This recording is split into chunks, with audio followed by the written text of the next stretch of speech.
Ladies and gentlemen, welcome back. It is a brand new day, a brand new series of matches today, as we will be taking you through the Galaxy Racer Valorant Invitational India's lower bracket series today. As first up, we've got Naos Esports going up against Fancy United. Both these teams had a pretty interesting route to the lower bracket, especially Fancy, I might add, who came in just by the edge of a cliff, which was overtaken by Southbuilt Esports. And today it's going to be me and Mamba to take you through this first matchup. Mamba, how are you feeling? How do you think today's going to be?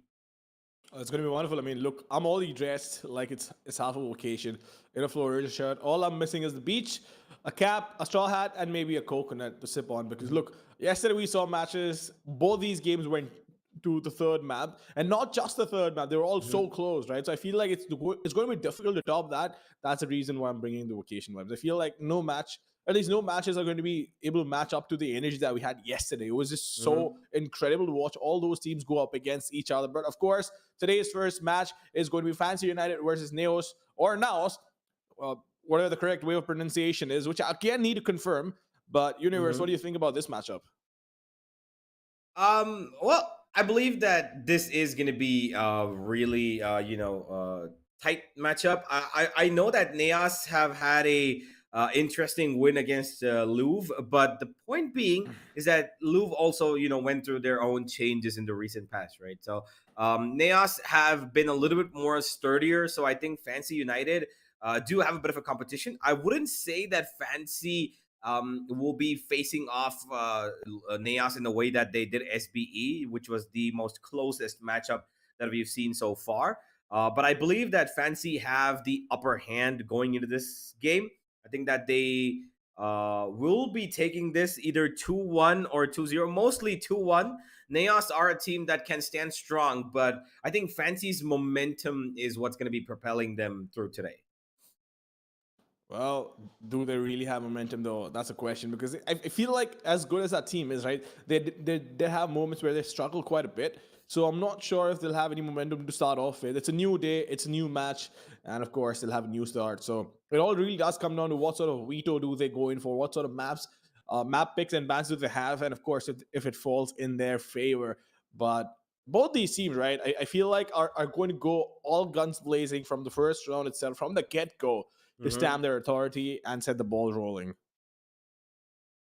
Yep, and now we do have two pretty interesting matches. Later on, we've got Made in Thailand going up against Oasis Esports, who again, are a set of amazing players in the lower bracket, of course, who will be facing off each other. As the upper bracket finals has already been decided, we've got SBE going up against Bleed. That is going to be a hell of a matchup, which I believe is going to be played tomorrow. But for now, ladies and gentlemen, we are going to be having to look at what exactly is going to be the outcome of Fancy versus Naos, who, by the way, are going to be fighting for their lives. This is the one and only chance. They need to make sure that they win this, or else they are out of the competition. They've got a couple of more steps to go compared to the upper bracket, of course. They've got two more matches to win either one of these teams, if at all they do make it through. But I think that currently, overall stature, I do not see Fancy losing this one. I think that Fancy do have the upper hand unless Neos have a completely overturned miracle coming their way, because these set of players have just been on top of their game in the last couple of matches. Oh yeah, especially killers, right? I mean, the amount of impact that he's created has been phenomenal. Of course, along with Fishio, whose support in most crucial situations has been phenomenal as well. So I feel like all these players put together, they have been stepping up when they needed to, but I feel like they've not been all activated at the same time. So if you see this entire roster show up and stand up for themselves at the same time, I feel like that could be a potential two mapper. But then again, you can't write away Neos, right? You can't write off Neos as well because they look pretty strong too. Yeah, we will have a look at Nias's roster, which, by the way, is filled with some pretty amazing players as well. But Fancy United are a team who've got total understanding of how every single player works. Yesterday might not have been the best of times for them. All the way, even though it went to the end, they weren't able to finish it off in map number 3. They did have a lot of trouble in Ascent as well, which is supposed to be one of their strongest maps. But whilst we talk about all of this, let's have a look at the side of Naos Esports, who've got a pretty amazing lineup. Kakarot, of course, he is one of my favorites to watch, and I believe that Mosier is also a great player. I think that these two are probably going to be the outstanding players of this matchup. I think for me personally, at least, I'm going to be having a real good hard look at them. And I believe that with the way these guys have played in the last game against Louvre, which was pretty, amazing. I believe they won.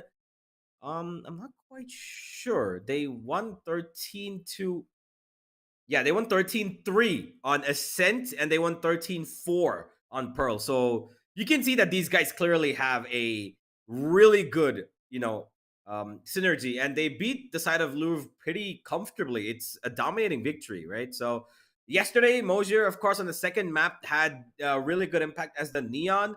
Kakarot was sticking, of course, to his guns as the KO and the Killjoy. So the fact about this team is that they really know how to play on comfortability of variety. Every player here can play on different agents. They can, but Mosher definitely caught my attention with the neon that you mentioned, right? Yeah. We've been seeing Rays, we've been seeing Reyna, Jet since forever. It's been a while since we've seen a neon. I don't even remember the last time I saw Yoru in a professional match that I was casting myself. So it's great to see Neon being used the way it was yesterday. And of Mm-hmm. course, I do want to see Mojo on Neon once again because he has played it once, has created quite a bit of an impact. Of course, he does play Jet and Raze at the same time, but it all comes down to the veto. What maps have they chosen to pick? What maps they've chosen to ban? But of course, we do have Icebox, Fracture, and Ascent. Okay, I like But the this. Ice... No, but here's the thing, right? Icebox picked by Naos. I'm actually quite intrigued by it because while it's pretty decent for them, I think Fancy United, if I'm not mistaken, has been doing really, really well on Icebox. They've played a grand total of 23 maps on Icebox. They won 18 and lost 5. Yeah, I'm actually I like the map pool because it's different. That's what I meant by it. It's a little bit of everything in the mix. I love the map of Icebox. I love the map of Fracture only when I'm casting, not when I'm playing. Um and Ascent, of course, ground zero to end it all makes total sense, right? So we're going around the world with this map pool. I'm not sure if we're gonna end this on Ascent. If it does go to Ascent, I think Fancy will have the upper hand. But this is a really um I'm not quite sure what to call it map pool because Fracture, picked by Fancy, is currently their worst map. And them picking it kind of makes a little bit of a concerned situation pop up for me because they've played this in their entirety of their history 6 times and they've won only once, and Let that me was let the me first ever time they played. After that, they've not won a single game on Fracture. let me filter this out, right? Let me Mhm. be the translator for what Universe is trying to say over here. It makes no sense. Yeah. Absolutely no sense whatsoever. That is what Universe was trying to say, but of course, he's too nice to say it Uh, out loud, but I'm not. So, it's point almost as being, if it's almost as if the map pick over here is actually chosen by the team for the opponent. Like Naos is picked for Fancy, and Fancy is picked this for Naos. probably a handshake deal. Who knows? Who knows? Um, but yeah, no, you're right about that, right? The fracture pick is quite concerning. I'm not quite sure what they have in store for us. Of course, you do expect the teams to learn from the mistakes that they've made, but of course, at the same time, if you played it so many times and you've not been able to close it out, that's a problem. But I feel like looking at the numbers on a surface level can also do injustice to Fancy, right? Because you also need to dig in and see how close these matches were. Was it just 1 or 2 rounds here and there, or was it a massive margin? Because if it was a massive margin, that means they were being dominated on that map, which Yep. I don't believe was the case. So Fancy United, sure, they are being a little stubborn because they have put in the work on Fracture, but at the same time, history isn't with them. So is history going to change its course today, or is it going to repeat itself? We'll find out. But there's this quote, right? History always finds a way Mhm. to repeat itself. So we'll see. We'll Yep. see what happens. I mean, they came close enough. The last time they played against Southfield was just yesterday. Fracture ended up being a pretty evenly matched up map for both those teams, and it came down 13-11. So clearly they have something going on for them, even though they've lost it a couple of times. They're still going for it. They're not giving up on that map. So let's have a look at the agent selection as we head into Icebox first. Fracture will be dealt with later as the icy cold winds of Icebox coming our way, along with a couple of probably toxins from the Vipers that are going to be picked. You know what? As warm as the city that I live in is, I wouldn't mind a couple of chilly winds. I'm sure Bangalore is pretty cold at this point. It has wonderful weather, is is what I've noticed. Every time I came down there, right? I still remember I was Mm-hmm. there once in October. It was so cold for me because Mm-hmm. I'm just not used to it. Yeah. But yeah, no. Well, here we are on Icebox. We do have a KO pick.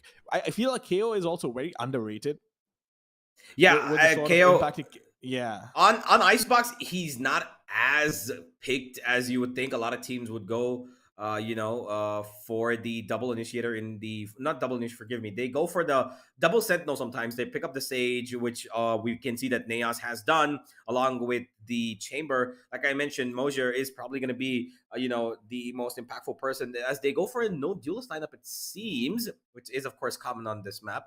But speaking about weather, you were saying that Bangalore has great weather, right? You know what other city has great weather? Which one? Hyderabad, which is going to be on 18, 19, 20th November, and you guys should be there to enjoy not just the great weather, but also the big bad event that's coming up. Amazing event, the Valorant Invitational India Land, where you're not just going to see Paper X, you're going to see Team Secret now as well, and yeah, there's going to be one of these teams popping up there. So make sure that you get on your flights, you get on your trains, whatever you got coming. Get to Hyderabad for not just the great weather, for the food, of course, which by the way is just is amazing food there. You can contact me if you want to know more about Hyderabad. If you don't know, I know a little bit, just a bit, and yeah, hopefully I'll see you guys there in big numbers. Oh, absolutely. And I can't believe I actually fell for it. I should have been able to see it coming from a mile away. But it is what it is, ladies and gentlemen, of course. But one more pro tip before we actually head on to the game is that if you ever do drop by to Hyderabad, everybody's going to ask for biryani. Just don't put wedge and Oh biryani yeah, in the same not. sentence, otherwise people will ostracize you. But, well, moving on. Moving on to this matchup, I'm pretty excited because I saw an Omen on, I believe, was Fancy Oh United yeah. along with the Viper. So it's going to be a double controller setup. I'm really intrigued to see how they use it, Oya, because they do Oh. have a Sage on the other side to slow them down enough. Of course, the Sage wall is super annoying. We've seen how it gets used, especially on defense inside the tube to block it off. Of course, on the Mm-hmm. A side, to delay the push along with the slow orbs, but at the same time on attack, it makes a lot of sense because it gives you this cover to try and plant the spike down. So it's going to be interesting to see how this difference between the composition plays out in the long run. Mm-hmm. Yeah, I believe that the Omen is going to be a surprise from Fancy. They have, a little bit of an interesting meta when it comes to this. Clearly, that double controller is not just on Haven. They play the Omen and Astra there as well. And here again, they're playing the Viper and Astra. So they like the double controller, but they're still aggressive with it. That's the good, best thing about them. And it's not something that they've, not tried and tested. For the last 7 times that they've played Icebox, they've played this double controller setup, so they like it. It's not something that's brand new for them, at least. So we will see how it works out for them. Of course, they've got an amazing record on Icebox. In the last 5 times that they've played this, they've won 4. The most recent loss was against Bleed, which was the most latest match, but it doesn't matter right now because what they're going to be focusing upon is Naos and how they play, who have chosen Icebox. We are heading into the game. We are going to head into the game. We have 18 seconds on the clock, ladies and gentlemen, before the first bullet gets fired in this round. We'll see what happens. Is it going to be Fancy on defense walking away with the first one, or is it going to be Neo stamping the authority? Because they need to. They're going to need all the luck in the world to go their way because Fancy United looks strong on Icebox. Not sure what happens. Will knock there. Is on the chamber, has the headhunter available as well. And we did see, I believe it was Rossi who was using the Sheriff instead of the headhunter because it makes more sense. You can create a lot more value with the amount of credits that you spend, and of course, more ammo to work with as well. But you also need the trademark, so we'll see how this pans out. Well, it looks like they are going to be going for for the B approach, leaving the chamber on A, of course, to fend off any sort of backsteps coming in. Fancy were pretty aggressive on A, and then they immediately shifted Nizzy to come in towards B. The double controller is really annoying. Look at that. The minute the Omen smoke goes out, we've got the Viper orb activating, and they're just buying so much time, and Fancy are in total control right now. Look at that. Another smoke going through. Now they're going to have problems as the KO knife comes through. Forgive me, says JE. I'm going to just jump around and kill you, Nizzy. As the plan should be going... Wait, did they wall themselves off? No, never mind. The wall got broken. Never mind. I thought they walled themselves off from the plan. Now he's going to be able to go for the plan there. Blurred. He's being troubled as Wukong comes out from spawn to take out one. He's going for more, but now NDG will trade back. JE going a little bit overextensive towards oranges now, as now he's thrown Fischio into a mix. He's going to keep him busy here, and that's all he needs to do, JE. Stay alive and keep him focused. 4 versus 2. 4 versus 2. It's not going to be easy, but Fancy United Esports on the back for the first round itself. Fischio needs to find this pick, which he will. Always delivering when he needs to, but yes, I can as well. Coming clutch with 2 picks for himself. And now the Viper has been spotted, but the question is, can Fischio pull this off? That is a question. He has been spotted, doesn't really have a lot of time. Is he going to take it? Is he going to take half the spike? He wants to take it, but will get taken down, and this shouldn't have been this close. Naos were in a commanding position in a 4v2. They reduce it to a 1v1. What a round. What a round of Fancy United. You had to give it to them. Even though they lost, that was a good comeback. Yeah, he came dangerously close. Letting Yes I Can come there and find 2 kills is not something that you should be allowing. And it doesn't matter at this point. They've got the win of that pistol round, and now they will be buying in for all the Spectres and Bulldogs that they can. Back again towards the B side they go as... have Blurred, forgive me, NDG throwing in that poison orb towards mid, but Fancy've got a 4-stack setup here on B. This is going to be a little bit dangerous to attack if they don't clear it all out with that drone and the knife, of course. But that knife is huge. It detects 3, I believe, and now they're going to be a little bit careful about approaching this. They hear even the classics that could be in close range for a triple burst, and JE, not the hardest exam. This player, of course. I don't know, should I pronounce him with J-E-E-E or should I just call him G? Well, I don't know, man. Depends on how much trauma you have from science as a kid in India. So Well, we'll see how that goes. But Nizzy, in the meantime, oh, you want to get that pick. That does have the hander available. Almost end up using, what was that, 300 creds in those 2 shots that he took. But will finally make it count. And Mosher will get taken down. But once again, all alone. Not a lot he can do, can he? Hello? Nizzy taking his sweet time. How in the world are losing so many weapons to work with? Oh my god. Oh. I could put my head through the wall. Just how? No, that's... How could you be so calm and composed and, of course, so good, but at the same time, Naos, what in the world are you doing? That was just not supposed to happen. I don't know how he finds 3 there, but it is, of course, you know, the Spectre in that range against a Headhunter. There's only so much you can do, but this one was not supposed to happen. The Classic, of course, so good, isn't it? So damn good. It was pretty good. There's no doubt about that. But of course, Fancy United this time around, they will have a decent amount of weaponry to work with. But that's low up lineup. Ooh, I like this. I like this. That makes sure that there's no early aggression towards B main, and they can casually start walking in. But they want to use this as a fake. That's even smarter. But of course, I feel like Fancy isn't buying any of this. They still have heavy presence towards the A side, 1 player on mid, 2 on A. So I don't think that's going to be a problem for Fancy United, but Naos, they need to make things work. They need a lot of things to fall in the right place for this round to go their way, because not the best of weapons to work with. The Sage is on a Spectre, but of course, Fishio in the meantime. Once again, super aggressive Spectre, Bulldog, and I maybe I saw Vandal as well over there, but of course, yes, I can. We'll be waiting. Unfortunate thing is he can't use any of his util. He needs to go around the corner, peek that, and wins the fight. Kakarot gets taken down with that Sage Wall. I'm not sure if that is the best of options that allows Fishio to drop down and peek it. Naos Esports are in shambles right now, the way they executed this round. 1 enemy remaining. Well, Blurred might have gotten 1, but he's... Okay, never mind. He gets another. Just swings out wide. Now he's got a flank coming in, which he has detected thanks to Kishi throwing in that haunt. But it doesn't even matter. Nizzy is going to be able to clean him up as Naos got completely sandwiched in this attack. Blurred was able to find a little bit of an opening, but it wasn't good enough. And I actually forgot to mention this and talk about this when, you know, the game was starting off, but how often do you see a fade on this map? Not very, but then again, I only play matchmaking, right? So quite a bit actually. I mean, jokes apart, yeah, in professional matches, it's been a rather unconventional pick, because they still prefer to stick to the solo in terms of initiators, and of course, then there's the KO as well. But Fisher wants to TP in, and he wants to be aggressive, but the paranoia being lined up, so the aggression from Fancy United to get that information is so incredible. Now the amount of information they have is going to make Naos' life a lot more difficult. They know. Oh my lord, Mosher will quickly lose out on his teammate once he finds a frag, because well, the trades are going to start coming in. Yes, I can, trying his best to stay alive, but Fisher, in the meantime, finding 3 for himself. What?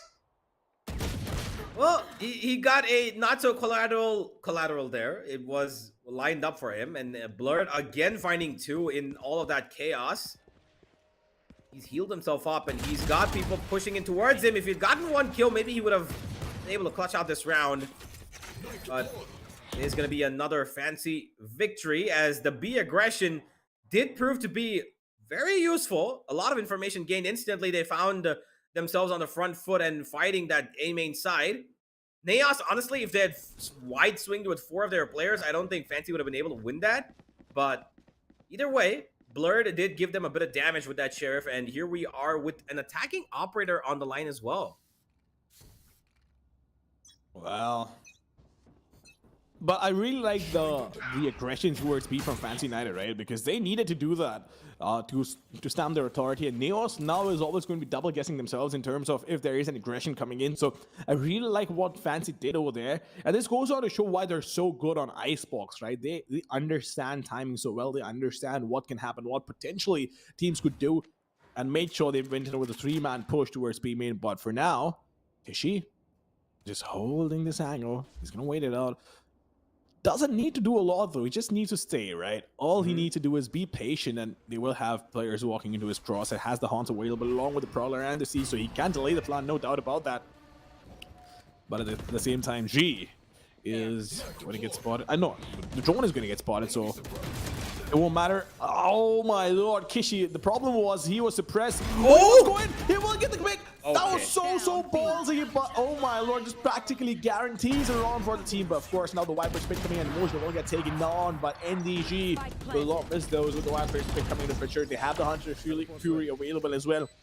But do they use the Viper pit to counter it, right? They have the Viper pit available on defense as well, so they could potentially use it to counter it in case they can't find those picks. I mean, doesn't seem like they need it in a 4v2. The flash comes out, but it is going to be a 1-for-1 trade, and now it's just a Viper left, who, by the way, is the most important person this entire round. NDG will get one, but not more. Oh, man, the biggest mistake from Naos in that round was not covering up for their Sage. Nobody's watching his, upper region. Kishi is not allowed to just jump out like this in the open. Nobody covering him, and gets a free kill and runs away with it as well. Yeah, I think there was definitely a major lapse on Naos Esports side, because you need proper side control, right? You need absolute control towards yellow to go in for a plant like that, and there's always a chance with the wall that somebody could drop in and get that pick. It's not something that happens very often, right? But when you're playing at such a high level, you have to take into account every single possibility that could go wrong against you. So I feel like it was a bit of an oversight for sure. Fisher, in the meantime, being super aggressive this time around. He wants to go in and get that pick. So wonderful understanding of the Asian, wonderful understanding of the map, and of course, incredible understanding of the timing in the map itself. But Naos Esports this time around, they are going to force the tour de force and try and get that initial pick. But Kishi, he does have the Hunter available along with the Prowlers, which he could once again use to delay the push. But he wants to peek. Is he going to break it? Yes, indeed he will. But does he want to use util, or does he want to peek? I feel he's just going to hold this angle, but he also has backup available. So they know nobody's crossed yet. Teleport's ready. Oh. Nizzy, he's holding down the angle. There is nobody challenging him at the moment. Mosier is around the corner with the tour de force, and he's hoping that somebody makes a peek-see. He's going to be able to punish them for it. But Kishi knows better. He's, of course, got those Prowlers, if need be, to detect any sort of presence, which he will be sending. And he will be finding that there is somebody towards B main. Doesn't know who it is. While the rest of Naos currently are running in towards A left. slowly. They're hoping that Mosier can probably create some magic towards B, as a lot of utility actually is being dumped towards that B region.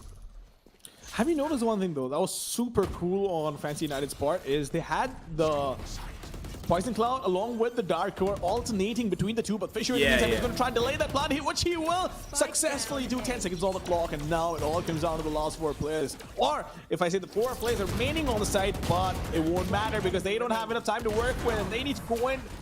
And Fancy United just constantly turning this attack into a meat grinder, taking them down. But that was so beautiful from Fisher, going in, delaying the plant, but at the same time, they were altering between the Poison Cloud and the Dark Cover on B main, which I feel was so important in terms of not allowing them control.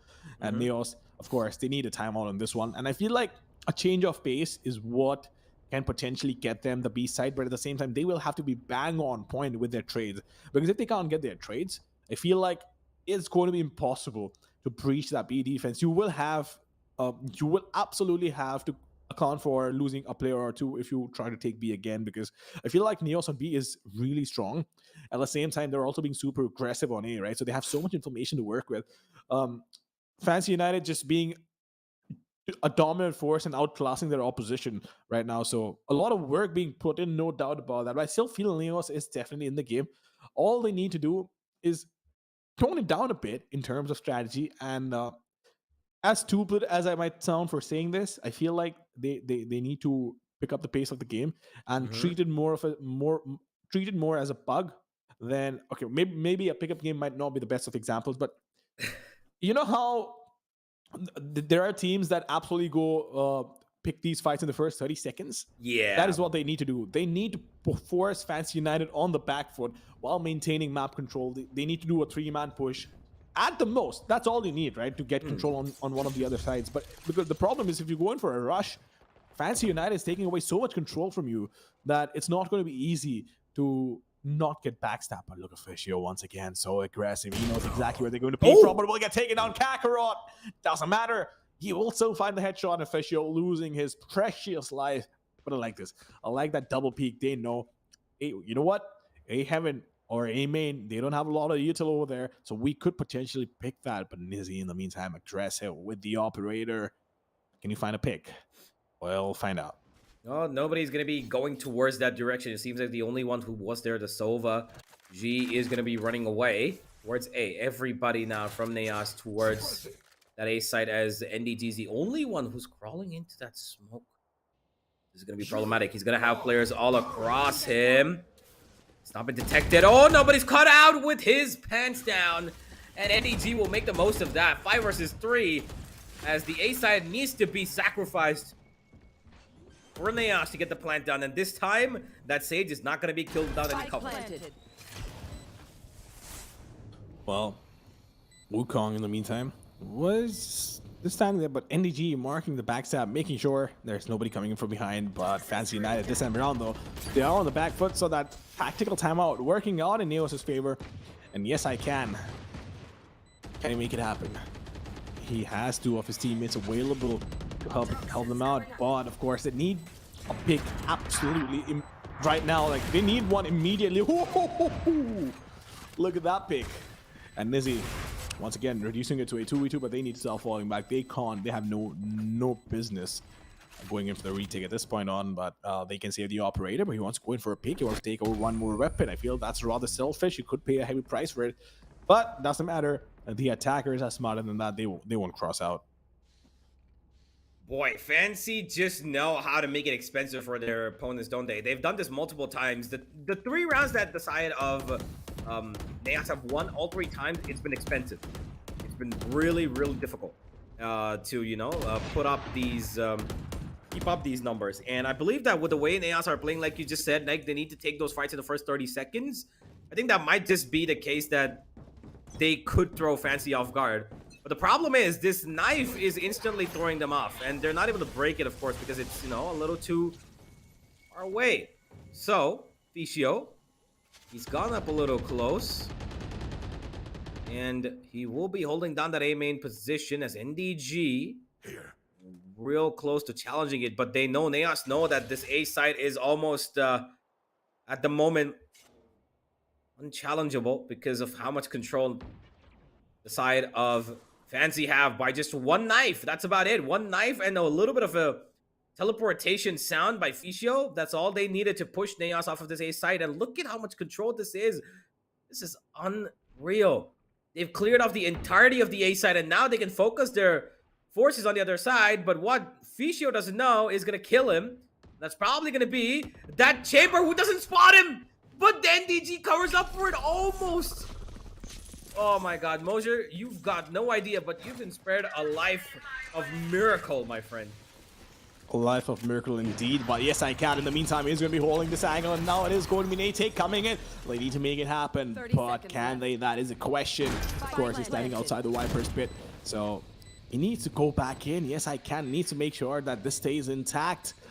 But for now, they are going to be on a slow retake. They are down to a man deficit, but Nizzy once again just trying to get that initial pick that he managed to get last time around as well. But the flash drive blinding him. He won't see the gun barrel. He will get spotted as well, but not be able to connect that shot. That is so unfortunate, but NDG will shut him down. Of course, here we go. We do have the Nightfall coming in, but it won't matter. Wukong needs to go in. The Viper's pit is available, but can they make it happen? I don't think so. Oh man, yes I can's Viper Pit doesn't really make that much of a difference because Naos got control. They went straight into the site. They were able to find that plant down, and the minute they did, they just had to get out. They didn't care because they knew that they've got a little bit of post-plant utility left, right? And it's exactly why now Kava's called in for the timeout. And this timeout is really necessary because that one push by Ficio, yeah, he's not happy. He's definitely not happy. I think that Ficio could have just maybe held on to that A main position instead of peeking out. I know that, you know, it's a proactive movement, going in for the kill, getting it, but yeah, oh my god, this guy is in a fit of rage right now. You know, it's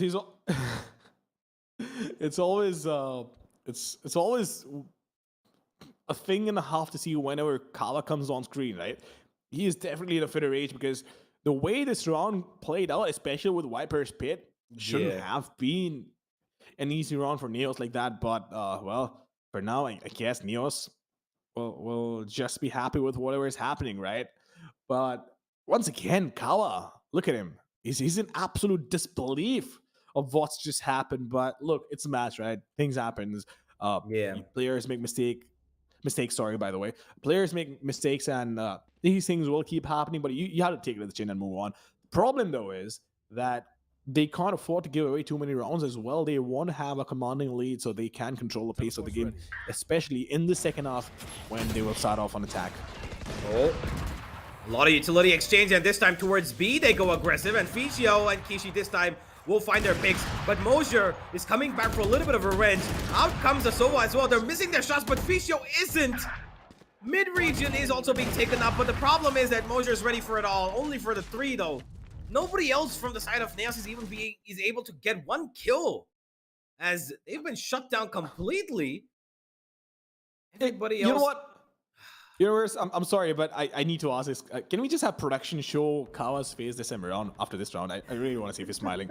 Look, man, as difficult as his job is, right? But I feel like he definitely brings a flair to the broadcast, and it's just nice to see faces behind all these names and the players that have been playing so well. So I could just request if, of course, our director was hearing that. But never mind, the next round is going to start, and Universe, why didn't you take this one?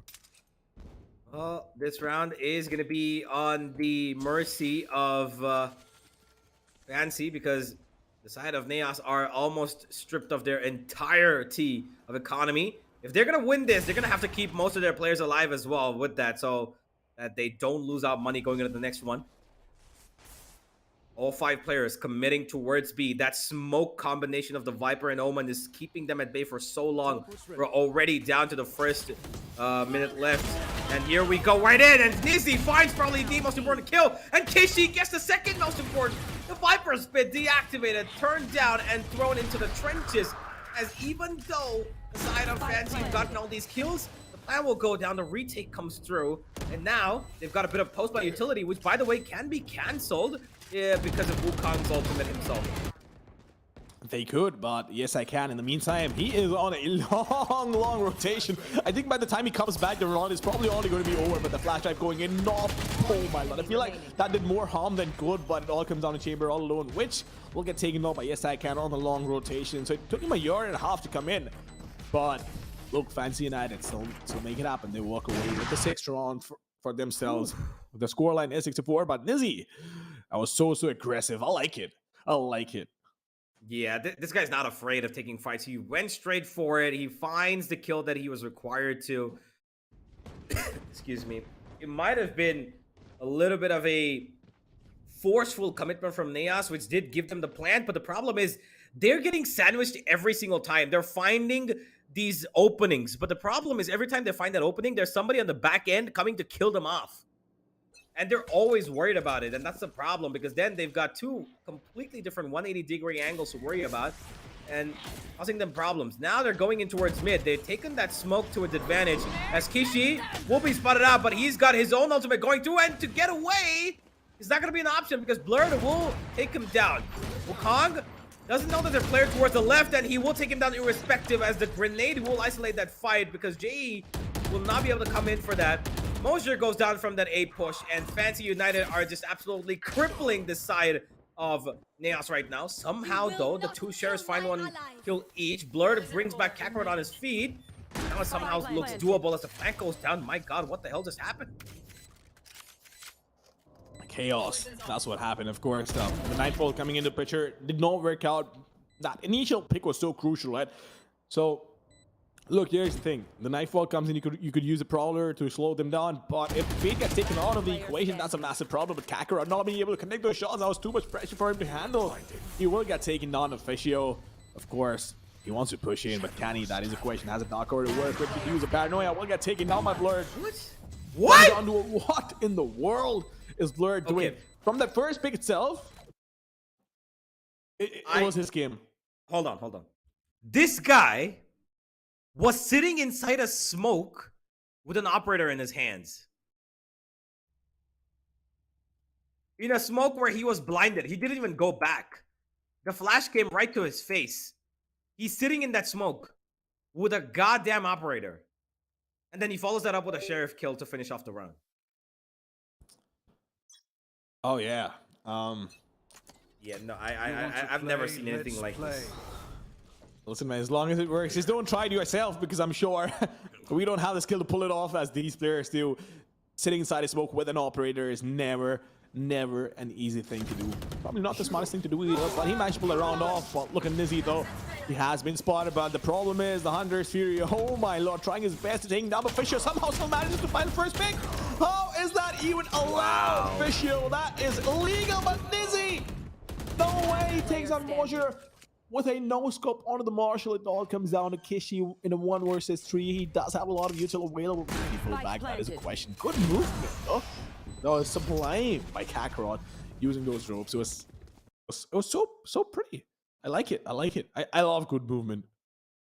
Well, Nizzy getting that 1 kill there, and Fischio getting that 1 kill there, something that was not supposed to happen. Fischio, I don't know how, 11 HP this guy was able to find a kill. And after that only did he say, I'm gonna die now. Yeah, now I can peacefully go from this round.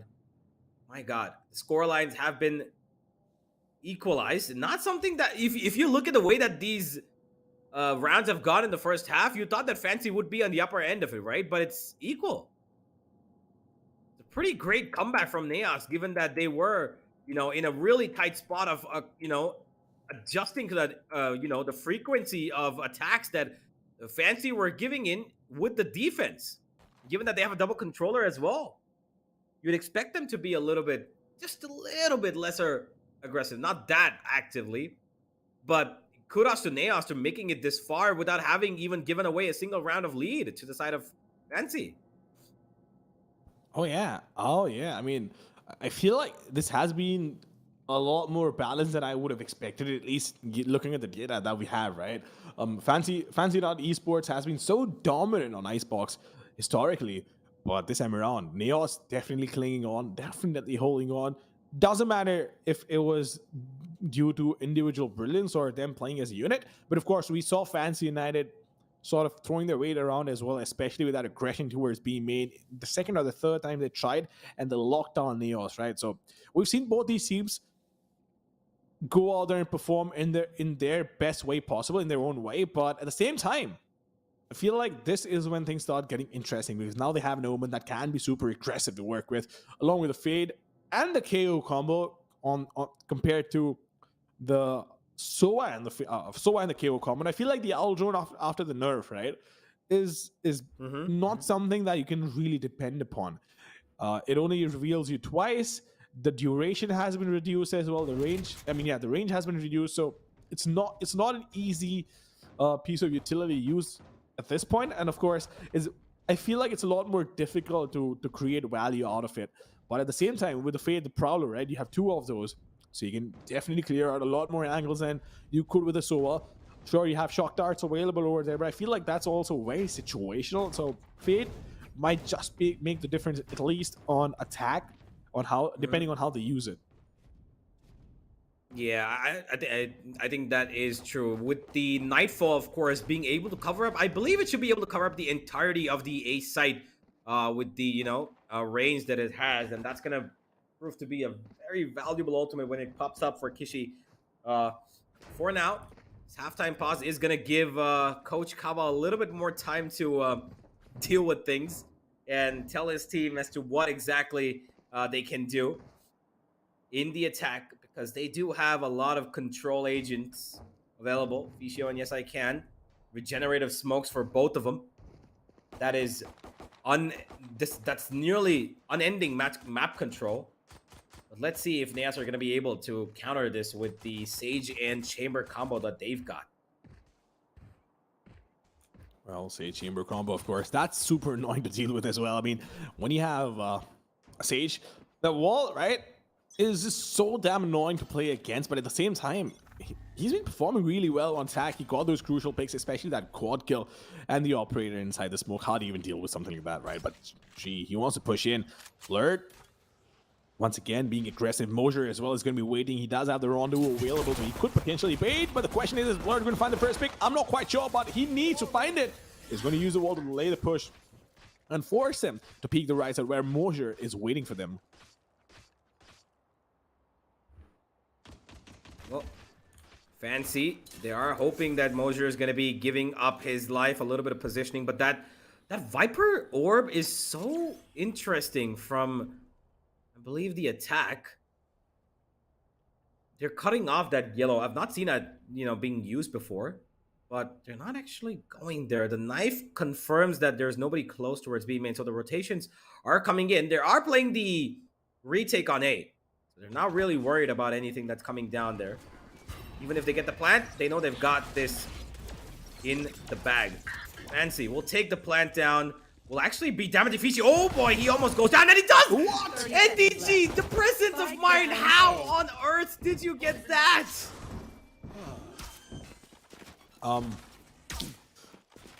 I wish I had an answer for that, but that kill was phenomenal, and that might just be the differentiator between them winning or losing this round because the Viper is out of... Oh, sorry, not the Viper, but here's the thing, that kill was so on point, right? But NDG, once again, just going in, finding the pick on Nizzy. Wukong and Nizzy tried their best to have and maintain that advantage, but it won't matter because yes, I can, and Kishi once again is chiming in. But Kishi once again being taken out, and it all comes down to G in a 1 versus 2 who will get taken down. That is unfortunate, but oh yeah, that presence of mind and of course the map awareness as well. It was incredible. NTG getting the pick. He knew exactly what he had to do and took out Fishio out of the equation. It was a Viper getting the pick, not Viper being taken down. Oh boy. A good recovery from the side of Fancy though. Get that round. Yes, I can. Still on the lead for his team to make this work. He's on 14 and 8. He's on par with Blurred as Naos currently on an eco are hoping. Oh wait, never mind. Blurred's actually not been checked. That Prowler somehow doesn't see him. I don't know how the hell that happened. But they're pushing in mid to try and find Nizzy. He's on top of the blue container, and now he's gonna have support. And there comes a shorty, making his work happen. And Kishi must be completely surprised as to how the hell that happened. Well, I'm not quite sure how that happened either, but Nizzy in the meantime, ooh la la, Fishio gets that first pick. Mosher, unfortunate, but that's the thing, right? Towards mid, he had to get that pick. Out of those two players, had to be the first one. But Fancy United, in the meantime, looking pretty strong right now. I'll say that they are looking pretty strong, but again, when you're going up against weaponry of this kind, what else do you expect? NDG, one classic and a dream. It is Nizzy he's up against, who is going to be shutting him down. 8 and 6 as Yes I Can and Co will have 4 Vandals going into the bonus round. 5 Vandals. They've bought in. I love this. I love that these guys know exactly how to counter this attack. Forgive me, the economy of, the bonus round, and they get 5 Vandals, and even after that, even if they don't win this round, they're still gonna have to buy it. They're gonna still have enough money to buy it again. Well, that is true, but for now we're gonna see if this aggression actually pays off. Of course, that Haunt's going in trying to find information. Well, Fishio just teams up. I like how aggressive Fishio has been. He's just been so confident, right? It feels like Omen is an extension of himself in the game, within the game. He knows exactly what he needs to do. He knows exactly how the agent will behave in the situations that he's going to put himself in. But she might just actually find this pick. This might be interesting. He peeks around the corner, and as he gets taken down, there's not a lot you can do when you get peeked like that, right? That was a good swing. So, good first pick for Naos, but this might spell troubles for Fancy United Esports if they come actually swing it back in their favor, at least equalize this man deficit that they have. But yes, I can, once again, just being aggressive. They do have the support from the Fade going in, the Prowlers as well, just slowly but surely clearing out all these angles. The only position they could potentially be in is in backside, but of course a fragment which might delay the plan unless, of course, they decide to plan somewhere else. And NDG trying once again to get that pick, but the same trick don't work twice, and that's exactly what's gonna happen. Hey, Ficio, I like this movement. He's gone a little bit overly aggressive, but just about in control. But the flash is brilliant! What an amazing 4-peak from back of that flash. Naos will fight everybody. My word, they knew that Fancy's gonna try and take extra control, and then that flash came through, and it just completely destroyed that extra control that Fancy had. They did. They definitely did. I feel like the one flash drive, right? And by the way, this is the nerfed flash drive. So imagine how incredible it was when it was not nerfed or quote unquote buffed, right? They've definitely nerfed the underhand throw. But with 3 players coming out of the smoke, there's only so much you could do. So I feel like they played it to perfection. And Naos once again just striking back. But you didn't mention the cash that Fancy United had in the last round, and they will be able to buy once again, given the fact that their economy management was on point. So I feel like this is definitely a very crucial round for both these teams in terms of economy and holding on to the lead that they have. But of course, a little bit of information towards A main that there is presence. But how does Naos play this? At the moment, they know that they've got no proper weaponry to fight this off. Both the players who were on A, the Sova and the Viper, are now going towards mid. They're hoping that nobody's actually crawling up close from mid, but the problem with that is they're yet again having to give up that A site. Now, Naos on the retake. They've got no ultimates to work with. Only one is the closest, only 2 are closest ones, and that is G and Blurred. And if that Sova's Hunter's Fury comes up, maybe they can do something. But Kishi, again, going on the aggressive foot. They're doing this again. But I'm a little worried this time that they could fall for the same trap. 3 players seen, I believe, from that Sova drone. As Kishi gets one, the blind comes through. It's up to Blurred, but he's only good for 2. As this time Fancy, instead of going with 2 players towards the spawn region, they send 4. And they fight fire with fire to get round number 9. Yeah, they fight fire with fire for sure. But Naos, I really like what they're trying though. At the same time, right?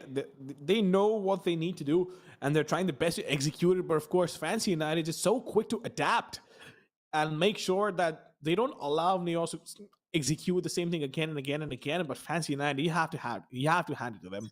They've been aggressive, but it's very controlled aggression. They know why they're aggressing. It's not being mindless aggression, right? They're like, hey, you know what? I want to go in and get the first pick. No. They have a proper execute, but Wukong has been forced back because of the slow orb. Not a lot he can do, but she might just find that information. He knows there are 2 players towards A main, and they're trying the best to get those initial picks. And I like the aggression once again. This is exactly what I was talking about from Naos, right? They know what they have to do, and they're trying the best to execute it, but Fancy just absolutely on point in terms of readjusting to what Naos has thrown their way. Well, most of them are pretty healthy. There's no damage being exchanged at the moment, but yes, I can. Looking to inflict some as he spots out the one, but instantly gets taken out right before he loses his life. Mosier makes it 1 for 1. He is going to be giving his teammates a little bit of confidence. There is a revive available on Blurred, but he's all the way towards the B site. They don't know that NDG's in this little corner unless they choose to just spam it randomly. Mid smoke coming through. Interesting approach. It seems like they're just going to go for the rotate towards B. No mid commitment, but G. Oh, almost eats a bullet to the head from Nizzy. This guy is really aware about his surroundings. The B side is open for business at the moment, which will be taken by Fancy. They will be making the first movement of attack as the B side is in their control, and the plan should be going down as NDG actually finds Nizzy on the backstab, and now it's a difficult 4v3 for the attack. Sleep. Yeah, but Kishi being so aggressive, right? I feel like, well, as long as he get both these peaks, I felt like for a second maybe he could have peeked the player rotating from the defender base, but at the same time he went backside, got the first pick, and then found the second one as well. So no harm, no foul. But yeah, absolutely would have been a bigger problem for the defenders to have the threat of Kishi being alive towards Snowman. So I feel like as long as they win these rounds, it doesn't matter. But Naos Esports once again taking that time out, using it, making the most of it, and all they have is a minute to talk about things. And I feel like sometimes that's all you need. But I really like the boot camp is what it is. I'm assuming it's pretty aesthetic. I like how casually they have their team members or the support staff just outside chomping on food. and watching the aim. But look at Kawa smiling, huh? Finally. Kawa smiling. There This we is go. finally we see that. Yeah, we go. This is what I wanted to see after that round. Well, it looks like Naos. Oh, wow. This is actually amazing. It looks pretty amazing. Naos have a lot of people right behind them supporting them. Oh.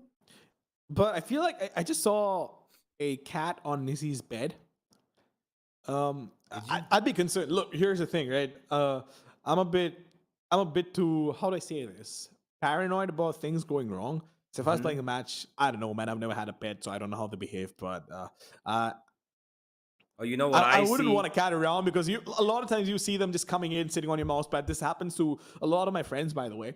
One of my friends has a cat, and this one day we're just playing ranked, right? And suddenly the cat comes in, sits on top of the mouse pad, and like, you know what? I don't have space to play. There. Well, they are the most adorable, but yet, queen-type creatures. For the moment, the queen seems to be striking for Fancy, as it is Nizzy to get that kill. There is no Reyna, but the Empress seems to be activated in the form of the Viper. If at all somebody gets a kill, but no Vipers are getting kills here. It's only the Sage who finally chimes in, as Naos are keeping it under control towards the A side. There comes the I was gonna say revive, but there comes the ultimate from the KO Wukong, who is not gonna let the revive come through. Blurred needs to be careful. He's got an operator coming right in his direction. Now he's been spotted, and what a kill from Nizzy to shut down the Sage. And now it's up to NDG in a 1v2. He's got the Viper Spit, and of course he activates it right before he gets taken out of his abilities. And it will cover up right about just close to the spike. One player down to 6 HP. A bullet through anything would kill Nizzy right now. He's got the operator. Doesn't matter though, NDG's got the angle on him. Now he can roam around in this. Never mind, he actually takes it down. He wants a little bit of a clearer path going into this. Doesn't want to give Wukong the advantage of positioning, but no, Wukong could have gotten the kill for free. And now, the wall goes up. I don't know if he has a grenade, but he can stick this defuse if he needs to. He's actually doing it. Wow. Oh my god. Pros don't fake. All I'm gonna say is good luck Wukong dealing with Kawa on that one. Because yeah, as you mentioned, he could have had that kill for free, but of course I feel like the nerves coming in, not being able to connect that shot, and just falling back, and then of course the Viper just sticking it, not taking any time whatsoever, just going for it, and managed to find that defuse. So of course, Fancy United losing a round they shouldn't have, Naos winning a round that they shouldn't have. But I feel like a lot of things went wrong for both these teams. But at the end, Naos made less mistakes and made it happen. But of course, props to the Viper holding on, right? Nerves of steel. But NDG, once again, can he create the same sort of impact in this round as well? That is a question. But Nizzy's rendezvous will get taken down by those shock darts. That is unfortunate for him. He can't fall back. He can't even aggress it now. And they're trying the best to find information towards mid, which they won't have any of. But we do see a lot of presence from the attackers towards B. Well, Naos, they have that tour de force guarding that A side, where the spike is also, by the way. It looks like they're trying to sell a fake towards B with the 3 players that they have, the Fade, the KO, and the Viper, which currently is being monitored by NDG, who's alone on that B site. Oh, this push from G could prove to be a little bit of a mistake. He hears the sound cue, but the problem is that Nizzy is being baited in this position, and he gets the kill. Exactly what Fancy wanted. And now, Fancy are ready to attack B. Out goes the flash, out go the smokes, everything dropped, and NDG's forced off his angle, and he even takes damage. What an execute that was! Yeah, that was an incredible execute coming with Naos Esports. Down to a 2-man deficit. It's not going to be easy for them to make a comeback in this one. They do have the Tour de Force available and the Sage Resurrection, but do they want to commit to this? I feel like they do. They could potentially use the Resurrection, but of course, the question is the time. Do they have enough time? I do not know, but Blurred will try and try his best to make the most of what they have at hand. And of course, now it could be a 4v4 if he does decide to use the Resurrection, which once again, he doesn't want to use, so Mosier is going to go in. Yes, I can, still waiting behind Yellow, and they don't have enough time. They simply do not have enough time, so not even saving that gun with the resurrection. They've decided to fall back. Man, the rotations came in way too late, to be honest. I think that they could have been able to do a little bit more if it was not just NDG alone on that side. I don't know why the Sova decided to push up towards tunnels. This was almost unnecessary without any sort of, utility uses at either. No support, no utility, nothing to clear out the angles. He just walks straight in and finds himself in the crosshairs of Nizzy, who, by the way, was baited perfectly into the position by Ficio, jumping across towards his spawn region, firing bullets from the lower end of mid. Unnecessary peaks. And NDG, I mean, there's nothing he could do. He was just outclassed by the pure execution of the attack. Definitely was outclassed by the execution of the attack, no doubt about that. But Blurred, in the meantime, now the question is what do they have in store for us? Kashi trying his best to find information towards A mid, has a spike as well, so I'm not sure if this is going to be a fake, but has decided to fall back. So this could potentially be a move to get some information, maybe force a rotation and get a pick, right? So I'm pretty sure they're waiting for a pick before they start executing or before they start taking control of site, but they've now decided to go towards mid. DG is aware of the fact that they could be going towards mid. He's called it out to his teammates. G's around that corner itself. The problem is, they don't know that it is Kitchen that's being taken. 3 players taking in. They've got the knife to clear it orange. 1-for-1 trade, but it's still fancy on top as Ficio will find G as well towards mid. The Viper Spit comes... Wait, what? Okay, that's an interesting Viper Spit. I saw the Viper Spit being downstairs before it even went there. So did I. What the hell was that? What? Valorant at its best. Wukong will just flick out the Blurred's head to get that kill as Nizzy still lurking towards mid, but they're actually going towards A, but the problem is the spike is still towards B. Spike has been dropped, and for some odd reason... Oh, wait, they've got the... Alright, the Omen ultimate, right, of course. Forgive me. Classic Omen. Finds the ult to take up the spike, and the plant goes down as Mosier is left in a 1v2 that he desperately needs to clutch for his team, or else it is match point. You're gonna expect this though. Yes, he will just swings out wide, and now it's a Tamer versus Tamer duel. Nizzy tucks his head into the ground as he goes for a bit of a safe play and comes right out to tap Mosier out of existence as 12-8 Icebox seemingly going Fancy's way. Yeah, brilliant user from the shadows, by the way. It's just one of those things, right? The moment you make your way to the other side, I feel like they knew immediately, you know what, let's just make our way to the side. But imagine this. Imagine if you just misclicked by an inch or two and wasn't able to pick up the spike. Would have been so unfortunate. But, well, he didn't manage to pick the spike up. And, he could have just ended up teleporting right there and then gone for the plant. So either way, he had a choice. He did, but of course, his teammate was waiting on the A side, right? So True. That's a best case scenario. You can salvage their onshore, no doubt about that. But it's just a funny thing if it did actually happen. Lucio, once again, just being super aggressive, using the shrouded step to go across and not get spotted. But of course, with the Hans coming in, no information being relayed either. But Fancy.Esports using every piece of utility that they have, and of course, throwing the kitchen sink in that way. Lucio is going to find this pick. Indeed, he will. Taking a sweet time, finds that pick, reduces it to a 2v4, and looks like Naos Esports there's not they can do, but Nizzy still gets taken down. She is being super aggressive. Wouldn't matter though. Just one player left, and they will do everything to stop him. There comes the ultimate. They know that he's on the backstab. They will expect this. Ficio guarding Wukong's left side, and that is going to be it, ladies and gentlemen. Fancy win the first map of Icebox as Naos will lose their pick. And the one thing that I was honestly a little confused about is the fact that the Sage never used her revive.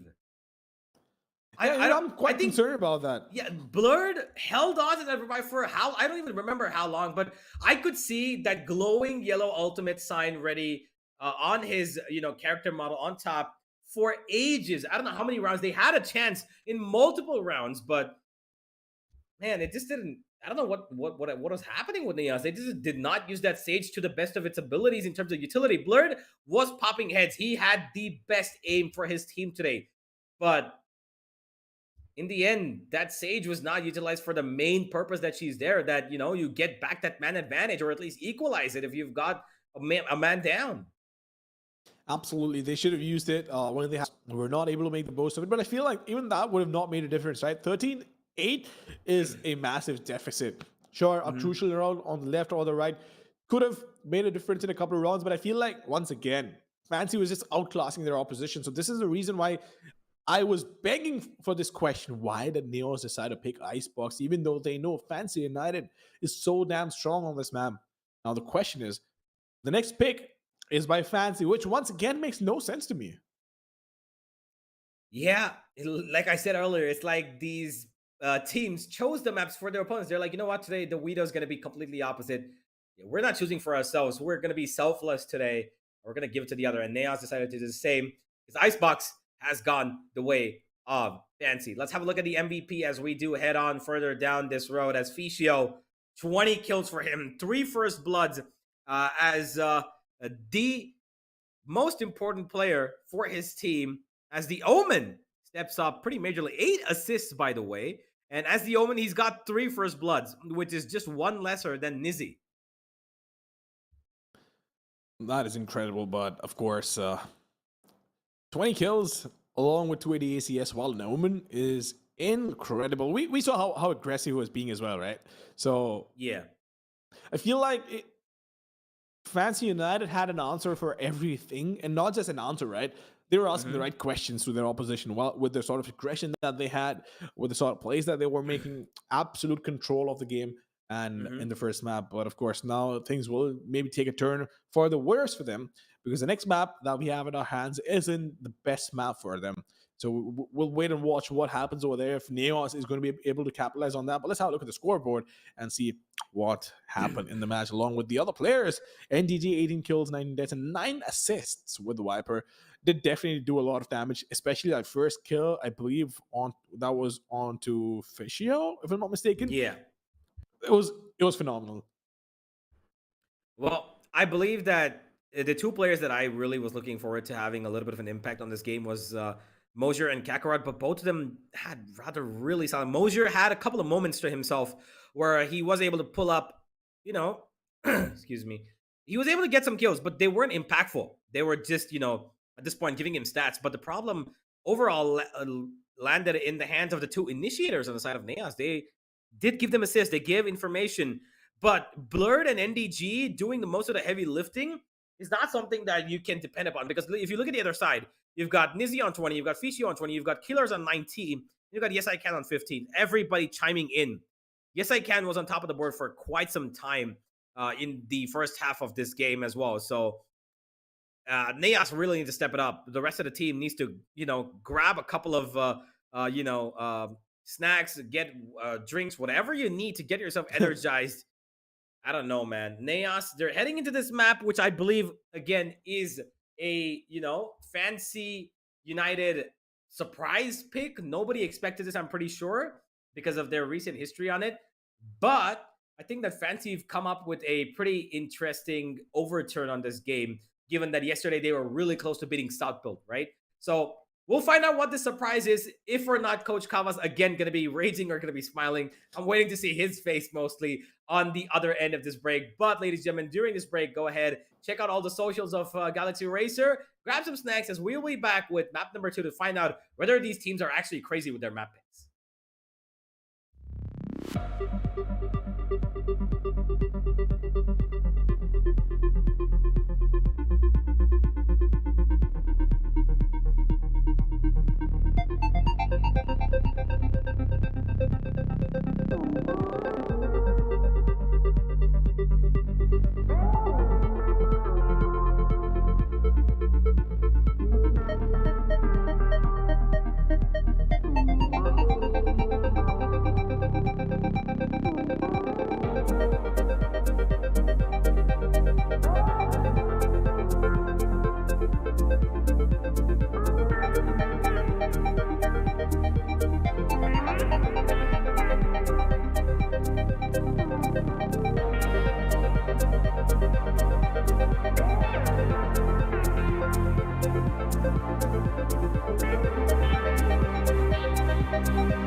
know yet.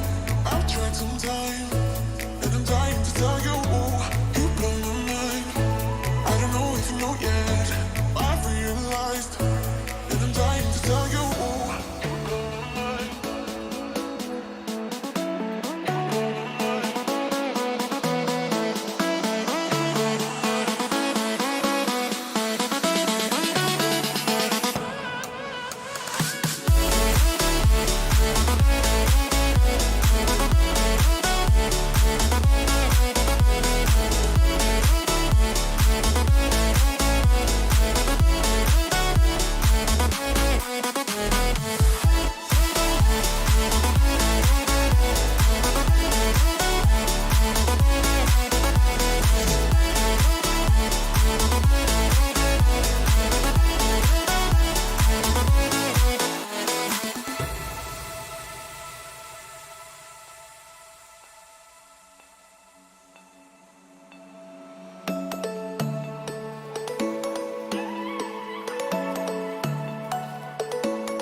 Ladies and gentlemen, welcome back to map number 2 of this best of 3 series between Fancy United and Naos Esports as we head into Fracture now, which is, again, no matter how many times I say it, it will sound the same. It is a surprise of a pick from Fancy, who haven't won this map in the last 3-4 months. And here they are picking it on this best of 3 as their go-to map against Naos Esports, which I'm still confused about, but yay, let's go for surprises. I love it.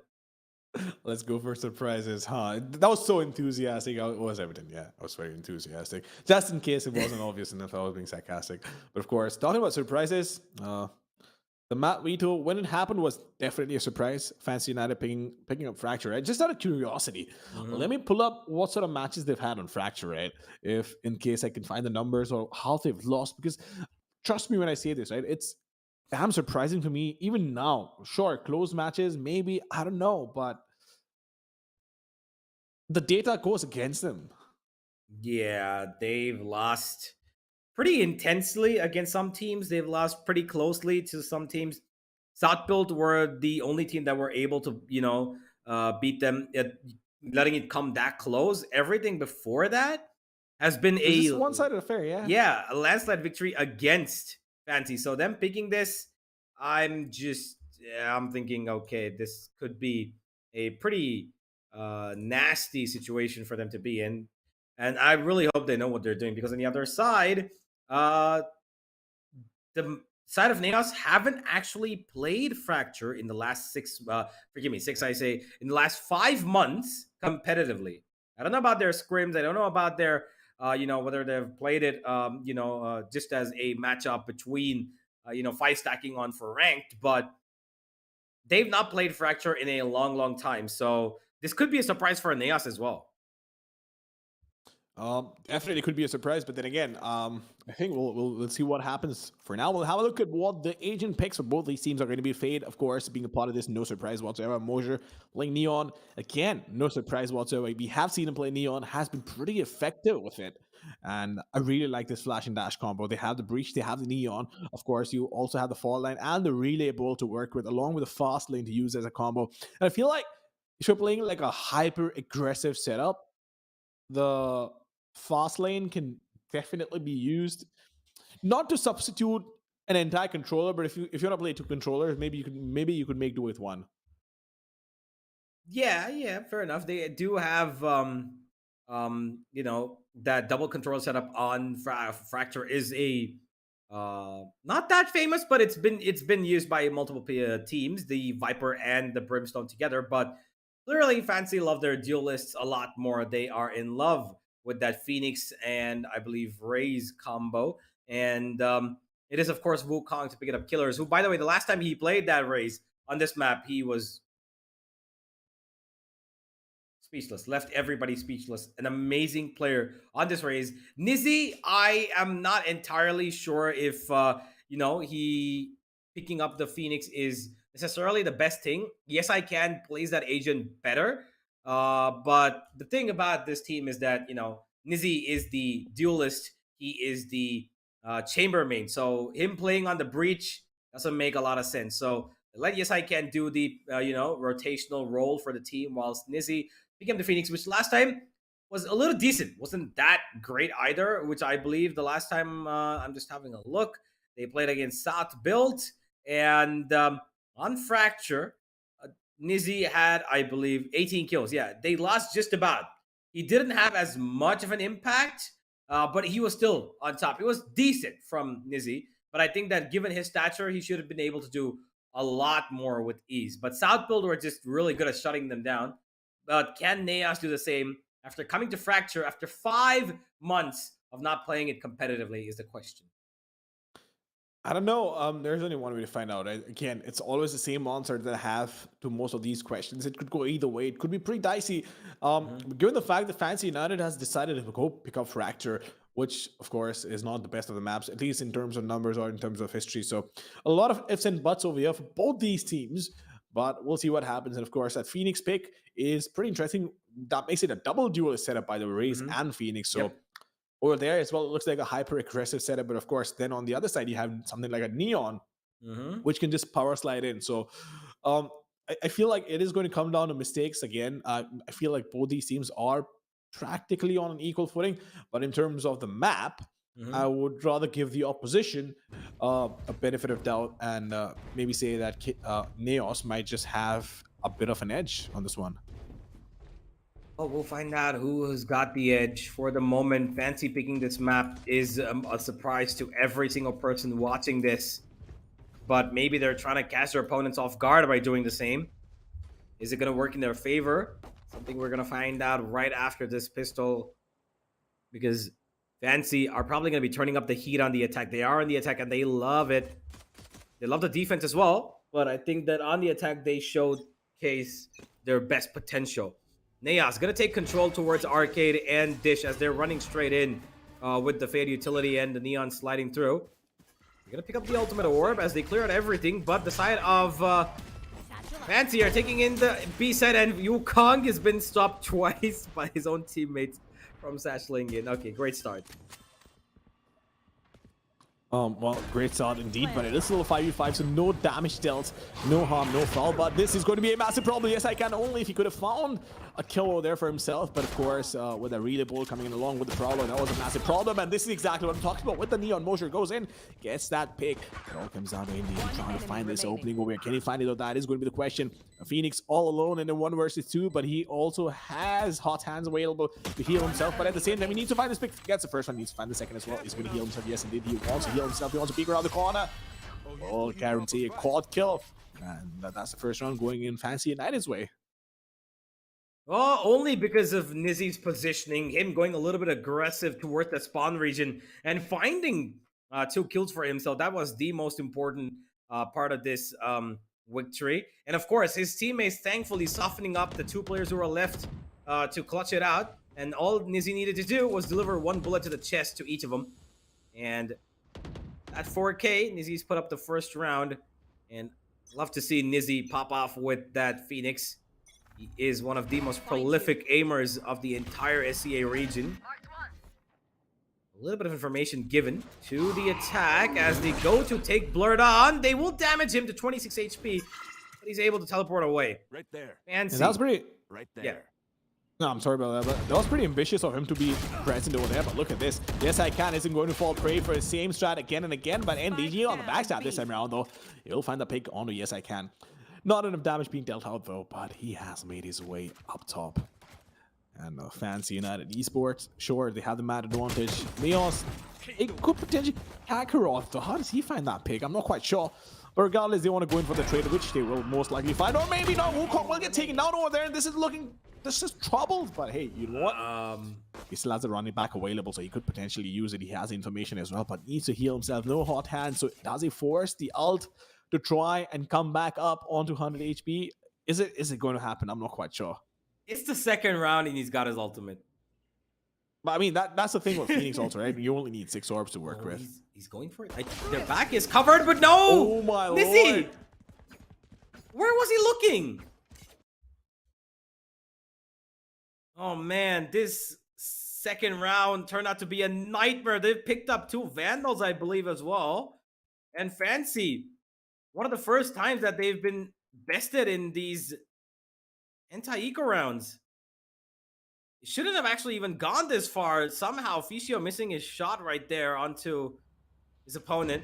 Now it's thrown Fancy onto just Sheriffs. A little bit unprecedented, given their weaponry buy. And yeah, here we go. Naos, right back into the game. Absolutely, they shouldn't have. They had no business losing that round. I'm not quite sure what the idea was on things going wrong with them, but yeah, it's just incredible to see that they managed to lose that round. Blood, in the meantime, will find that pick. He's been on point. Even the last map, right? He was playing the Sage, got all those kills, but this time around, he's going to find the first pick after the first contact. So, good start once again for Naos Esports, and Fancy United practically throwing that round away. I'm still upset about that, by the way.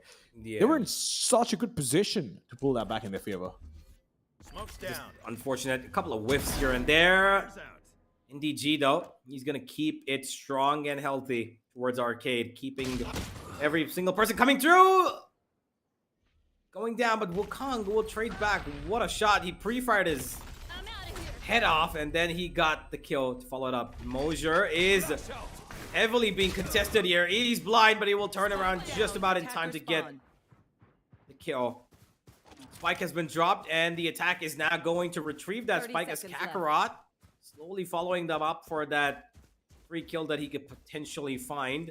That's how one of them spots the second one as well. Gets the kill on Takeshi. And now it's on to Wukong in a 1v3 to get something done. But no, it's going to be Mosier. End things up 2-1, and Naos take the lead. Well, Naos with the lead indeed. But Fancy United this time around, of course, not the best of weapons to work with anyway. So wouldn't be too critical of them. But of course, this time around, they need to turn the tides and make up for what they managed to do and the blunder that they made in the second round itself. So Mosier, of course, creating a lot of impact, creating a lot of value, getting a lot of value out of those relay bolts and the neon itself. We'll see if we do see an aggression from the defenders, because I think that might catch them off guard. But Ratio with that incendiary lineup, I think he missed it. Yeah, he missed it for a second over there, but now he's going to go for it. And they want to go out aggressive. So I do see this going Fancy's way, if only if they can manage to find that pick. But oh my god, look at that. The amount of chaos towards A-main is incredible. Of course, Kakarot barely surviving that one, still gets hit on the head through the doors, but NDT can find his first one to get traded. Yes, indeed, he will. All comes down to Naos Esports. His last player, Blurred, in a 1v3 with the chamber. How much damage can he do? He has an operator to work with. Could potentially save it up, but I'm not sure if he wants to. Well, he doesn't have money, but yeah, he's going for the save. He doesn't want to give the opportunity to the opponents to drop that weapon, but they're actually on his tail. Never mind, they're not. He's going to be able to get away with just about enough time, I believe. And he's going to hope that nobody actually comes and challenges him. He's going to go and sit next to his trap. Make sure that he's covered up from one side at least. And Fancy, with what looked like they almost lost that round. That aggression from Naos was really good. But unfortunately for them, Nizzy's flashes were pushing them off too much. And the minute Kakarot was getting pushed back, he ran straight into the site to get towards spawn, but he was blinded while all that is happening. Wukong comes into the site, and he finds 3. Good stuff from Wukong there, as 2-2 the scoreline now. We've got quite an interesting matchup on Fracture already. The first 4 rounds have been really chaotic and unpredictable. Yeah, both these rounds that these teams have managed to win have been extremely chaotic. So there's no consistency in terms of who's winning these rounds. And of course, once again, Fancy showing that, look, they had the experience, they had the firepower, but then again, this ooh, the follow line, this could be massive for the opposition, but they decided not push in. Oh boy, they've got control and they're running straight in. but it's a little bit of a weird control because they've cleared off the entire side. Nobody's gone in yet. Finally, they will run in. They've damaged a lot of the opponents with the amount of ultimates that they've got going in. The defense does have the Orbital Strike to try and work this one out, and that's exactly why the entirety of A main is where the Fancy United players have plagued themselves. Wukong will find G as well, as now the Orbital Strike seems to be coming into play. It clears off the A main side. Wukong is still inside though. Kakarot and NDG find one each, as Nizzy is keeping it alive. He's still towards that A main position, holding his ground as Wukong is supporting him. Both the duelists making the work short. The ultimate comes in from Kakarot, but he's not following it up by himself. The grenade will stop it. Good support from both of these players. Their understanding is so well rounded. And now it's a 1v2 where Kakarot just has to go save. That was such a waste of the Rolling Thunder. I'm not quite. I mean, look, you knew there was a player there. You didn't want to follow it up. So I'm actually pretty puzzled as to what the idea was with the Rolling Thunder followed with the fault line and then going towards A main, because clearly it was absolutely planted for A main, right? So you couldn't have diffused it anyway. So it made all the more sense to clear out A main before actually going towards Sand. So yeah, a lot of questions to ask yourself if you're that player. Fancy United, on the other hand, though, almost losing that round as well, but still managed to pull it back in their favor. And that was a quick that was a quick take on the A side with 3 of those smokes being used. I feel like maybe one of these smokes could have been better used for a retake, but then again, you don't want to leave any angles that they could potentially get a pick from, right? Yeah. Well, yet again, they're attacking this dish side, and Blurred has actually found the first kill onto Nizzy towards B main. The spike is also there, so I'm not quite sure what this approach is from the side of Fancy. Not control of the A side at the moment. Not entirely, but just about quite. While the rest of Fancy are still underground on B. Oh, but the problem, look at that. Look at Kakarot. He's actually going right behind the 2 players of Raze and the Fade who are there. Fichio, I think they need to make a little bit of sound cue happen here so that they can get some free kills. They're actually going to be a pinching movement across both angles, but the problem is Blurred. He's got himself covered up. That rendezvous is going to let him teleport back towards spawn, as Fancy, now expecting that backstab, should be able to take out Kakarot, and that should be the A side opened up. Are they going there? Yes, they are. Instantly rotating. They're running for that A side, but so is Blurred and the rest of Naos, as they know this is going to be an A take. They know it is going to be an A take for sure, but of course, do they have enough weaponry to make them stop? Of course, getting that pick, he will get taken down. That is just unfortunate. I think at that point, right, you just need to commit to the fight. There's no point falling back because they will find you and they will kill you. And there's really so much damage you can do from the rope, right? Especially on the fact that you can't even stop on that rope, unlike the ropes on Icebox, where you could stop and maybe take a shot. But Wukong, in the meantime, is going to find that pick. And Fancy United Esports once again in a commanding position in this round, but of course we've seen them throw that away. Are they going to do it again? Is that tour de force going to create any value for itself? Blurred still trying to stay alive, but this it just goes past him. It just goes past him. It's not even going to spot him. Can he find that pick? That is a question. He realizes there could potentially be a player over there. It will not peek around the corner, but will definitely commit to this fight because look, he doesn't have a lot to lose, does he? Yeah, no, he's got the ultimate that will expire, and he's going to make the best use of it. Trying to go for the defuse. Now he's got 2 different angles to worry about, though. He doesn't know that there's a player coming in from the other side of the site. Now he's heard him. Goes for the kill, but not going to connect. Kishi will, though.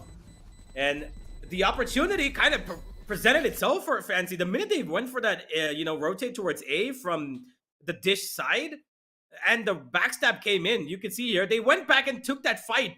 And the minute they know that G is going to be killed, they instantly found one player over there still lurking, which, by the way, was the Brimstone. And he did more than enough in terms of informational play to say that, okay, you know what? Come back to B. It's open. They all rotated. And Fancy found themselves just in a cascade of opportunities that they were taking step by step in the right direction. Now, they're 4-2 up with putting their opponent in a bit of an economical mix. They're putting their opponents in a bit of an economical mix, but of course that rolling thunder being used, and this is where they start going in along with the blue bot, trying to clear out heaven area as well. NDT just all he can do is wait. That's all he can do. He has a showstopper available as well to attack. And yes, I can. Look at this position. This could be crucial for the opposition. But Nizzy, in the meantime, he will get taken down. G finding that first pick. Are they going to use the showstopper? Are they going to commit to it? But Mojer on the backstab. Can he find the pick? Finds the first, and Luz find the second as well. And that relay ball, he still finds the pick, but Fisher quickly gets traded out, reducing it to a 2v4. And Kishin needs to stay alive, but actually manages to find two for himself. But that doesn't matter because Wukong will get taken down. So, not committing to the showstopper because not the best of positions to work with. Do you think showstopper could have created value over here because of how close they were while trying to go for the retake? Yeah. Naos. They now have a timeout coming against them, and oh boy, I'm gonna have to see. I'm gonna have to see Kawa's face. Can we please see the coach's face right now? Do we have the coach's face? Please show me. This is Amix. Give me Kawa. Oh, he's just done. Oh my god. Listen, I apologize for laughing, but here's the thing, right? It's emotions that make it so special. Yeah. To have Kawa on screen, right? So as much as we want to see him, as much as we might poke fun around this, but also we do respect the passion that he carries for the team and of course for the game, and it's evident. And I feel maybe that's also the reason why we like him so much. I feel out of all these teams, all the players that we've seen, right? He's obviously been the most animate, he's been the most passionate, and of course, we want to see him on screen as much as we can. Well, I hope that this emotion will also trigger a bit of, that energy in his own team, as they will too listen to him, feel that anger, feel that, the energy that their coach is trying to instill into them, and take this map by surprise, win their first fracture in across 5 months of play. As NC still have a slim lead of 1 round, and they've got 2 ultimates this time to try and dig it out, make it 2. Will Wukong go in for that? There comes, oh boy, he's going straight through it. He will find the kill, but he's down 28 HP as Nizzy actually covers up for him from spawn. And 1 ultimate seems to have been enough to secure this round because their opponents are now down by 2 members. And even though they've got weaponry to work with, utility is not that available, not that useful. Blur needs to try and get an opening here, but he's got nothing to work with. Mojer does have all of his utility intact, but they're already going for the save. They don't want to fight this.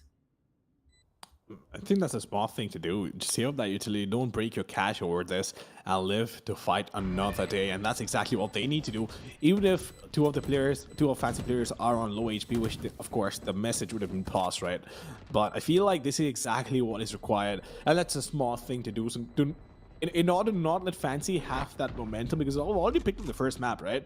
And if you break your bank trying to go in for the street take and forcing this issue, it could just compound your problems. So while Fancy has managed to pull this round off, I feel like for the next one, they will still be able to create a lot more value and impact. Because look, the guns they've saved, that's allowed them to go in for a Guardian and of course one more weapon that got bought up. So I feel like it was a completely logical decision to make. And guess what? Even if they end up losing this round now, they'll still have enough to go in for a half buy if they please. Yeah, they will. So Fancy are doing a pretty good job of keeping their opponent at bay and also keeping them worried about their economy, because they did save a couple of weapons. So like Mama just said, they will be able to go in for a half buy if at all. Nizzy, he's charging up this B site. And Blurred is trying to take out that lurker, Ficio, who's keeping them busy. A lot of players are falling down across both sides, but it's still Fancy in the lead as Kakarot will take one back. 3 versus 3. Make that 3 versus 2. Nizzy is still just absolutely on top of his game. Activates the ultimate. Goes straight for this charge up of enemies. But NDG will charge him right back down. Kishi will trade though, as 1v3 again comes on to the scenario of this clutch, but it's still not going to be good enough. By the way, I've just been informed. I did not know this. I'm really sorry for the way that I was pronouncing it till now, but it's apparently Naos, not Naos. Right? We've been pronouncing it wrong. Yeah, that's what I was wondering, right?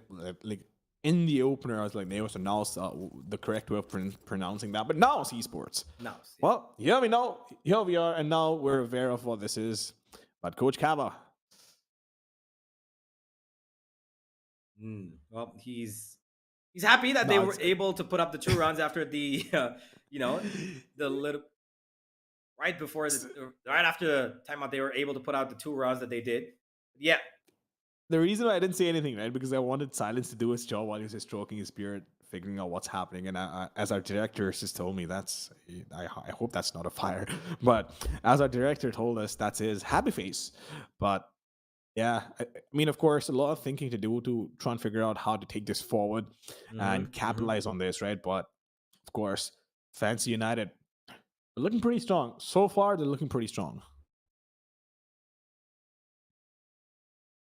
Well, let's find out whether or not these players of Naos can actually turn this around now. They are on an eco. Well, sort of. They've got Stinger. I was there's going to be 2, but now there's only 1. Let's see if they're going to be able to pull something out of this. The Faith exchanging utility towards Dish as a lot of chaos happening towards that A Dish side. It's a Fade and Raise from the side of Fancy to try and sell a fake here. As the rest of Fancy are actually heading in towards B. They're underground at the moment. And there's only one person actually defending this entire B site. It is Blurred. He's got currently no idea about where these players could be. Every single corner being cautiously approached by Fancy as they know that these players could be holding a shorty in the weirdest of angles. So they're making sure that while they check every single corner, they're also enabling Nizzy to get that ultimate again and again and again. Oh, for now, Blurred is going to be behind this Kai Smoke. Of course, a curveball will be used to clear these angles out, but Nizzy trying his best to find an opening. It wouldn't matter because these Kai Smokes will be blocking all the information that the opposition could potentially have. And now, of course, the spike is going to go down. They can play on the post plant along with the orbital strike, but that will get taken out of the equation. Fishio will fall down. That is unfortunate, but now NDT has one available, and that will force the issue along with the Rolling Thunder going. That's a wonderful combo of 3 ults. 1 enemy remaining. Was it? Oh my god. First, it was the breaches exchanging 4 flashes, by the way. It just went whoop, whoop, whoop, like that. And then we had this breach ultimate come through. Then there was a Nightfall. Then there was... Yeah, man. Valorant is just crazy. I love this game, but it's crazy. With the amount of chaos that it can cause with just one agent. That breach on either side is more than enough to just make you go, all right, I'm just going to hit Alt F4. There's no point. Yeah, I mean, those were a lot of ults being used in order to lose that round, of course. Not enough value being created, but they tried, right? They had everything that they would have needed for a retake, but Fancy.Esports is playing that round better than the opposition, so not a lot that Naos could have done better, but in the meantime, Nizzy once again just making his way to the site. Ooh, walks into the relay ball. Is that going to be a problem once again? That orbital strike coming into play and taking away so much HP, right? Even if it doesn't get the kill, even if it doesn't guarantee the kill, it just chips away so much at the opposition that is difficult to deal with. But of course, a flashpoint will allow Kishin to cross into the site and plant it safe. But how does this go from such a commanding position to a 3v1? Never mind, doesn't matter. Blurred will find those 2 picks and of course bring his team back in this match. 4-7. Fancy United is still leading the scoreline. It is going to be the last round of the first half coming up, ladies and gents. And both these teams have weapons to work with. Yeah, there is an operator on Blurred as well, who is, again, the leading charge for his team. And Naos really now got to try and get this 5th round, not let Fancy dictate the space. Wait, 1 second. Do I see... Oh, never mind. Nizzy picked up the operator on the Phoenix, and I was like, okay, this has got to be the end times now. Gone back to the Vandal. As we head into the final round of the first half, and Blurred has been spotted out, and he will be forced off of his angle as well. Too much utility coming down and dropping to his face. The Fade, the Breach, everybody, as Naos now have to prepare for a retake because the side is just too far gone away from them. And with no ultimates available on either side, this is going to be a difficult situation for the retake because they could have used one of those crazy ultimates from either the Breach or the Brimstone. They could have used it for sure, but Nizzy in the meantime, he's just gonna hold an angle. And DT is waiting. Of course, the aftershock to flashed him out. Is he gonna go in? He needs. Yeah, I mean, he doesn't have any sky smokes available, so it doesn't matter. He needs to go out there and pick those fights. But of course, now is trying the best to go in and breach that defense while they're trying to go in for the retake. But of course, they double peeking, triple peeking, everything. But Kakarot, oh my lord, what an absolute monster with those big peaks. It all comes down to Kishi. Although it doesn't have any utility working, but time is running out. Tick, tick, tick. The clock is ticking away as well, and it all comes down to the last chamber standing. But Blurred doesn't have enough time. That is unfortunate. He will get taken down. What the hell was that on Kakarot? Kishi? That was nasty. That shot was insane. Well, Kakarot was able to spray down 3 there, but look at this. What the hell was that? Fade away 1 tap. Are you joking? Of course, he's the pun intended, but yeah. Well, yeah. That has to be one of the most disgusting shots I've seen in this tournament so far. Definitely has to be one of the most disgusting shots for sure. But Fancy United are in a great position right now, 8-4. The scoreline in the favor, and of course, Naos have a lot of work to do. But this is when they can shine with that Neon Breach combo, the Flash and Dash combo, start winning these fights and maybe create so much space and create so much chaos that Fancy can't keep up with it. But at the same time, you need to realize this. They can absolutely counter this aggression with the sort of setup they have as well. Raise, Phoenix, Fade, Breach, of course. The Phoenix can create so many plays on itself, like all by itself, that it's not going to be the easiest of tasks for Naos. But let's see if they can push it to game number 3. And Fancy United, of course, wanting to improve their track record on Fracture. Yep. Well, the last time that Fancy United played this map, the half, I believe, ended 7-5. Then it was the side of SBE which took it further on. The last time even they played this, you know, they had the lead. Fancy United had the lead against Southfield yesterday. Then it just flipped over. And here we are in a similar situation with a little bit of an extra lead. This time it's a 4-round deficit against the 2 that was there yesterday against Southfield. Let's find out if this is going to be something that is going to give them that extra bit of boost. The 4 rounds that they require, because they are on the defense, and their defense is a little bit than they would expect in terms of utility of defensive qualities, but their aggression makes up for it. So they're going to go, I believe, towards Dish and Arcade, you know, start off their aggression, take control, and then they're going to come back towards the side if they see the opponents coming the other way. But it looks like there is going to be some sort of resistance. The Neon and Fade are going that way, and they've got no, I don't know if they've got an idea right now that there's going to be a 5-man push coming towards them across 2 different directions. The Chamber did put a trap there, and he's going to go right back towards the other side. Oh boy. Oh, you guys can't really see the map at the moment, but from what I'm witnessing, there is going to be a big fight towards a Dish. Well, I guess we'll wait and see. But of course, a lot of presence, a lot of heavy presence. It's going to be a brawl out there. I don't even think it's going to be a fight. It's an absolute brawl coming the curve all along with the Horns going in. The amount of information they want to get. Can they pull it off? That is a question. Of course, Phoenix is going in, gets the first one. Wukong coming in with the clutch with the pick. And it's not just Dish, it's a pincer coming in from Fancy United. So, of course, a hyper-aggressive team doing what they do best with their aggressive plays and taking down 2 players on Naos Esports. This is a problem. This is such a massive problem, but they still have the Breach available to hold off the retake, which I feel like they will have to still play aggressive though, and use that Breach along with the Chamber, so they can go out there, get a pick, and fall back if they need to. I really want to see Naos try and clutch this out 3v5. It would be a miracle, and it's a miracle that I would love to see. They are against the wall right now. Wukong, though, will take out Blurred, as that double peek was insanely good. There's no way they would survive there. And Nizzy takes out Kakarot. Ladies and gentlemen, might just be a flawless pistol, unless NDG gives a little bit of damage. Gil goes for 1. That's about it. But what a round from Fancy. I am pretty sure, I am almost certain that now should have seen this, pincer movement in their previous game, but somehow they didn't really think to, maybe go all 5 towards that dish region. They sent 2 players who will obviously get crippled with the amount of utility and 5 players running your direction, and with the flash combined as well from the Breach and Phoenix. It's almost as if they didn't know that this is going to happen, but this is Fancy's signature move that they do quite often.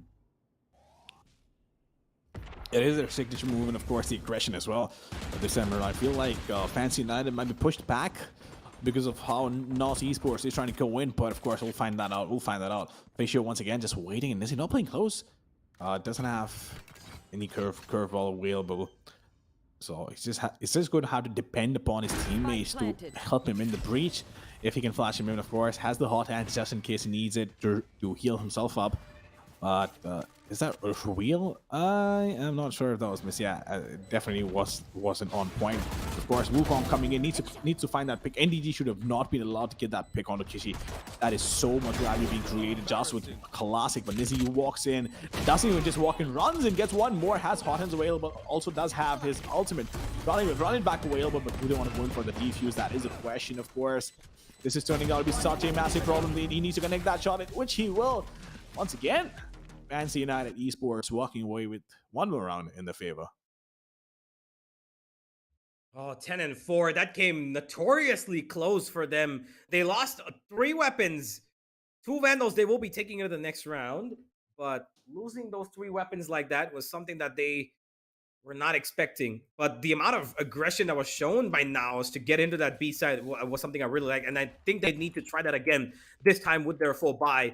And I'm pretty sure that Fancy are not going to be ready for that in terms of retake potential, but find out. Fancy switching up the heat once again, going in towards B main. My god, they've already got so much control. The utility dump is insanely good, and they're forcing now towards the A side, where they've got one only the trade-off with Ficio, as everybody's running right back, and so is the Phoenix with his ultimate. They've got nothing to work on back of this Phoenix. He just spots out one, and that's about it. 2 versus 4, and now stabilized. One enemy remaining. Well, now stabilized for sure, but Nizzy holding on to that gap in the smoke. Can he find a pit though? That is the question. Are they going to itch for this? Do they want to push? I don't think so. They're going to force the issue. They want to save as many weapons as they can because they need all that money. They absolutely need to save all that money, but Nizzy's still waiting. He has a curveball available. He could potentially get a couple of kills while walking away. I think there's only one way to find out if he does, is to wait, but he has all the information in the wall. Gets the first one. Could he find the second? Nope, he will quickly get traded out. Yeah, would have made more sense with the curveball, but then again, he would have been spotted, so all the guns would be trained on him. Makes sense, he caught the first player off guard, but that Neon, look at it. It's just such a problem to deal with when it's rushing in. Yeah, most certainly. This is where Mosier needs to, just shine. He's had a pretty awfully silent game. 5-11 he's currently. And he needs to pick up the pace. He needs to pick it up big time because on the attack, he is their main man. Him and Kakarot, they need to combine and bring out something magical every single round. Eco for Fancy gives them a little bit of control towards Arcade as it is left empty. They allow Wukong to get his ultimate ready as Naos are actually being pretty quiet about this. They're taking it slow. And Fancy, they're getting a little impatient. They're holding on now.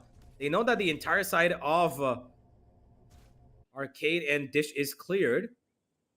Naos, they realize that there could be a B stack. This is a really good read from them as they're heading into the side where there's only one player sitting, and he's sitting in towards Dish.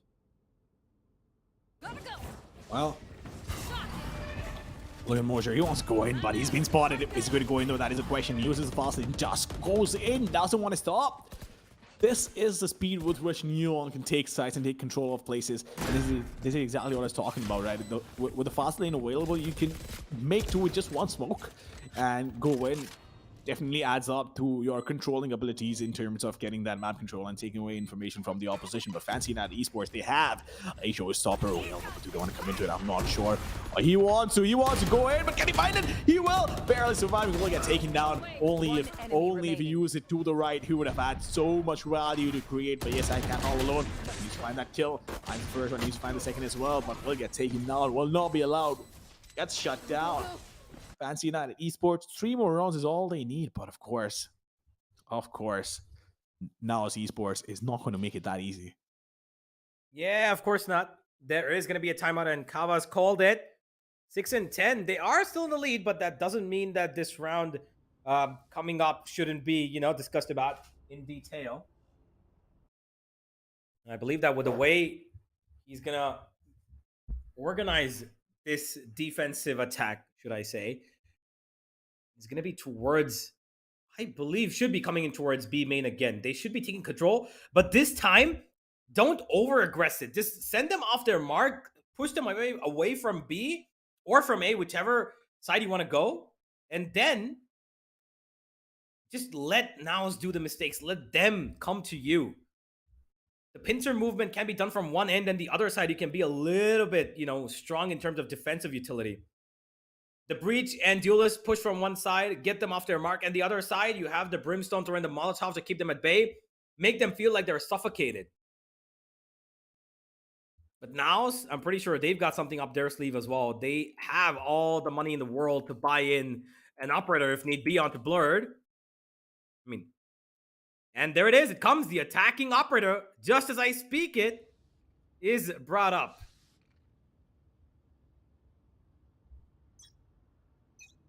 The attacking operator can be such a menace as well to deal with in case used correctly, but of course that goes on with every weapon as well, right? But of course, look at Mosher delaying that aggression, but oh my lord, that is so much information being given away.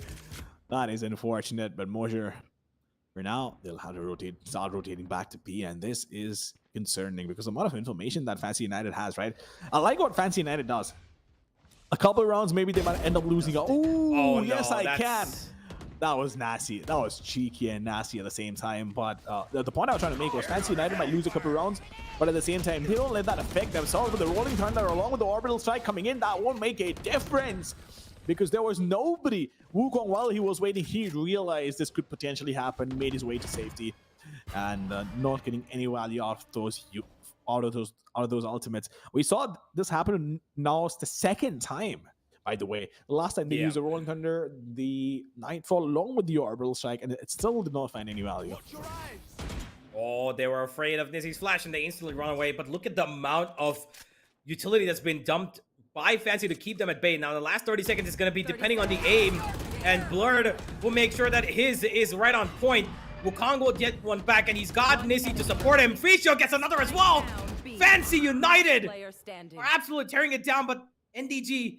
he's going to find an avenue to run away. He is down pretty low, and he's got about 13 seconds left, and he is going to go to the A side to get the plant down. Left. Oh, man. They did such good work to keep them at bay. That smoke onto heaven was the most important from the Brimstone, which didn't even allow them to get inside no matter how much utility and the ultimates that they dropped. And now, it's Wukong in a 1v1 with ample amounts of health, and his opponent pretty darn low.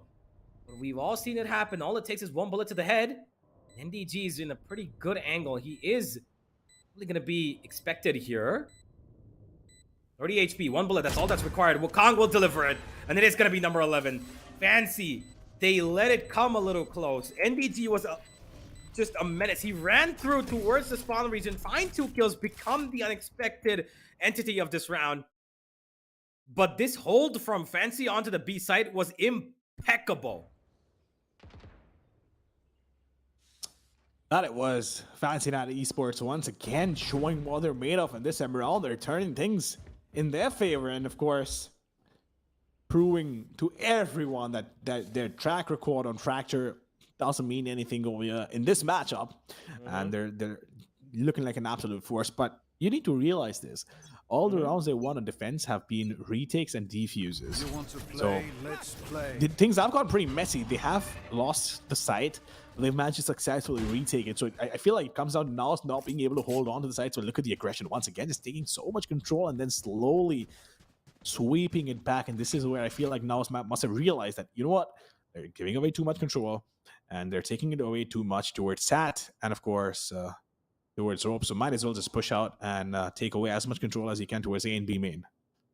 Yeah. Oh, I like one thing though. They let Fischio take in the ult orb instead of Nizzy because they wanted to make sure that the orbital strike is available for you know, any sort of push or retake ability. Yes, I can. He's holding onto the ultimate.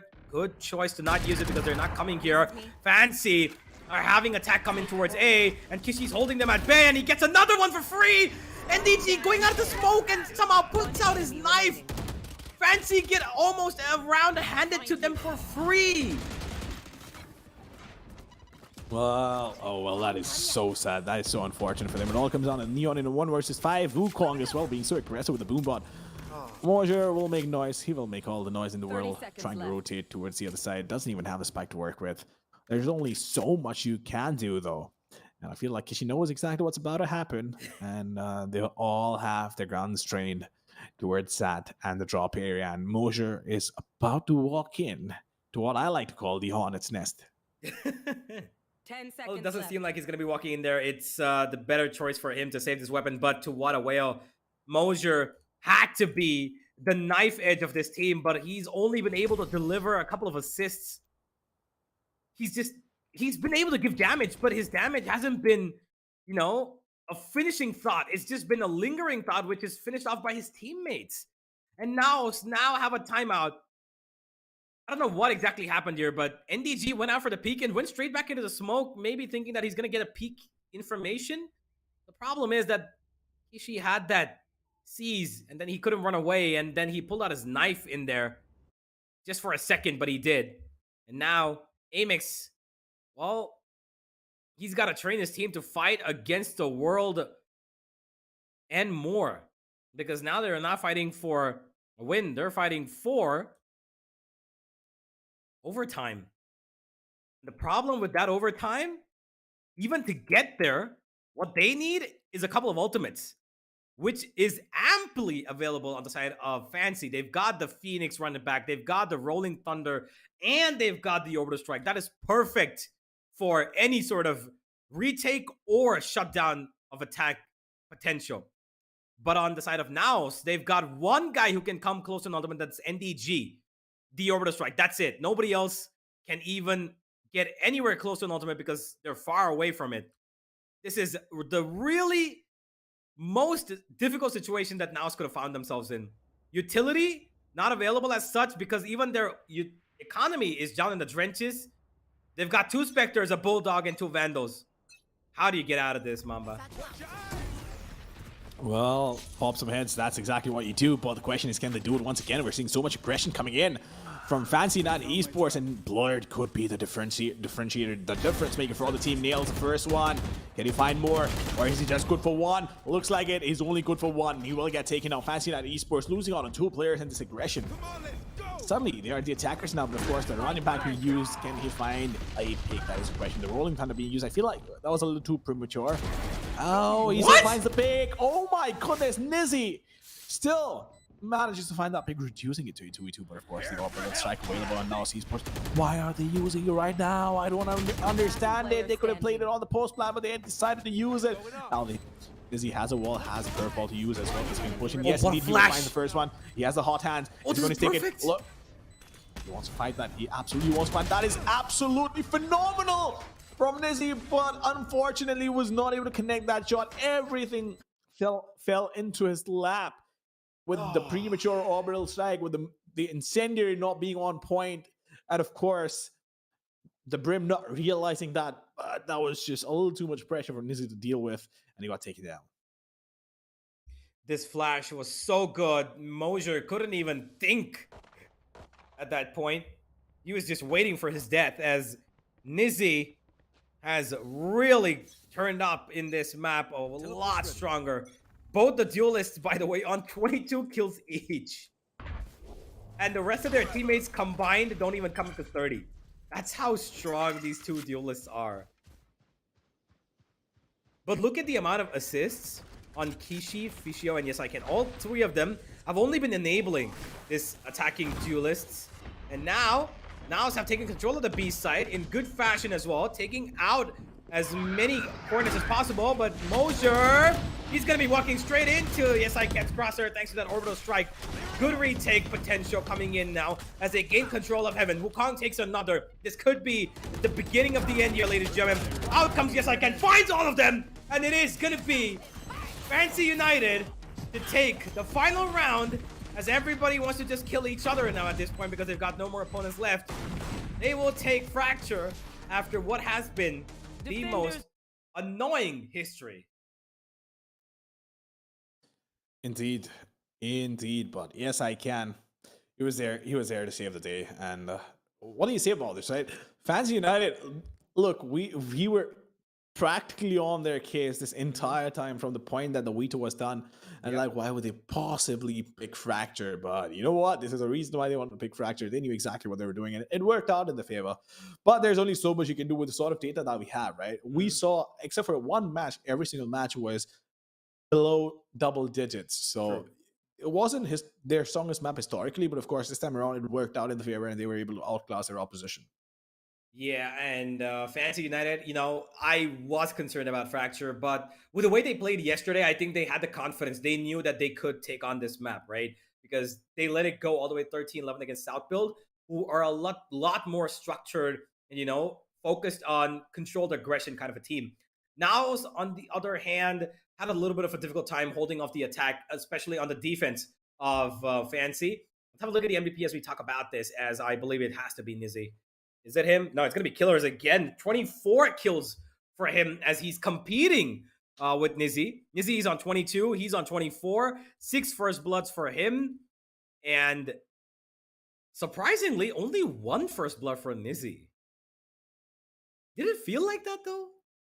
It didn't. Honestly, it did not. Look, as long as your team wins, as long as you're able to get those kills, I don't think it matters really. But Killers, of course, we did say this before we went live, that Killers is one of those players who can definitely step up when he needs to, and of course can be the difference maker for the team, and that's exactly what he's done over here. 6 first bloods, 24 kills, and an ACS of 300. Those are great numbers. So yeah, congratulations to Fancy United for picking this up and of course surviving in this tournament, because these obviously are the lower bracket semifinals that we have today lined up for you folks. And if you lose this, you're out. That's just how it is. So yeah, of course, Killers on the other side with 24 kills, 12 deaths. NDG as well tried his best, 18 kills and 10 assists with the Brim. Yep. On one side, you do have the double duelist working so well. And on the other side, Mosier just couldn't step up today. I don't know what exactly was going on with that, but he had 8 assists, which means that he was able to connect his shots, but they weren't able to finish off the kills.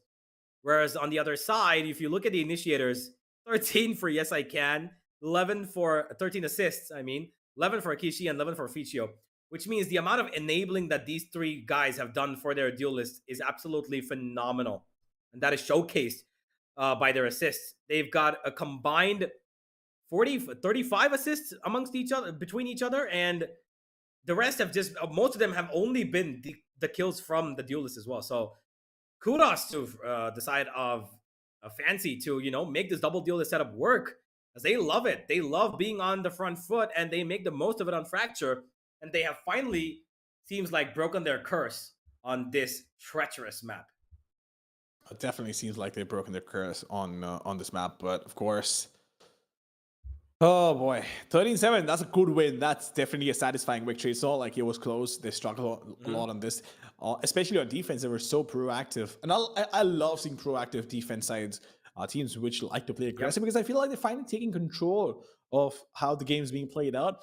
And it messes with you so much if you're on the receiving end, right? Because you have no control whatsoever about what's happening around you. But regardless of that, ladies and gentlemen, entertaining first game for sure. But right now, it's time for a really, I wouldn't say a short break. Of course, there's going to be a bit of a time before we start off with the second lower bracket semifinal. But ladies and gentlemen, stay tuned. Get your popcorn, get your coffees if you need to, and grab yourself a drink, because we will be back with a lot more action, a lot more fun. See you around.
Hey guys, what is up? Welcome once again to the Valorant India Invitational by Galaxy Racer, now in the C closed qualifier. My name is Asteroid, with me is Mamba, and we'll be seeing this best of three undergo with Made in Thailand versus Oasis Gaming. Now, we saw what happened in that previous game with Fantasy United Esports versus Naos, and very much, again, just proving to us that Fantasy United is one of the dominant teams, if not the most dominant team from Vietnam. Just again, shooting themselves up in their bracket. But yeah, what's up, man? It's all good, man. It's all good. Of course, the match before this as well. So first one, pretty close, but of course, the second one did not go as planned, of course, for the opposition. But for now, looking at the brackets, like we are talking about the lower bracket semifinals, of course. You're fighting for survival. That's the thing.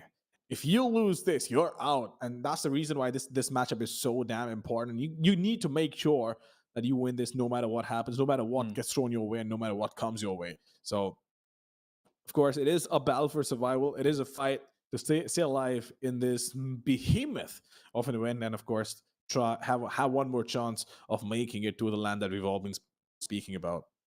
Yes. The land that we want to all get into as competitors here and maybe as viewers, because I'll be there. So pretty excited to see that undergo live. Speaking of which, here you are once again, Made in Thailand versus Oasis Gaming. Let's look at the first team first. It's going to be Made in Thailand first. We did see them go yesterday against Bleed. I had the prediction that this team can definitely take that series, and it almost did, but they definitely lost steam at the end. Bleed were just so, again, consistent, able to weather the storm, and unfortunately, even if Kadum was able to create so many openings, unfortunately, the rest of Myth just could not convert, even though we felt PTC's presence there as he played the chamber. It felt like Beta, Alone Feels, Conga Red were very much lacking in, I think, the follow-up for Made in Thailand here. But what do you think about that, Mamba? I feel like, again, Made in Thailand, of course, on paper are the stronger team, right? So they are the favorites amongst the audience, amongst the viewers, of course. Personally, for me as well, I feel like Made in Thailand should have the most, right? Maybe lose a map, that to a close map. Shouldn't be a massive problem. But then again, Oasis Gaming, given the sort of results they've had in the past, right? I feel like if everybody steps up, they could definitely make a dent in Made in Thailand's confidence and maybe saying more than a map. But who knows, right? Who knows what happens on a good day, on a bad day. So of course, a lot of things will have to go right for Oasis Gaming for them to able to win this matchup. But I just feel like Oasis coming in as the underdogs don't have a lot to lose, so they could play a little more free. But it's easier said than done. Absolutely. Now, look at this roster that they do have as of now. I'm not sure exactly who isn't playing. I think it's Marky that's not able to join this roster. That's why we're probably like seeing Evo maybe play for Oasis here. But this is a roster that has gone through some changes in the past. Kevs and Draxi coming in from different teams. Kevs, I believe, was formerly of Naos Esports. As you saw a while ago, he was also from the Indonesia team RRQ, but got let go a couple of months, if not like a month ago. I think Draxi was alongside him as well with RRQ. So these players found a new home with Oasis Gaming, and I gotta say, these are incredibly impactful players as well. Kevs is an absolutely phenomenal initiator, or even a duelist if you give him the time. Draxi, I think, not super explosive. He did get that nice little stint, I believe, in the PH tournament for VCT, but you cannot deny how well he can use those smokes. Now, moving forward into our map video here real quick, I will just say immediately looking at this, I do feel it's very, very 50-50 in terms of how the teams and the players individually have been performing in these particular maps. Ascendant Haven is a map pool that both Thai and Filipino players are very much akin to.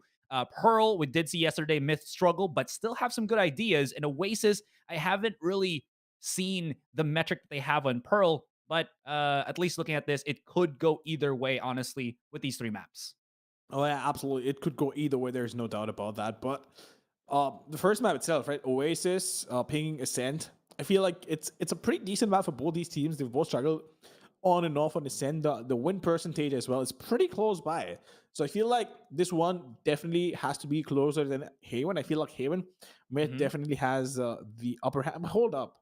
So it's picked by Myth and defense is Myth. Yeah. Oh no, I read that wrong for a second. I was like, how are they choosing the defense? But it was obviously Oasis. So it just threw me off Yeah. for a second. But yeah, Myth picking up Haven definitely have the upper hand on that. But starting off on defense is always difficult. It's never easy. So with Haven, it's always like this, right? You want to pick that map, but you also don't want to start off on defense because it's a given that the opposition will always choose to start off on attack. But with that being said, ladies and gentlemen, let's hop on to the agent select. We have Kadum on Jet. How is that not a surprise? Of Or course. why would that be a surprise? Is what I was trying to say. Yeah, it definitely was. Isn't. Excuse me. I did make a little bit of an error with how I presented the roster for Oasis. There, Marky is still going to be playing with the Oasis roster. I thought it was going to be Evo, their coach. Fun fact as well: Evo, their coach right now, was formerly from Bren. If that rings any bells in our viewers, also another Filipino team, but he did move to Oasis Gaming after a couple of months, and I think the exodus of a lot of the Bren players, if not just all of their crucial ones. So having a new home with Oasis Gaming, which has been a very touted, I think, organization here in the Philippines. I think they started with streamers before, and now they've had really good pro teams. I think in Wild Rift as well. But again, you cannot, at least as a Filipino fan, cannot remiss the abilities, the capabilities of this Oasis roster. And honestly, I am very much Select your excited to agent. their roster of them because I feel like it really evens out the rest of the pack. Draxi is an incredibly intelligent controller player. Kevs can do clutch scenarios even on an initiator. Marky, I think, is on a level capacity similar to Kadum. I'm not sure if he's at the same level, but he is very tactical and very, very good at doing execute plays as a jet, which I think not a lot of teams really do get. Usually you get a jet that, hard carries in terms of the aim and something like that. But I think Marky does that a tad bit better with how he executes. But of course, that's still all to be said with how they play on stream and together, which again, we haven't really seen because of the change of iteration with some of the players from Oasis side. Oh yeah, but no Chamber on Oasis. That's quite surprising. I feel like Chamber definitely has a lot of impact to create. But then again, here's the thing, right? As an agent individually, it's such an insta pick sort of a mentality, right? It has a very high pick rate, but at the same time, Oasis is choosing not to go with the chamber. I'm assuming they have a plan to work with Oya, but I feel like definitely could create a lot more impact than what is perceived. But it's Ascend. Let's see what happens over here. Of course, the Killjoy can be pretty damn annoying as well with the Nano Swamp and the turret. They will slow down the push on B side, even if you play A, right? So I feel like it's more effective on B because of the first lane. You have the alarm board and they have Nano Swarms in a line, and that's an alleyway, right? So it covers a lot of area. There's not a lot you can do, but at the same time, there's a KO available. So if you're going to go up against a KO, you better make sure that you don't get neutralized, but sorry, you don't get suppressed by that 0 point, because if you do, then it's practically useless. Yeah, sure enough. At least for a couple of seconds during that suppression. But what I do see the KJ doing better than, for example, like a chamber on defense, right? Is if you set up your utilities on B and mid, for example, your I just quit the KO bot or the KJ bot, the alarm bot, excuse me. If you place it on market and if your opponent breaks that and you try to push through market, you still have to deal with the nano swarm and maybe even the turret, on that boost spot on spawn.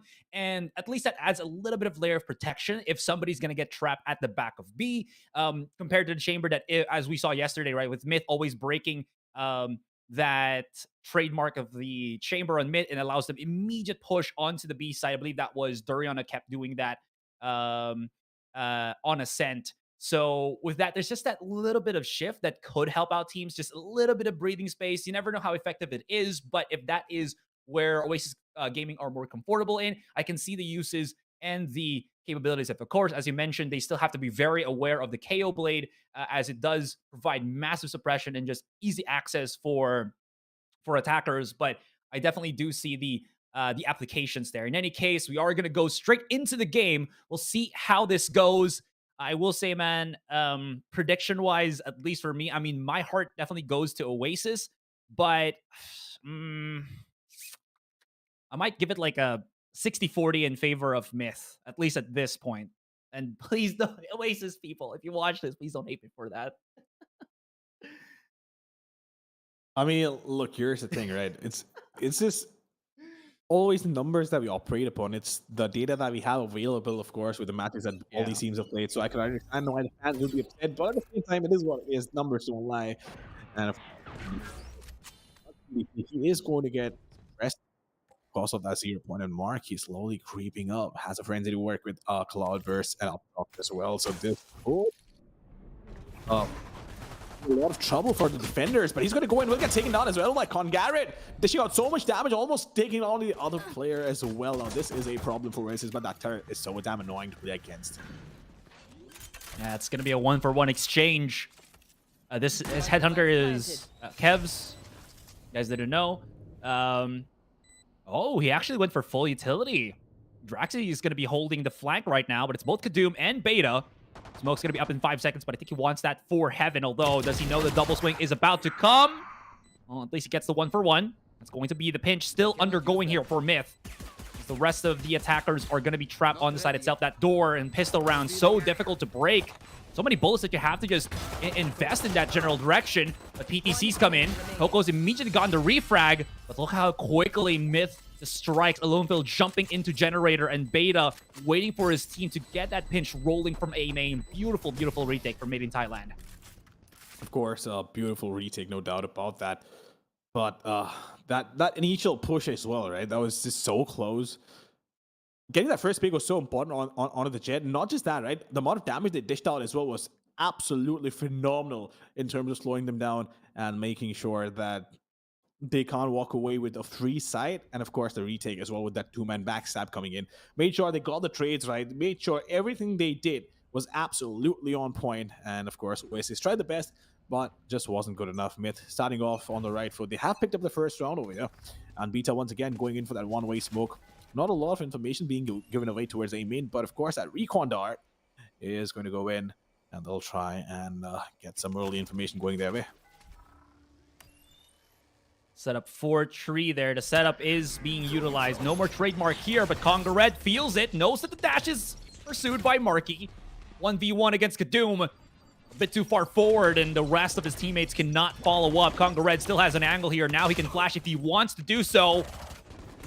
Okay, that's Headhunter that finds him, or rather Kev, excuse me.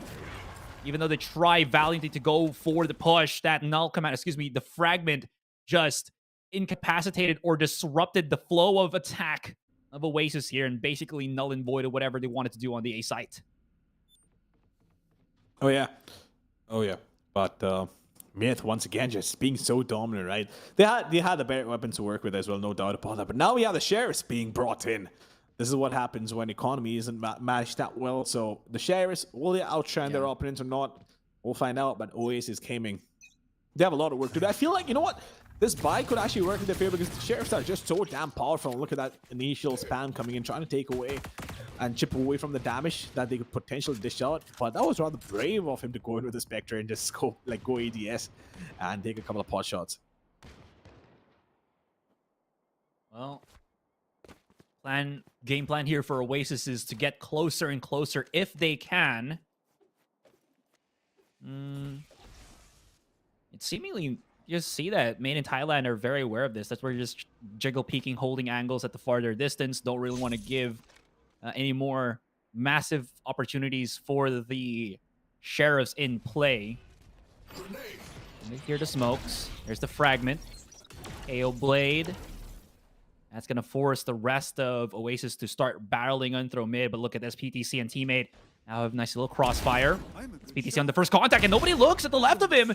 He's going to deal some damage here. Already found 2. Kadum follows up, and he's chasing them down, but nobody's on mid anymore. It's going to be on what is left on B main. Headhunter gets overwhelmed and even gobsmacked by the Ares. Not the God of War, but the LMG here in Valorant. Of course, the RNG gods, right? Or as we call it, RNGs. There's a lot of times can work out in your favor, can work against your favor. But if there's one thing for sure, if there was one god I'd pray to, that is definitely the god of RNG. And look, I've seen so many rounds shift, right? So many matches shift in terms of which team was pulling it off because of RNG, and a lot of times unfortunate moments or timing. That it's unbelievable. But at the same time, that is what makes it more exciting to watch. But if it keeps on happening again and again, it also can get really annoying if you're supporting one team or the other. But of course, early information once again towards A main. But the opposition is smart. They're not going to get revealed like that. Now this is the time Oasis now finally have their weapons. Marquis somehow slowly straddling in onto short. Raxi's going to be holding the angle here. I wonder if Kadum's going to at least jiggle far enough that Raxi's going to be able to see the shoulder, if at all. Not really going to happen here. This two-pronged approach is dangerous, but nobody is really aggressing towards that general location for now. Excuse me. Pop shot or pop flash for PTC just for a little bit of contact. Now Myth start to understand where the rest of the attackers now lie. It's all about that mid. Spots out one already. Huge drone from the Sova there. Oh, Beta's in the corner here, but Raxi's not flinching, although Drax's alone. He's reacting in time, though. Kadum just could not peek in the nick of it. And this is where Oasis start to dismantle the defense. PTC still holding on. He sees the barrel already. Pop shots, and Marky not knowing where to look.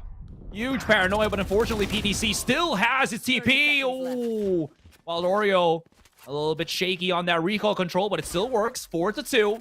And made in Thailand, upgrading weapons. Kadum getting closer. Draxi on the first contact. And now here comes the retake from the rest of the squad. Oh! Yeah, but Draxi is still holding the fort. He is still playing super close. Question is, he's going to find the pick. He has been spotted. Will get taken down. Kadum not letting that slide headhunter once again. What a quick trade. 1 versus 2 to pull this off, but it's not going to be easy. Coco comes in. And, well, Oasis Gaming walks away with the first round. But yeah, that was pretty expensive. Even though they did walk away with the first one, it wasn't easy for them to pull it off. But made in Thailand, they made sure the presence was felt, even if they lose the round, and of course keep the opponent's economy in check. But PTC, now look at this. This is exactly what I'm talking about. The impact that a chamber could have, especially on defense with an aggressive operator. It's difficult to understate that, right? PTC, we've seen how consistent he can be. So it's going to be interesting to see how it all unfolds. And they're immediately going to just try to bait people in to peek through B main. Oasis should have an idea, though, that PTC could be on an operator, at least, because of the net worth of the players of Myth here. Marquis just holding somewhere outside of B main. Coco's been called back just to see if anybody actually pushes aggressive, but this is where it gets a little bit tricky, because if Coco's out in the open, the operator from PTC is already primed up. The jump, though, great on the reconnaissance, on the information. But PTC still holding the angle here. You can't see they're very much aware of, maybe even cautious about the potency that this guy has. I thought there was no damage, but he actually legged his opponent. PTC's now backing away. They haven't really done much in terms of map control. They've only really forced back PTC. The thing is, they have, but he still should have his TP or his rendezvous. What is good for Oasis here is they will have Wild Oreo's null command to utilize if they want to charge right in. Ooh, and they also will not have to deal with the smokes from the Omen because he used the first one in A main, and he's a bit too far from the case to put his utility on B. So this could be the time, but look at the numbers from Myth holding the angle right now. Oh, PTC in the meantime just holding the backside here. We'll see what happens. Can he hold the fort? Yes, indeed he can, but he can't go away because of that KO and the null command coming. That was so unfortunate. But oh well, Congal, he does have the fragment available. It's gonna go in. Look at taking down the Marquis. Oh my lord, gets that pick. That was crucial. That was very, very crucial. But of course, you know, that null command, I feel like that is what spoiled the entire defense for Made in Thailand. And PTC might have realized this or maybe would have seen it coming, but of course still got the first pick, which was so crucial, right? And only if he could have fallen back to safety, maybe it would have worked out. But I feel like Made in Thailand with that defense, the idea of playing it that way is great. We've seen that happen before. We've seen it work before. So Oasis definitely making the most of the null command available, but I don't think they'll be able to do it consistently. True enough, and Myth still has Tour de Force as a sniper utility here, but they're pressuring the issue right now. Kevs, oh no, they didn't know the PTC is actually pushed all the way through a short, unfortunately. while Kevs was using the Headhunter, he exposes himself in that specific angle and ruins the chances right now of Oasis. Now we're down to like 2 players to remain, Draxi and Coco. Speaking of which, is Coco going to use the lockdown?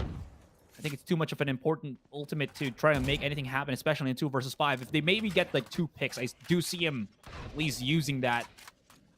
But now they know Draxi and teammate now trapped on B main. PTC finds the barrel. Coco's going to have to try to cross over, but unfortunately that's not going to happen. Made in Thailand. Just look at that. Look at the minimap. PTC, easy shot. Beautiful stuff. Yeah, easy shots for Taste, no doubt about that. But PDC, in the meantime, Coco. Look, he was caught with his pants down, right? Because he was already engaged with somebody else. But made in Thailand, they made it work. And I said this, right? It's not going to be easy to be able to recreate what they did on the 5th round when they pulled it off with the null command. So they absolutely need to have the null command, or at least the 0 point being 1 point to take that chamber out of the equation. And PDC once again just being super aggressive. He knows he can get that pick and quickly snap back to safety. So it's taking so much control away and making sure that Oasis have to use all the utility in the world to try and reclaim the lost land on attack. Yeah, and I will say, even if they do have the KO or those pop flash setups, it's not the easiest to actually set a pop flash against a opponent if you're not really aware of their range compared to like maybe a curveball or a guiding light. So, and I'm just saying this from a practical standpoint, right? As somebody who really hates flashes, KO's flashes are not as, I think, strong compared to duelist flashes and other initiator flashes. So if, as you mentioned, like PTC holds that angle, he doesn't get suppressed. He's in a really strong point that just deals massive damage before he actually gets flushed out. Anyway, speaking of flushing out, Conga Red, Paranoia Marky didn't even see his opponent right in front of him. No, he's... Oh, that's not too good. You're going to have to play contact here, but the crossfire is beautiful. Beta and Conga Red dealing massive damage. Last bullet, and it will hit Coco. Turned into a soupy melon. That is just going to be that. Oh, it's because Marky was blind by the paranoia. I think by his own teammate, too. That is unfortunate. That is definitely unfortunate. But Con Garrett, look, he was standing tall on defense, got those 3 kills, made sure they shut down the attack for Oasis Gaming.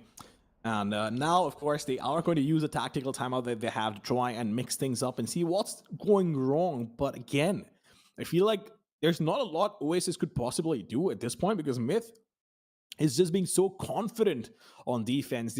They're not allowing any opportunity whatsoever, even with the aggression, right? Yeah. You see PTC, he goes in towards B min and has his teammate to back him up, even though he can fall back. So for that initial fight, he always has backup to make sure, just in case he gets taken down, his trade will still come in. And this is what I'm talking about. Made in Thailand are absolutely on point. They're feeling it. They're confident. And yeah, they don't want to be pushed around. They want to push the opponent around if there's anything going on the map. So yeah, they're not scared of anybody right now. Definitely not. And they're really enforcing their will in this defensive side, in this defending side of theirs. I don't know what's happening here for Oasis. I could also be wrong, though. That could have been Beta's paranoia. But regardless of which, huge paranoia from somebody that really deterred the vision there for Oasis. So they couldn't really check the corner. I think they were just... You know how the paranoia is not really a blind, but rather a nearsighted debuff? They were just at that point where I think the max range where they couldn't see the positioning of Conga Red at switch and just didn't, check it once again. Because if the first person that enters the site, duelist or not, doesn't check the corners and says it's clear, nobody will second guess and actually start peeking that because they have to deal with the rest of the site. Anyways, oh, what an off angle from Beta. And that's going to be Conga Red follow through. They just straight up looked on their A main. Oh my goodness. Kevs. No way. just gets full banged. And Coco, Kadoom doesn't miss those. Oh my gosh, what is Myth on right now?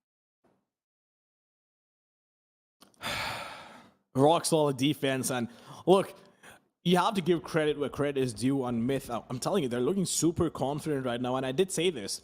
SN, even though it looks pretty balanced on paper, Myth, definitely the stronger team.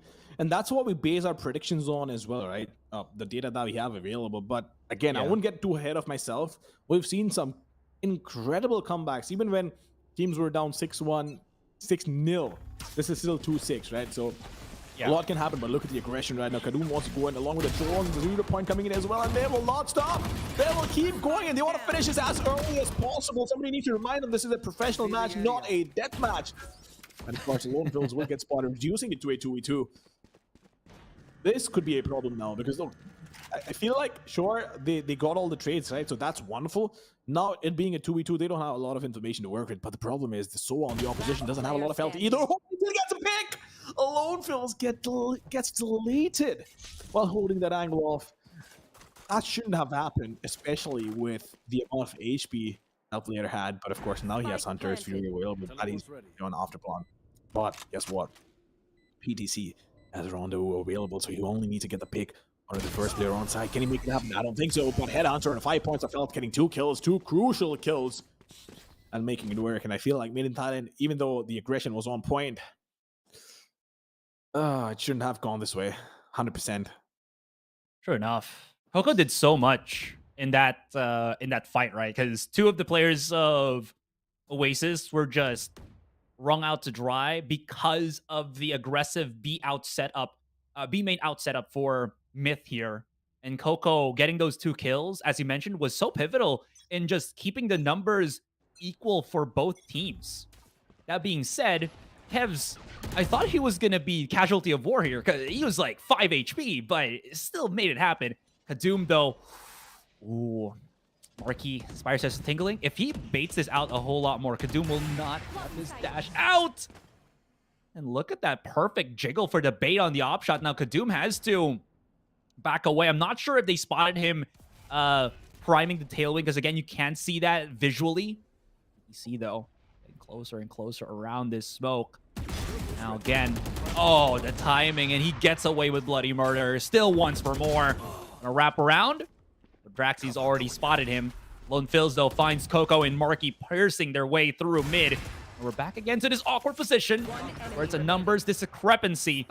Backs away for Lone Fills, backs away for now. Where was that TP? Oh, it's just for Draxy to get back. Spike's here. The thing is, he can pick up the spike. If he gets into a site, maybe, but at this point with a 4-1, it's definitely not going to happen, because as you can see, there's one from Myth here that's already guarding on A. Draxy's just smoked himself. This is at least a good chance for him to pick up that spike, but not the best, as there is that tiny little gap. Of course, but Lone Fills, in the meantime, getting that 3K, right? So while they did manage to lose the last round, but this time around, they did not make a mistake. And that was so lucky for PTC as well, because the KO was looking the other way around. Usually you don't see that happening, but of course, Myth, 7-3, leading the scoreline, so dominant. I feel like, so I wanted to actually ask this to you. I feel like it was a bit of an overcommit after they got the first 2 openings. Do you think in the round they pushed B main, right? Do you think when it was a 3v5 they should have fallen back instead of just pushing in? This is for Myth, right? Yeah. I feel like it was just a play that didn't really have a follow through. It was more of just them seeing how much they can commit to the fight itself. I will say, though, I think because they did already committed so much of their utility and started seeing, oh, there's basically like almost a whole brunt of Myth here. Let's just keep pushing in. I think that was the play per se. All right. Anyways, that being said, I think they were just both committed to really winning the firefights, and fortunately for Oasis, they still got one. Myth here. Oh, that almost caught PTC. Not really massive damage, but still gives him some time. Lone Fills coming in to help out his teammate, and they got themselves a massive crossfire. Yes, damage be done here by Coco, but it still traps them on the corner and not really on the site. They can't wallbang for this because they know they have weaker weapons, not really any of the good ones. What? And look at that, PTC finds the wallbang. People tend to forget Headhunter has the same attributes as the Sheriff. It's a hard or a what's the word? I think it was heavy penetration. So It it is does heavy the same thing as an LMG. But Yeah. the point is, it's still connecting that shot through the wall is still always going to be just as impressive. Doesn't matter even if you have a bazooka. It's just the fact that Sure you're enough. shooting through a wall, right? That is Yeah. that is what makes it all the more special. But of course, did you notice one thing? The moment that lockdown went down, Conquer was preparing a lineup for it, but of course the Headhunter was available. He didn't have to depend upon that. So they're prepared. They are absolutely prepared. But look at Kadoom. No respect whatsoever. They have zero names to give, and they're not going to give any. Of course, reducing it to a 2v5 this time around. Of course, they got the pick, so why would they even fall back? I like how Oasis is just so clueless on the face cam. You could see it. But it's just the domination that Made in Thailand have managed to bring to the table. They definitely did. Like, every single play right now for Myth is being received by Oasis. Well received in the fact that, again, they're just taking a bit of, not of a bit, but actually a lot of beating. Gotta say, though, that push, it's an iteration of the Korean flash and dash, in a sense. I think it was Vision Strikers, now known as DRX, that popularized that play, if I remember correctly. And it's so potent, as you saw, because usually, right, when the round starts, you are already at tiles. And at that point, a flash or a paranoia is a really strong tool to just blind like 2 or 3 people. And then you just see the combo, the shrouded step on the boost spot on tiles. And then Kadoom was just right below, providing suppression. And unfortunately, because of the follow-up flashes here for Myth, where to look, because they were blinded or trying to get away from the blinds. Well, of course, the 9-3 curse is what everybody's going to be talking about at this point, but we'll see if this curse comes to haunt Made in Thailand over here. But Oasis Gaming, they're going to try their best to shut things down. They do have the KO to delay the push, of course. Along with that, they do have the Killjoy as well, which they could use. And the Paranoia, of course, that is present on both sides. So that's not really a difference. The only difference is the Chamber pick that they've not had on this map. Instead, they've chosen to go for Killjoy. So we'll see how that works out for them. But Made in Thailand, that rush, right? Absolutely obliterating the opposition.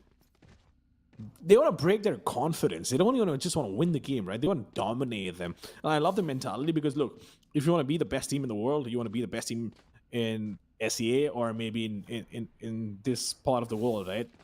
Yeah. You absolutely have to try and dominate every single team that you play against. It can't be close matches. You take the best team in the world and you put them in any other league, right? Where maybe the top 10 teams aren't playing. They will more often than not, you'll see them dominate their opposition. And that's exactly how good you need to be. So I love the fact that Made in Thailand have been able to bring that to the table. But at the same time, Oasis Gaming, right? Even if they end up losing this game, I feel like it is going to be a massive learning experience for them. So just keep your chin up high. Do the best that you can. And of course, execute your plans, the ones that you've come in with. Don't change your plans on the fly. I mean, sure, you want to win the game, but at the same time, you want to work on the process. It's not always about the results. So imagine you come in with, let's say, for example, 5 executes or maybe 5 plans in defense, right? That you wanna try, and imagine none of them work. It's not a problem of you winning or losing the match. You realize, hey, these 5 things don't work. Why do they not work? XYZ reason, right? So you figure out the reasons why they didn't work, you're trying to work on them, and you're trying to implement them the next time. That's the process. And as long as you're focusing on the process, you will improve eventually, as long as you're following the right steps. But at the same time, focusing too hard on winning matches, right? As much as everybody wants to win, right? All these professional players, they all have this hunger, they have this drive, where they want to go out there and win every single match that they're a part of. But that's simply just not possible. Unless, of course, you're an absolute aimbot and you can see people through walls. Of course, that doesn't happen. So the point is, Valorant, you wanna work on the process. Make sure that eventually there's a compounding effect. So there's a compounding effect of all the improvements that you've made, and capitalize on it. So Oasis, honestly, I feel like if anything at all, this is a massive learning experience. Yeah, and I like how you pointed it out, right? Because again, chat would be saying, "What the heck is Mamba talking about?"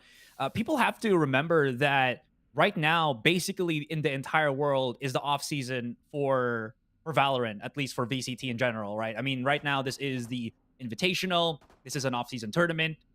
What is good about what you just mentioned is because of that, there have been a lot of roster shuffles between teams. You know, whether it's because their contracts have ended. They wanted to try out with a different team. They got picked up because of better opportunities there. Also, the franchising is put into the mix of discussion. So it's a really good way, this particular tournament, not only, of course, to show what these teams have got, but also as a chance to just figure out what is going wrong against them. Because if they join any, let's say, lower tier tournament, they can always dominate, but that doesn't mean that you're gonna perform better in a higher standing tournament, you know, such as this one, when we have teams like Paper Rex and Team Secret already invited. So if you get destroyed by them, at least you know that there is that point that you have to adjust and such. So if ever you do lose, you get knocked out, at least it is that very valuable learning experience that, again, in the offseason is incredibly crucial, because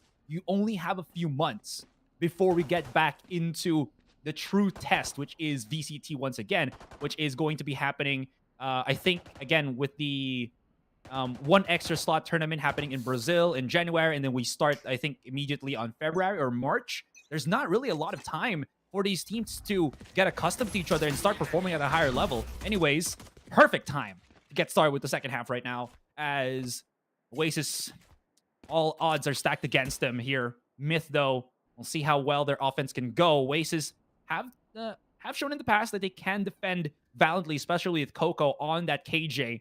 We'll see how this happens, as the approach from Myth is two-pronged, showing a little bit of forces here. Coco re-peeking. Follow-up from the shock dart actually blasts on two.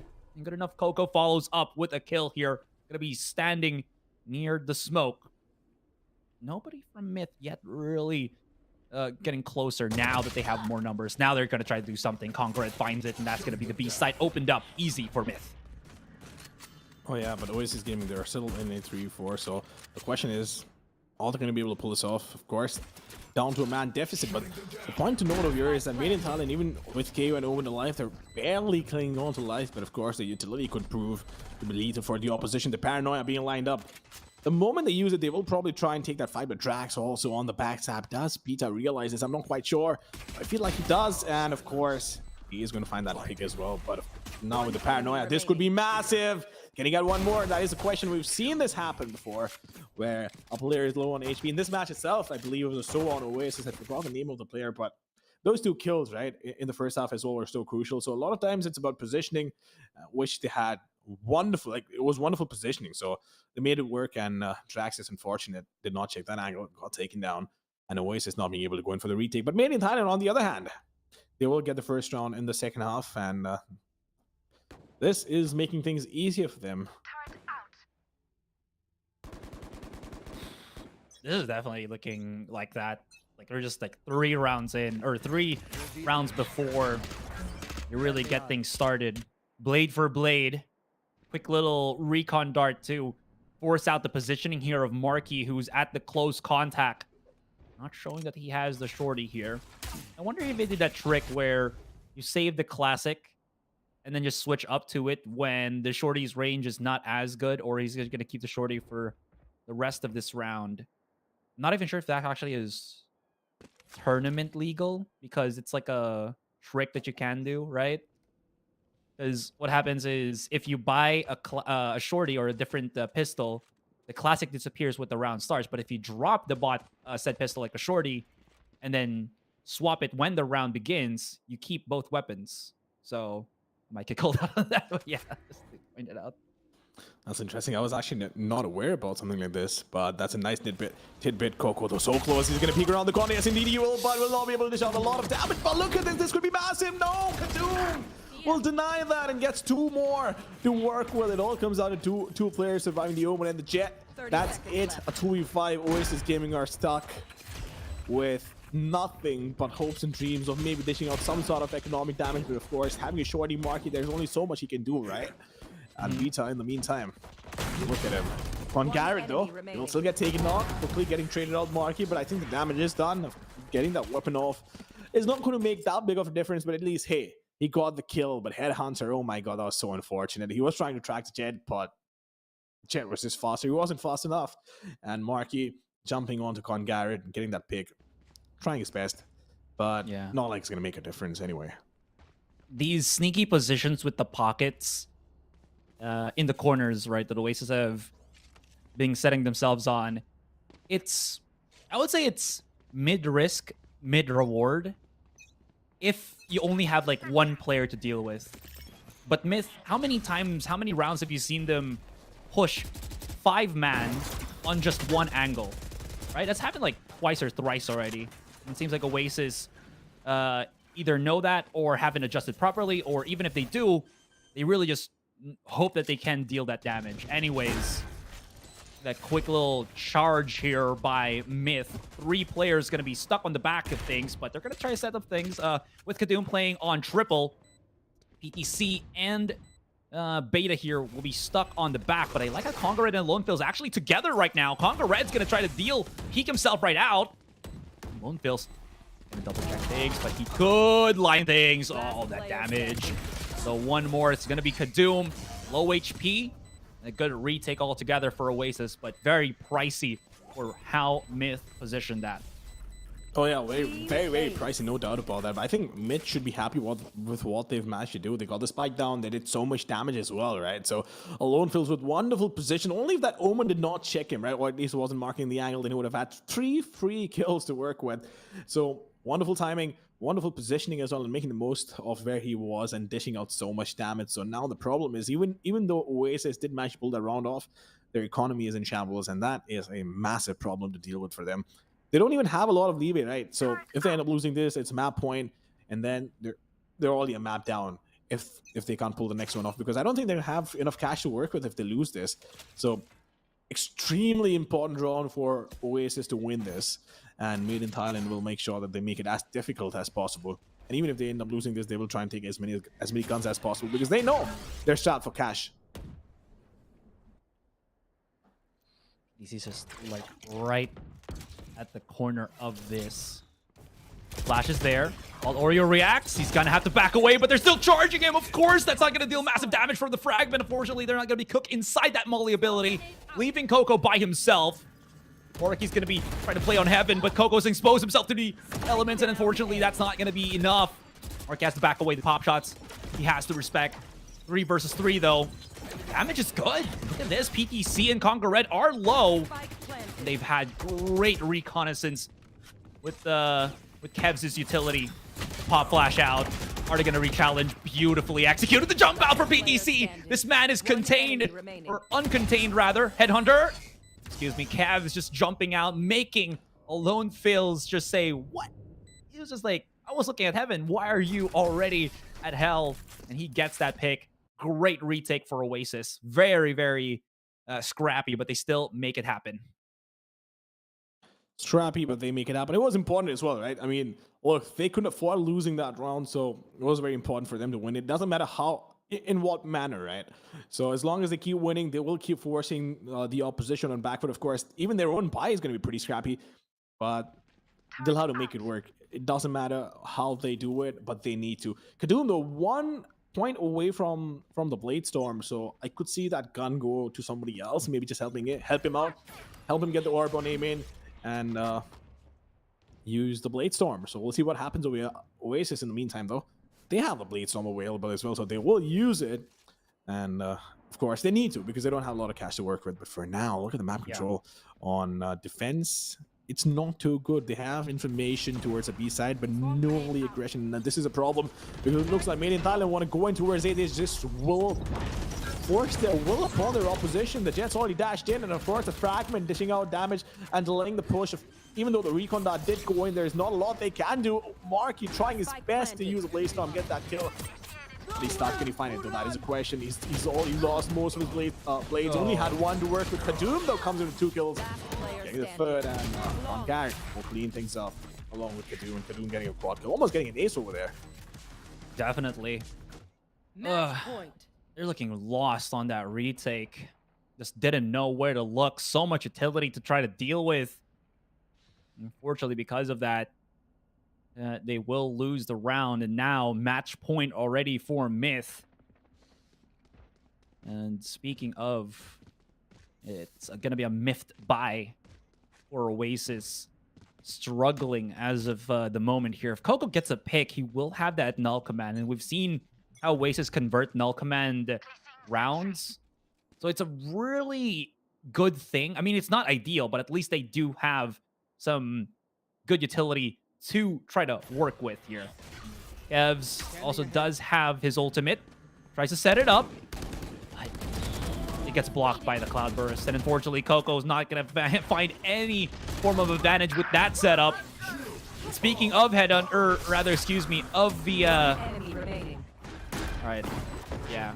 Recon Tower was way better for mid side. It showed up like Attackers 2 win. players of Oasis in their radar and in front of their eyes. That's just going to be a punish. Kev's exposed to the elements as he was just like using the ultimate out in the open, and Kadum was like, hello, free kill. Also, this was Oasis's pick, if I'm not mistaken, right? So Ascent, of course, was the opposition's pick, but Myth forcing their will upon Oasis and making things work. 13-5, pretty dominant scoreline. Probably one of the most dominant maps or matches that we've seen so far in the last 2 days, at least. Because yesterday all the matches went the distance; they all went 3 maps. But what a game! What a game by Made in Thailand. I have nothing else to say, man. That was just that was just a clinical show of what Made in Thailand are capable of, right? Again, it feels like Oasis were doing a lot of things to try to make things happen, but there's just that layer of inconsistency or maybe just not executing properly that really ruins their day. And unfortunately, it also feels like there is a bit of tunnel vision on their own end, or maybe Myth is just making us look like that. I think that final round, like right where Kev's Headhunter uses his Hunter's Fury just to maybe delay the plant on the spike, not really expecting that maybe Kadum peeks out. Somebody actually chases down that ultimate of his, or maybe somebody from Oasis tries to guard Kev's. We didn't really see that happen for Oasis here, and whether that's circumstantial or just a really good call for Kadum, or just a lapse of judgment for Oasis here, it does show the level discrepancy that both these teams have right now, with Myth being on the upper echelon. Now looking into things, speaking of Myth, Kadum racking up 24 kills, ACS of 322. Just absolutely phenomenal performance once again from the Jet of Made in Thailand. Oh yeah, no doubt about that. 4 first bloods, 322 ACS, and all in all, they were just better overall, right? So they were getting those first picks. They were winning aim duels in terms of map control as well. Even on defense, Made in Thailand was so proactive. So there's not a lot to analyze except for the fact that Made in Thailand was just a better team on this map. So as unfortunate as it sounds for Oasis and their fans, sadly, there's literally not a lot to analyze over here, right? Yeah, definitely not a lot to try to dissect as of this moment. Uh, let's look at the scoreboard real quick. Well, again, what are the issues that Oasis have faced in this first game? I think one of the biggest things is their executes, even though they do have a set plan in mind, right? As you can see with how they approached it the first half, at least when they were trying to get into the site, the ability of Myth to either just have a better counter setup to that or react quickly is what really hindered, I think, Oasis to just amass rounds in the first half. And come the second half, they just were not in sync with each other. Like Myth were charging in together, like 5 versus 1 peaks on mains, and it caught Oasis multiple times. Yes, there were rounds where Oasis would get, as we saw, but unfortunately to that, it was so expensive. You know, usually when you win a round in Valorant, you want to have 3, possibly 4 players still alive to really show that, oh, you got that round good. Or, and aside from that, you also get good economy on your own end. But we never really see that for Oasis. They were always strapped for cash. So it really compounded against Oasis. So unfortunately, with all of that being said, game 1, massive, massive victory for Made in Thailand. I wonder if Oasis can bring this back on Haven, which is also, I think, a good map for this particular roster here. So that being said, I do believe we're just going to go on a quick break. When we come back, guys, we'll see if Oasis can bring this back, or will Myth keep themselves longer in this tournament. Don't go anywhere. We'll be right back.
Ladies and gentlemen, welcome back. We're coming in from that hot game of Made in Thailand versus Oasis Gaming. Once again, my name is Asteroid. With me now is Mamba. And boy, oh boy, did we really see Oasis struggle in Ascent. Can they bounce back in this second map, which is going to be Haven? Yeah. Well, it's going to be difficult, but of course they're starting off on attack this time around. Though that is a silver lining for them, so they might be able to get some early momentum, especially in the first half, which might translate into the second half as well. But let's have a look at the map results and, of course, the maps that are coming our way, the potential maps, of course. So Haven, of course, we are going to play that. Pearl, if it goes through 3 maps, obviously we'll see Pearl as well. But Made in Thailand picking Haven, they're pretty strong on it. They will be starting off on defense. So Oasis, they're probably in the best position to get a couple of rounds off Myth and make things work. So we'll see what happens over here. Can they push Myth back on a back foot? Or, of course, is Myth still going to be just as dominant? And will they play aggressively? And if we'll see that Chamber coming clutch on Haven. Could definitely see that be utilized here by Myth. I wonder what is going to be the adjustment here for Oasis, though. They did show that they have the propensity to go for that double initiator.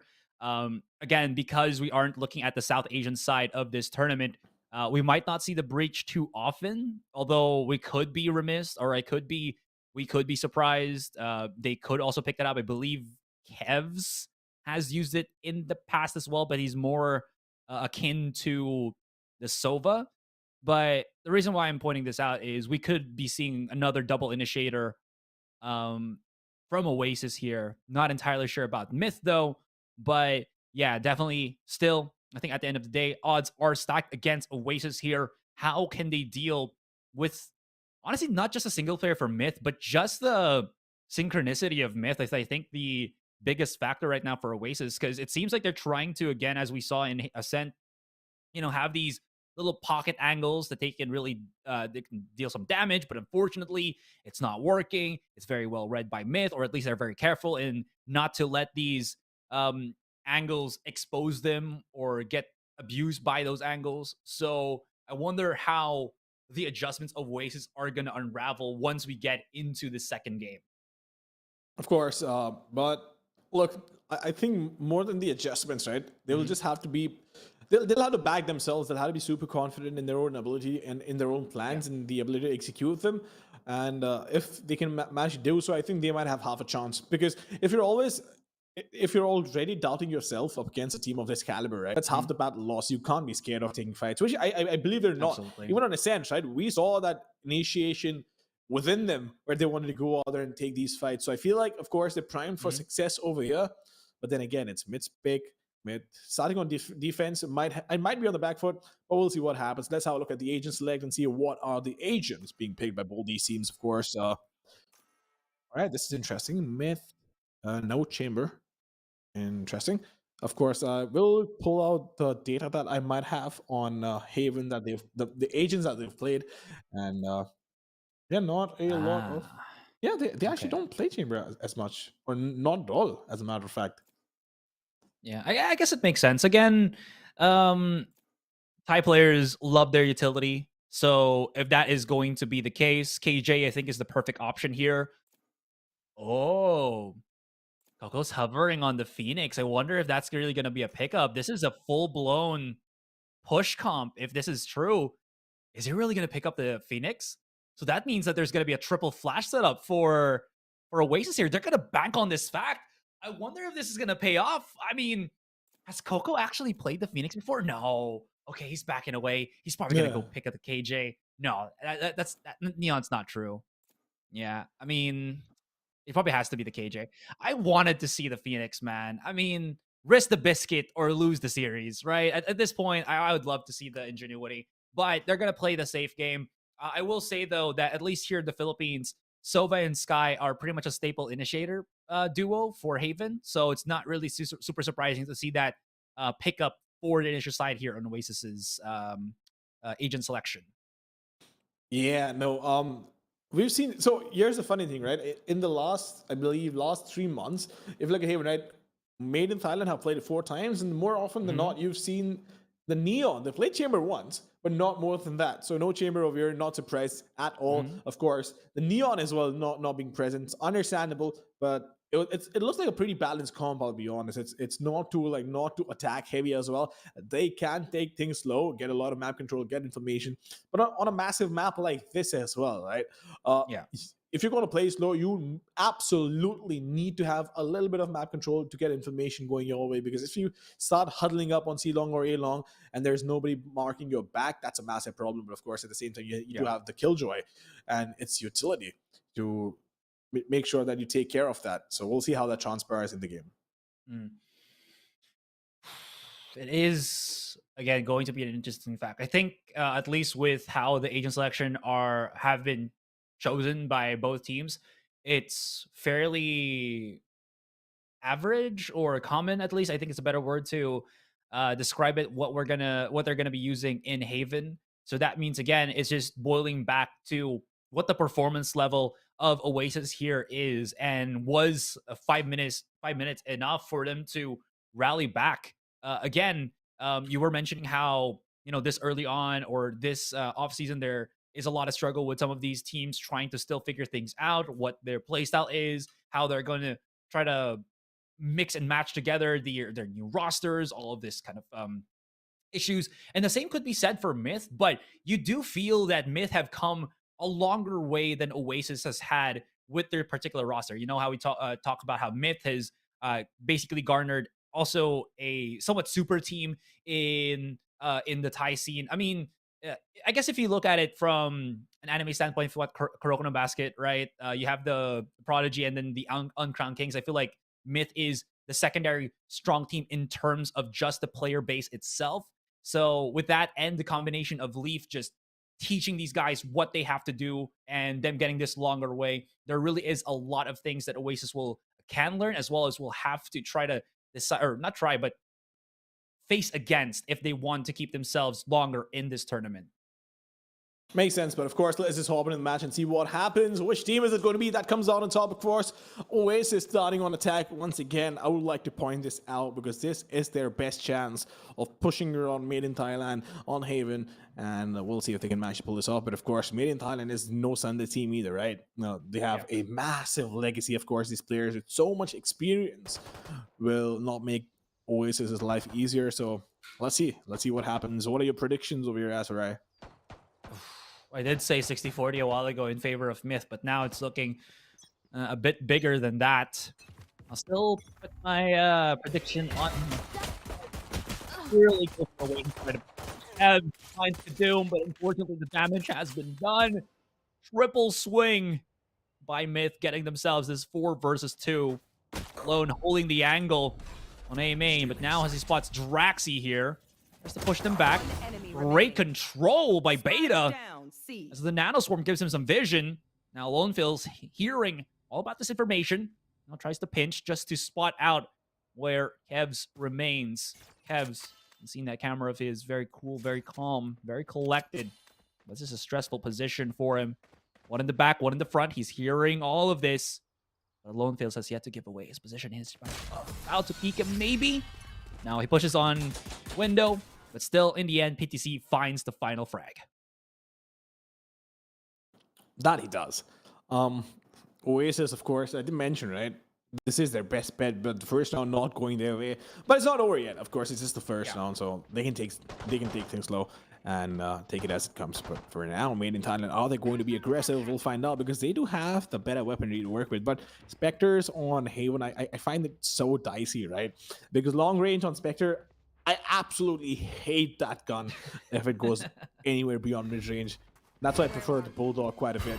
But of course, they've decided to go in with the Spectres, and we'll see what happens over here. But the orb on A-Long being secured for Made in Thailand. It's a quick B-take coming in, but PTC wants to go in. Can he find the first one? He finds the first one, but will quickly get traded out by Wild Warrior. But Con Garrett, in the meantime, will not let that push go unpunished. Coco being taken out of the equation. Beta once again getting the player through the wall. What is up with mid players and wall bangs?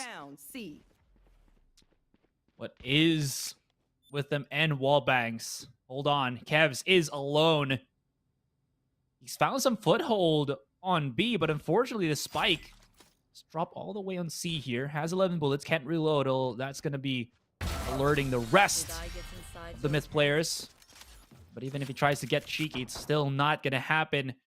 I like the idea already, but once again, just Myth being a step further. And as you mentioned, there we go. Beta saw Wild Oreo, tracked it perfectly through the wall, and he was low enough that the damage with Spectre through the wall bang was enough to shut Wild Oreo there. Fortunately, they will be able to buy the guns, but look at how very scuffed their shield situation is. And this is where Kadum, if they try to pushing C main or maybe A main, can really do some damage. He's about to peek through short right now. Has to respect the haunt, but once again, Oasis can't really risk the biscuit. They're low on shields, even at the start of the round, and Kadum finds one with the headshot. They do, but Marky looking at him so aggressive on the A-shot, but of course the Prowler, the delay tactics coming in, and the information as well, but that's not it. They still have the Sky, and I'm assuming the utility available, so they could use the Trailblazer, of course, a guiding light as well, which will be a massive problem on their backside. But we'll see if Kadum can get this first pick. They need to get the first contact and secure that kill to absolutely make sure that Oasis, there's nothing they can do. But of course, Congarrett still waiting behind the side. Alone feels super close. He does have the Haunt available. He's going to use it, of course. The Paranoia goes in. Marquee, a little too early. He will get taken down. That is so unfortunate. But Headhunter comes in clutch with those two kills. And Wild Oreo as well, reducing it to a 3v2. And somehow, Oasis game now suddenly look like they're in control. But they have the Paranoia available for the retake. But the problem is PTC is still on A-Long. So Peter absolutely needs to find this pick. And is he going to smoke off A-Long? That is a question. It could be a fake smoke, of course, to try and allow his teammate to come in. But Drax still just waiting. PTC making his way on the short. Right, there's a smoke go. It goes in towards long. Headhunter still waiting. The Paranoia going in. PTC gets that pick. Beachheart does not need to TP out. He can just wait. PTC needs to find one. Can he find one? Though that is the question. He does find one. Needs to find the last, but he was standing behind side. But the Shrouded Step, this is a big problem. That was a great check from Drax. Just makes PTC flinch, but at the end of the day, it still meant that he had to peek, right? PTC loses the weapon, but this is an overall just expensive round for Oasis. Great entry frag from Kevs there with the 2K. But it's so dicey from there. You also saw that one. What was that? Oh yeah, Beta puts the smoke on A-Long, and the person from Oasis holding short flinches and actually looks towards the sound cue, which allowed PTC to get him and force a 2 versus 2 at the end of the round. Man, there's only one word that describes that. There is some jitteriness happening right now for our players. Not in-game, but just like how they are approaching. Doesn't feel very confident, at least right now, for how Oasis are going, but I mean, they still got the round. It's still 2-1. Sounds like I'm saying this is already over, but it's not. Marky now trying to line things up. Oh, they haven't really spotted out PTC's position there on the corner as well. If they try to push through this, there's a deadly crossfire being set up by the rest of Made in Thailand. Beta's going to be by himself holding on C-Long, but he does have the help of that Nanoswarm. And we'll see how attack for Oasis is, as they're just trying to feel out the defense of Myth. Oh yeah, but Kadum, in the meantime, he's going to try and make his way towards a long smoke, but can he find the first pick? Alone Fields gets the first one on the Headhunter. He does have the Haunt available, but he is blind. There's nothing he can do. Kadum taking a couple of shots, but not being able to help his teammate out. He will activate his dash to fall back. And can he fall back in time? He does try his best. There is the Cloud Burst available, but just jumping, trying his best to stay alive. Still doesn't manage to stay alive. Barely clinging on to his life. But the Paranoia will render him useless and will probably get taken out unless, of course, his teammate backs him up, which he does. And Kadum getting 2 for himself with just 15 HP to work with. But still has the dash available. What in the world, man, in Thailand, are you doing? That was brilliant. That was so good. That is a great example of a bait and switch. Look at this. Conga Red immediately gets a value pick. Marky now looks for Back of Hell because he thought that maybe short was already cleared up, but it was Kadum that was still holding that particular angle. Now, Kadum is a cherry on top of this because, as you mentioned, he survived for such a long time. Like, they shot through the cloudburst of Kadum, and he still survived. He updrafted, he started just jumping, and somehow he had jumping rope with lead. You know, the bullets being popped out. And now his value with the operator is still very much felt as he finds the first pick onto Kevs. There's not really much that Oasis can do at this point. Can get some information and jiggle with the Trailblazer. Their weaker weapons not really giving us much confidence at this point. Conga Red is already at the close contact. Even if there's going to be a flash, it's going to blind him right behind. So this push on short by Oasis is going to be much more pivotal, but now they're going to be chasing. There's the pop flash. They line up, and Conga Red not missing the beat. One more remains, and it's going to be Coco. And now he's been exposed. Oh yeah, but finally you see that delay, that the amount of time that it takes to get the weapon back out, right? Whipping it back out when they're playing Sky, and still they manage to get all these kills. So it's like forever, right? It takes an eternity for you to be able to get that gun out. But of course, that flash rendering their opponent useless, not being able to do a lot. Made in Thailand on defense is dominating Oasis gaming right now, and there's only so much you can do when the defense is just so good. Arax is getting a discussion in with his players. What else can they change up as of this point? I mean, Oasis are using utility, right? They have the double initiator starting to clear out these corners while Oreo's flashing. But somehow through all of that, it still doesn't flush out Conga Red. It still doesn't really make Myth flinch, in the sense that how you see Myth's defensive setup look, it's not really bullied out by the utility that Oasis have. And because of that, somebody like Kadum still positions himself near any close point of contact and still somehow gets 1, maybe 2, at most 3 kills, and Oasis just aren't able to follow up afterwards.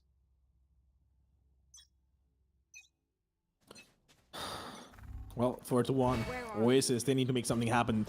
But of course, a lot of util available, a lot of ultimates available on both these sides, right? Defense, they have the Seekers, they have Nightfall available along with the attack as well. They have From the Shadows and the Seekers available if they need Hunter's Fury just for the post plan. But of course, we'll wait and see what happens over here. But PTC does dish out a bit of damage, not enough, but definitely a couple of bullets felt on the opposition. But Drax will find a pick on it. Kadum was trying to be a little cheeky, but we'll get taken. No, we'll pay the price.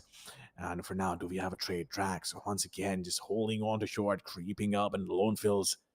Can you find it? Has got in to work with. Still just waiting. And Oasis Gaming, I feel like they have control, but not a lot of information.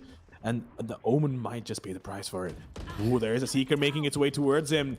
The question is, do they realize this? Alone Fields wants to go, and he will actually get marked as well. That is so unfortunate for the Nightfall coming to picture. I don't think they actually have the right read on this. And it is going to be a B-take coming up. Alone Fields uses Nightfall, but he will take him down. Drax trying to use From the Shadows doesn't make a difference. He will get taken down, and Coco outside. This is interesting. This is interesting. Huge, very huge commitment of that Nightfall from Alone Fills. Conga Red. It's a little bit of information. Clock is still ticking. That seize is huge. Now they know where Coco is. If they can win these fights, it's going to be... What? He actually saw him. Is it enough time? No, not even that. While Oreo clutches the round with the 4K. That was so fast. Look at this. Alone Fills just immediately looks the other way. As soon as that last bullet connects, he just knew exactly how many he needed to get the kill on. Unfortunately, or fortunately rather, for Oasis here. Beautiful, beautiful 2v1 clutch there from Wild Oreo. Just absolutely perfect strafe shooting, jiggling out of corner, making Myth try to get closer and closer so that they're farther away from defusing that spike. Just great approach from Wild Oreo here. Well, that being said, Oasis get themselves a much needed round. It's expensive, but rounds in the end are much more important. Well, that is true. That is true indeed. But that one-way smoke is going to be a pain to deal with, and Beta, he won't let them cross at all. Doesn't want to do that, but of course, we do have the Trailblazer coming in. Now this is a problem. The Headhunter comes into the picture. Is he going to be able to find his way to safety? He has been tagged. Might just get taken down. No, but Marky, he did take a bit of damage. Well, we'll find the first pick. As a matter of fact, Wild Warrior and Drags find one for themselves each, and now gets reduced to a 1 versus 5, and that was a good take coming in. That was a good explosive take coming in from Oasis Gaming based on the contact. They used all the util they had, and of course the Hunter's Fury as well, which guaranteed the side take, and now they capitalized on it. So of course a good explosive take, but I feel like Myth is still in a very comfortable position. Even though Oasis wins this round, Myth might just be able to inch the next one out. They might. I'm pretty sure the cash is still really strong. I love that push from Oasis. The late recon dart. So rather than pinging as you enter the site, right? It pings while you're already in the site, which definitely helps you solidify just where to look when you're at the site itself. And Kev's, so the way that he used his Hunter's Fury was to the first charge to hit platform. It actually doesn't hit the Omen of Myth. So he immediately preemptively shoots the second one at the back of C main, which actually hits the Omen and then forces him to get picked or just has to immediately run away. So that was a hard read or just really good instincts from Kevs to utilize the Hunter's Fury in that way. You think that it says, oh, that's super easy to do, but the way that he timed it was just absolutely beautiful, which definitely helped the push of Oasis into the C site just be even more better executed. And again, that recon dart was just a great follow-up altogether. Made it easy for the rest of the 4 players for Oasis just to start marshalling in. And as you saw, PTC was already like positioned in the pocket, and then he just did not expect that was going to be a recon dart pulse that's going to expose him, which made it easy again for Marky to get his first kill. No, you're right. That was great anticipation with the Hunter's Fury on the C site. But of course, moving on to the next round, we have Kadoom with the Blade Storm. Who's gonna wait for Marky? Wants to go in. Oh my lord, this could be a problem. A lot of damage being dished out, but not enough to take him down. And I feel like he's gonna expect PTC over there, but somehow Marky fell asleep over there. Will get taken down and Beta with a quick trade. So what just happened? It genuinely felt like Marky just snoozed. He was waiting too hard for the smoke to dissipate first. Placing swarm grenade. Not That's not the preemptive. point. I mean, he still reacted so late. Yeah. But I guess that's because, again, he played reactively rather than initiatively, where, you know, usually just pop shots even through the smoke. I think he wanted to make sure. Unfortunately, there was nobody to be with him because I think Beta just threw a perfect paranoia to the rest of Oasis, so they can't really push through C long because they were blinded. So I'm not 100% sure how that panned out, how Marky got miffed, but that definitely separated him. Again, Kev's utility usage has just been so good. Look at just how he follows up on this one. His aim has just been absolutely perfect. That's going to give them the round now as Coco finds the final blow, final victim. Now Oasis equalize. Really got to say, Kev's has been so pivotal at this point. Again, his utility on the Sova and the timings on it, just really bringing back Oasis in this second game.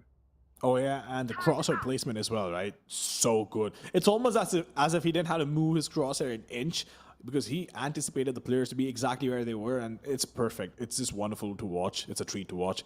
But made in Thailand, they almost had this round, by the way. They had the man advantage to work with as well, but nope. Headhunter had different plans. Wild Warrior, in the meantime, is going to use the guiding light on his shore to get some information going their way, but can't guarantee. He's decided to push up. Can he find the pick? No, Marky waiting. The Trailblazer being pulled out. This could be a problem, but he has spotted him. He is going to get stunned, and Kadoom will not miss those. Oof. It was actually a charge up time, like a very short charge up time before he used the tailwind, I believe. And Marky was just like maybe hoping to get the contact. Unfortunately, didn't know that there was a second follow up after the dog. We got caught and didn't use the tailwind in the nick of time. Killjoy ultimate from Coco here will give them at least the ability to plant the spike in, but this smoke is going to be pivotal. Yeah, because Wild Oreo did not want to just get spotted at all. Seekers to get a little bit more information, which is good. Also allows the post-ban situation here for Draxi and the rest. Oh, no way! Remaining. Oh, okay. That is just no good timing for Oasis here. Just no good timing for them, man. Well, the cleanup crew was there, so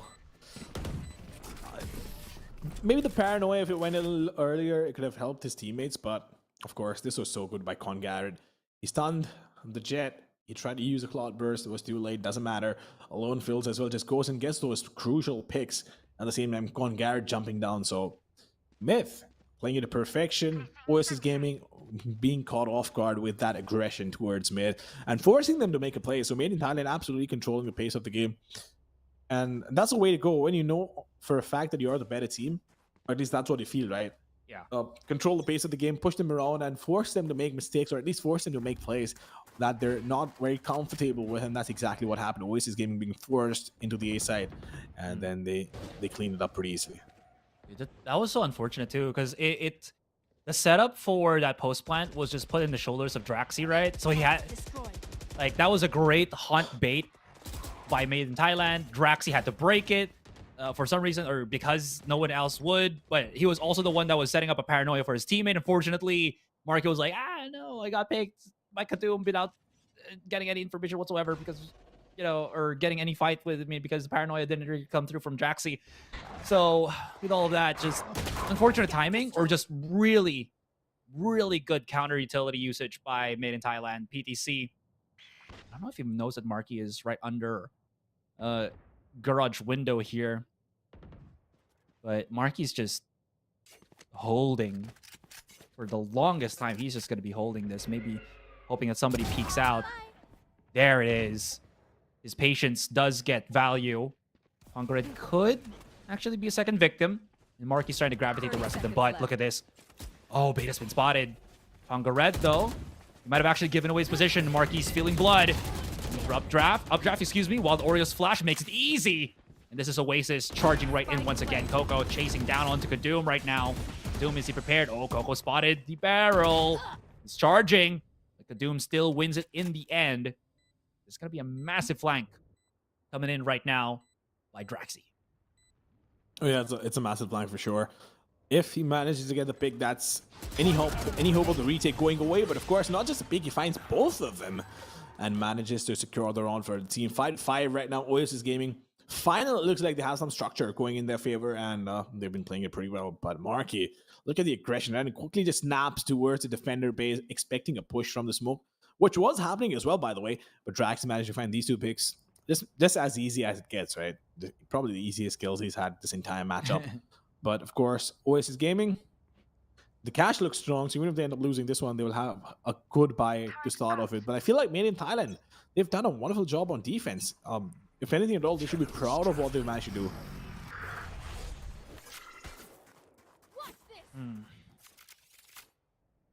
More than proud, I think they're starting to finally get the cohesion that they desperately need at this point. Marky now just waiting for the contact, and that's what we wanted to see. Killjoy Ultimate will be put out. Draxi's hitting shots. Does get traded out by Beta, but that still will be the spike planted down.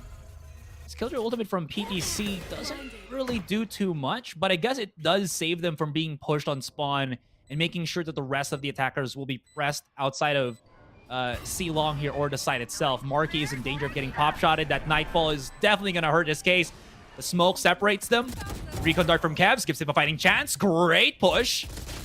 PTC out in the open. He still hits those shots. You know that Marky's here because of the line from that Nightfall, but here comes Kevs and the rest of Oasis. They're now playing the trade game. It's down to Alone Fills. No more bullets. Has to go for the reload. Spots out Kevs, but no time anymore to start defusing that spike and even try to go for this 1v1.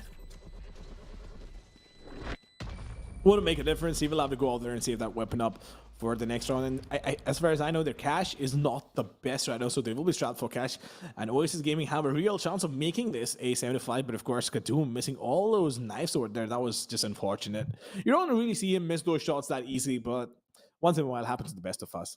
Marky, though, playing backside, couldn't create any value, of course, and Alone Fills did use that Nightfall, but wouldn't make a difference. But Myth.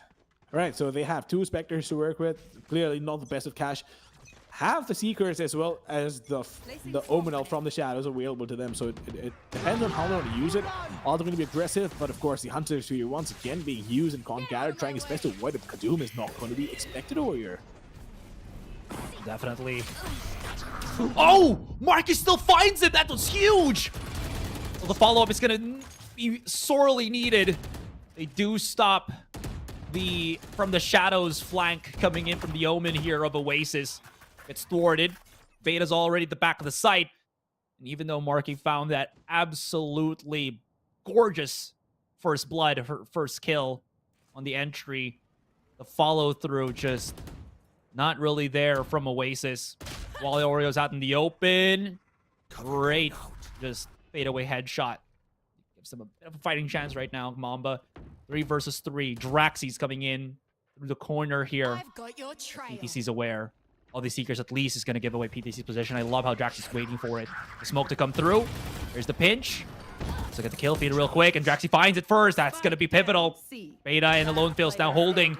Beta's down. Draxy's opened the things up. Now it's down to Alone Fills.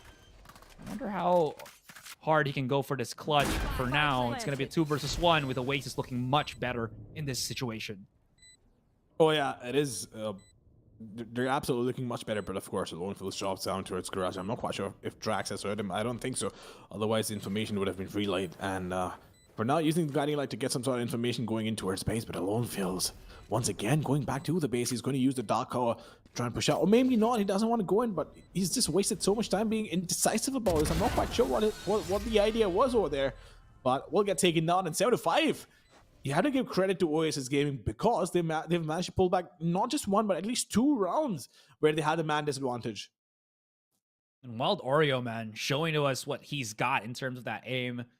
If people haven't really seen the previous, games of Oasis when Kevs and Draxy weren't here, Wild Oreo was actually the secondary to Marky, where he either plays as the initiator, as he saw with the Sky, but he also picks up the Raze at this point because while Oreo does have that really cracked aim, unfortunately, not always put into the point where he can make it happen.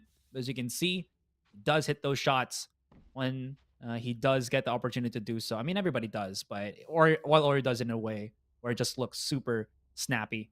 Anyways, great first half here for Oasis. They're making Made in Thailand work for this win, if even it is going to be a win, because now I think Oasis are in good contention to possibly push this into a map number 3.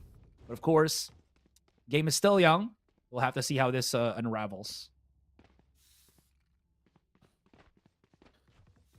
We'll see about that. But Oasis Gaming, look, for a moment it felt like Made in Thailand on defense were just going to wash away Oasis and not allow them a lot of rounds. But credit where credit is due. Oasis.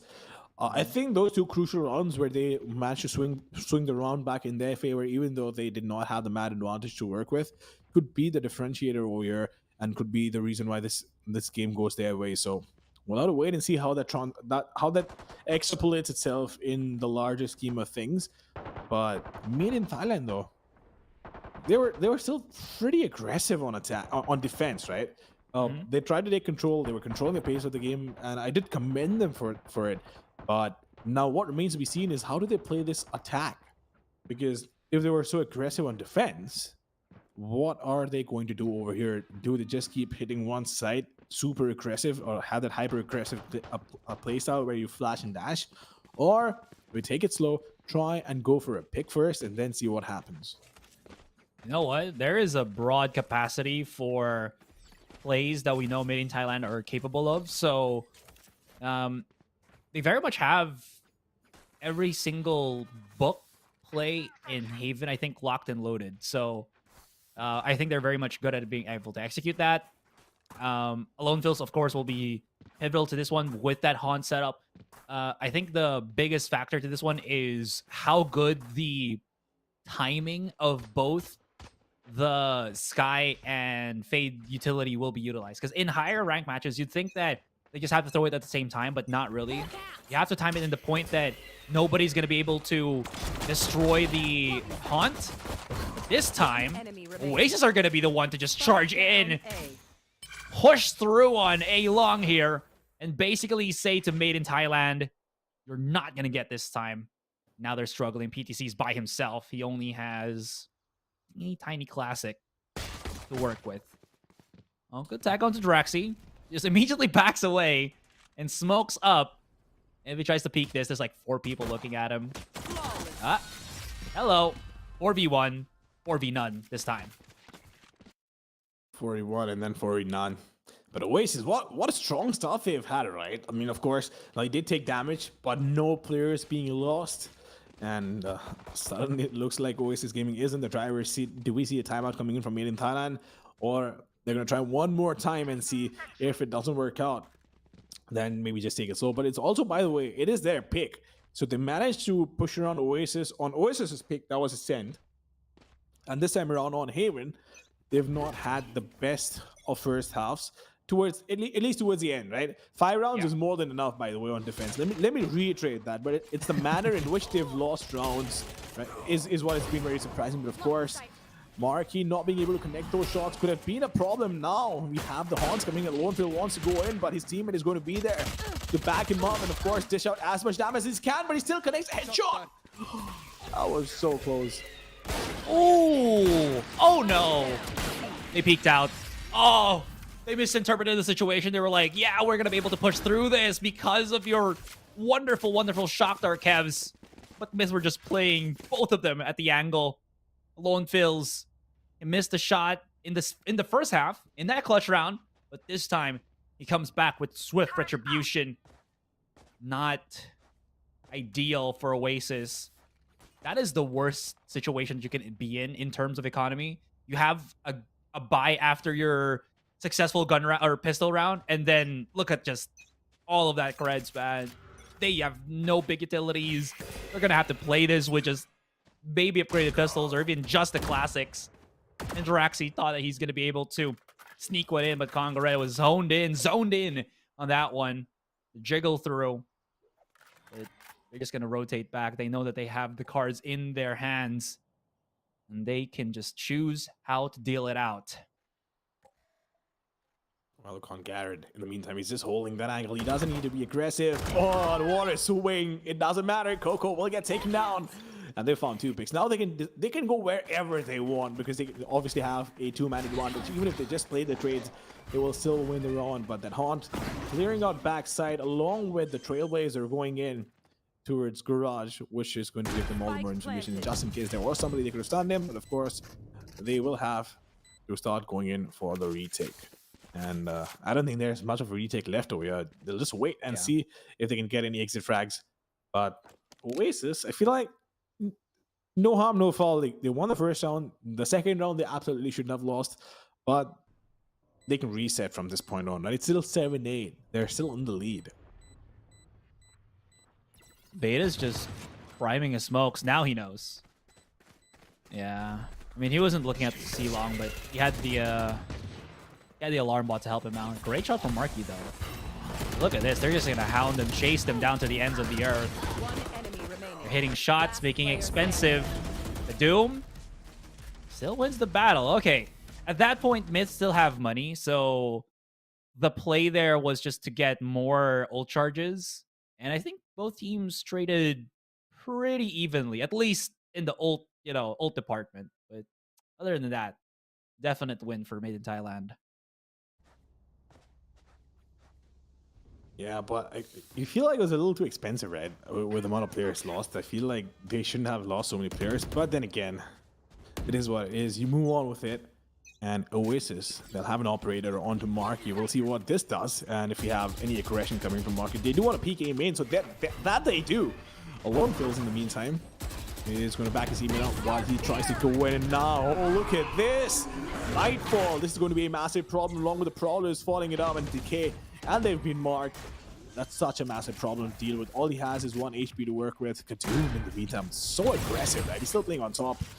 And Vita breaking that alarm bot and going away. Gonna have to try to get in close and personal here. The Doom's playing the high angle. He has a dash. He can prime it up as of the moment, but he's waiting. Blinded by, I think, his own teammate. Draxi's not going to miss the opportunity to follow through on things. And they can't really start defusing the spike. They're going to have to start shooting things. Did PTC have a lineup with a Nanoswarm from spawn? Oh boy, he does. That is not good. Coco's like 1 HP, and PTC can just shoot through the wall, and this is going to make a living hell for Coco. No! Oh, they took so much damage. I mean, even though they got those 2 players outside of mid, PTC, why you gotta play like this, man? Why you gotta be a lineup Larry, bro? Look at that. He was just overthrew their own spawn, having a cheeky little nano swarm lineup. That it does not leave a good taste in your mouth. Oh no. Whatever it takes, right? Whatever it takes to win these rounds, whatever it takes to win these matches. And if that requires a cheeky lineup from the base, then might as well. But PTC, once again, showing us some crazy lineups and making sure those angles stay clear. So a lot of work has definitely been put in, and you expect nothing less from these players. But Kadoo, once again, just going in, Headhunter being taken out of the equation, and Beta follows it up with 1 more kill. And just hyper-aggression coming in, but Marky with a Blaze Storm. Ooh, PTC will shut him down. Drax, on the base. There's only so much you can do in a 1 versus 5 with a Sheriff and a Dream. I mean, oh yeah. I was going to say maybe in an ideal world, he hits all 5 of those. But not like this when they're playing hard on the trades and the refrags. I mean, it's 9-8, right? But yeah, Arax understands the situation that at least how the flow of the rounds have been going, it doesn't look as clear cut for Oasis at this point. I'm just looking at the broadcast right now. Again, and PTC is just lining up that that filthy Nanoswarm again. Oh my goodness. Anyways, oh yes, that's how we do it. You know, using a bottle of Pepsi or Coke, just fill it up with water. Yes, Asian things. I mean, you got to make sure you use as little resources as possible. So I think that's a smart way to do things. But then again, that's not what we're discussing over here, aren't we? Oasis, they've been getting outclassed in the last 2 rounds. Myth, though, showing their class and throwing their weight around. So we've seen that happen. That is what we were expecting. But respect to Oasis, this is much closer than what I would have expected on Haven. Very true. It still hasn't spiraled out of control yet. There's definitely a chance for Oasis to bring back the rounds. So if you are an Oasis fan, this is the perfect time for them to definitely strike back. Unfortunately, look at those creds. Made in Thailand, sitting on small fortune here. Oasis is going to have to fight tooth and nail to keep this round in. What is good, at least on their end, is they do have good utility ultimates, in fact, for retakes. Blinded. Big flash from Walorio. It's going to hear them. Coco's utility, though, is spread out through A. I think Kadoom gives away that information. No way. Oreo. Perfect stun. Great follow through, but Alone Feels finds the pickup kill. Shock Dart's not going to delay anything. And Kevs, oh no, he's exposed himself. I think Kevs is actually out in the open. Could be in danger here. Marky's challenging. Yeah, there it is. Oh no, Kevs. Oh, anyways. Huge ultimate from the KJ. And now Marky's been spotted on mid. Draxi also spotted coming through C-Link. And the rest of mid in Thailand can adjust accordingly. Look at this big flank coming in for PTC right now. Even if Draxi gets the first kill right in front of him, he still has to deal with what is going to be the big flank from PTC. Draxi, beautiful shot. And Marky, a follow through as well. But there's no time anymore. They're going to have to exit. They will have to exit, no doubt about that. But, oh boy, mid in Thailand once again, walking away with 1 more round. And things are looking favorable for them. Oasis, they'll have weapons to work with, no doubt about that. We'll have to force it, though, because Coco doesn't have a lot of credits to work. And, Kadoom, I'm assuming he's going to go in for the operator, given the fact that he's picked up a shorty. Or is he not? Does he want to just pick up a Vandal and go in? But shorty usually suggests that he'll have an operator work. But then he's been creating so much space, right? He's been so aggressive. He's been getting these picks. I don't think he would probably want to change it up. But we'll see. In the meantime, he's using Blade Storm. Not even I've the got your operator, nothing trail. else. Just going in for the Blade Storm and Doom. Ooh, doesn't matter what he's using, he just goes in, gets that pick. And I feel that's a smart thing to do. Not a lot of cash lost as well. Drax, in the meantime, uses his ults, comes back Stay on in. top of the spike. Oh, look at that. Oasis are like 3 stacking the spike. But no. They still pick it up through the ultimate, man. Oh. Wow. Oh, nice shot from Kevs, though. Dude, sorry I reacted so much to that. No, like, it was... yeah. It was necessary. It was absolutely necessary. But of course, that was such a cheeky thing to do. When you have From the Shadows available and you want to deny that spike pickup, Yeah. that's absolutely the thing to do. So PTC in the meantime, just waiting it out. It is a 4v2 retake. Reduce that to a 4v1. Can he pull it off? That is a question. PTC once again gets 2, but cannot find the 3rd. Will get traded out. Overwhelming. And that is going to be a good retake, but no, by all means, that's where a play like that deserves a recognition. And of course, 3 stacking it was just so cheeky. So this play I only saw once happen, and that was with Team Streak. And I forgot which team that they played against that they did this, but they had like their jet player Wits just run through the A site by himself and start planting the spike. Somehow the defenders got him, and they thought like, oh, we got the round in, because there was like 12 seconds left and there was nobody there, and the Omen just picked it up and planted it on the other side, which just horrified the defenders. Oh, I mean, the trick to do that is, you know, stepping on top of the spike, but even I don't know how effective that actually is, or if Oasis were just bumping shoulders and somehow still allowed the pickup by Made in Thailand. I mean, even so, that did happen, right? Oasis still got the round in the end, which is very important, but man, Made in Thailand are getting ballsier with the plays that they're doing. Yeah, that's just momentum and confidence, right? They've been so dominant. They're winning these fights. They're feeling it now, and that's the reason why they're being so dominant. But at the same time, Oasis, they've lost a player, so they need to take it slow. But look at the aggression from the attackers on the A side. They want to go in for a proper take. The smokes come in. The Han goes in as well, but Kadu, he needs to find that opening. The Jet, being the entry fragger, has been doing a phenomenal job, by the way, but Oasis with that ult.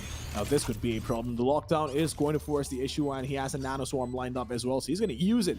Absolutely going to use it. But Kadoom, is he going to push in? That is a question. He has been marked. Oh no, that is unfortunate. It might just get taken down as well. Does he have enough backup? That is a question. I think he's going to get taken down. He's going to pay the price for this. Yep, that is exactly what happens. Oh, look at the short darts and whatnot coming in. The paranoia, Con Garrett, can he make it happen? Can he stay alive? Alone Phils though comes in clutch, head under, quickly trading him out, but no way!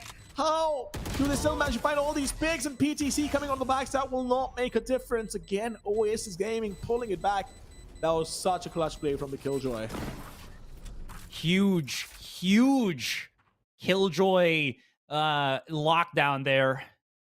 And that was, I think that was a bit too cocky for Kadoom, right? Because the play there was, he was expecting that he could get some value with the picks, but Oasis just hold their own. They knew, or at least felt, that they can wait for the lockdown and still have good utility to follow up on that. So charging with like 2 to 3 seconds still left on the lockdown would have been, or rather 7 to 5 seconds with the lockdown would not have been good. 2 to 3 seconds is the ideal one, because again, plays like Kadoom could still really wreck your teammates, because they're thinking like, oh, everybody's already exited the site, right? But again, crucial seconds, really just holding off that teeny tiny bit, huge from Oasis there. And I gotta say, Draxy's paranoia, I think, hit like 2, if not 3 players on A-Long, which made it very easy for Marky to start pushing out, getting kills, even though Lonefields did get some value with his fade, getting the picks there. Unfortunately, PTC was just so far from the flank rotate that, again, it just did not look good in the retake there, or rather the counter of retake there. Usually you do see that happen, but if your defenders are successful with getting the first couple of seconds on the side already, the flank really needs to start running in, and PTC just held it a little bit too slowly. Oh yeah, no doubt about that. But it was also an unfortunate set of events, right, for Kadoom, because their recon dart coming in gave away his position. I feel like it was the play, even though it was hyper aggressive, it was a very high risk, high reward situation. Maybe could have picked two, 100%. But it is what it is, right? It's always about these small margins, small errors. But for now, I feel like they have started to slow things down because they know they can't afford losing any more rounds.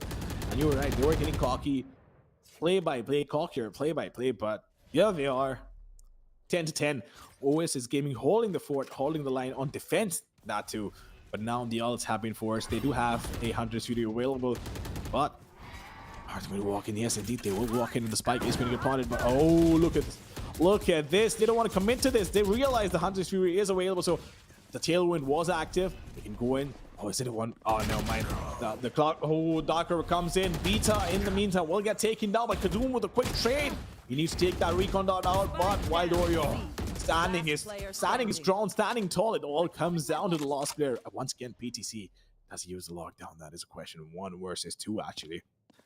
And he could pull it off, but he has been hurt. Coco, I'm not quite sure if the information's been relayed, but Marky knows he's there.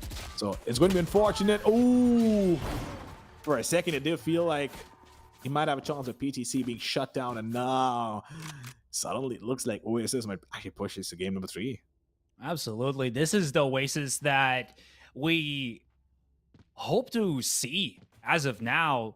Marky has been really, what's the word here? Bringing himself back in this second half, really proving as to why he's the duelist player. Yes, he's 13 kills as of this point, but imagine how many kills he had in the first half. I think he only had like 1. So the follow-up kills in this second part of Haven, so much better for him. And we're seeing glimpses of the Marky that I saw about just like a couple of months back. In any case, Myth still, of course, have money to buy, and Oasis can't really rest on their laurels just yet, but these are rounds turning much, much better for Oasis, and Myth are starting to lose a bit of that steam. This is what we also saw happen to Myth when they faced Bleed yesterday. Once the opponent starts to get an idea of how you start playing, somehow their ingenuity gets simmered down. And that's not what we want to see from Myth, who love to play aggressive and love to play super cheeky. That being said, though, Kadum is going to be on the first contact, while Oreo, if he misses the peek here, could get in a bad spot. As soon as the flash comes through, he backs away. Speaking of which, he does flash back as well, just to delay. He won't really peek through things. Oh no, Marky. He's been You should run. great smoke though from Jaxi. This could give Marky an opportunity to play inside the smoke. The chase down. If he got PDC, he could have gotten the lockdown. Unfortunately not. And Coco is gonna risk his life. He will, but Kadum was already prepared for it. And this is gonna push it to a 3 versus 2. A 3-2, a 2v3 retake. Drax is going to TP on top of it. Yes, indeed, he does TP inside the dark hole, but of course, Kadum, he's not buying any of that. Gets 3k to close things down. But of course, Oasis has been playing so confidently as well, right? That dark cover pushing in. Marky got that first pick, tried to find the second as well, but he was stuck between a rock and a hard place, and he had to stay alive. But PCC wasn't going to miss that one. PTC's consistency and Kadum's explosiveness is what is keeping Made in Thailand's hopes alive, of course, with all the support that they have possible as well. But alone fails Conguard and Beta.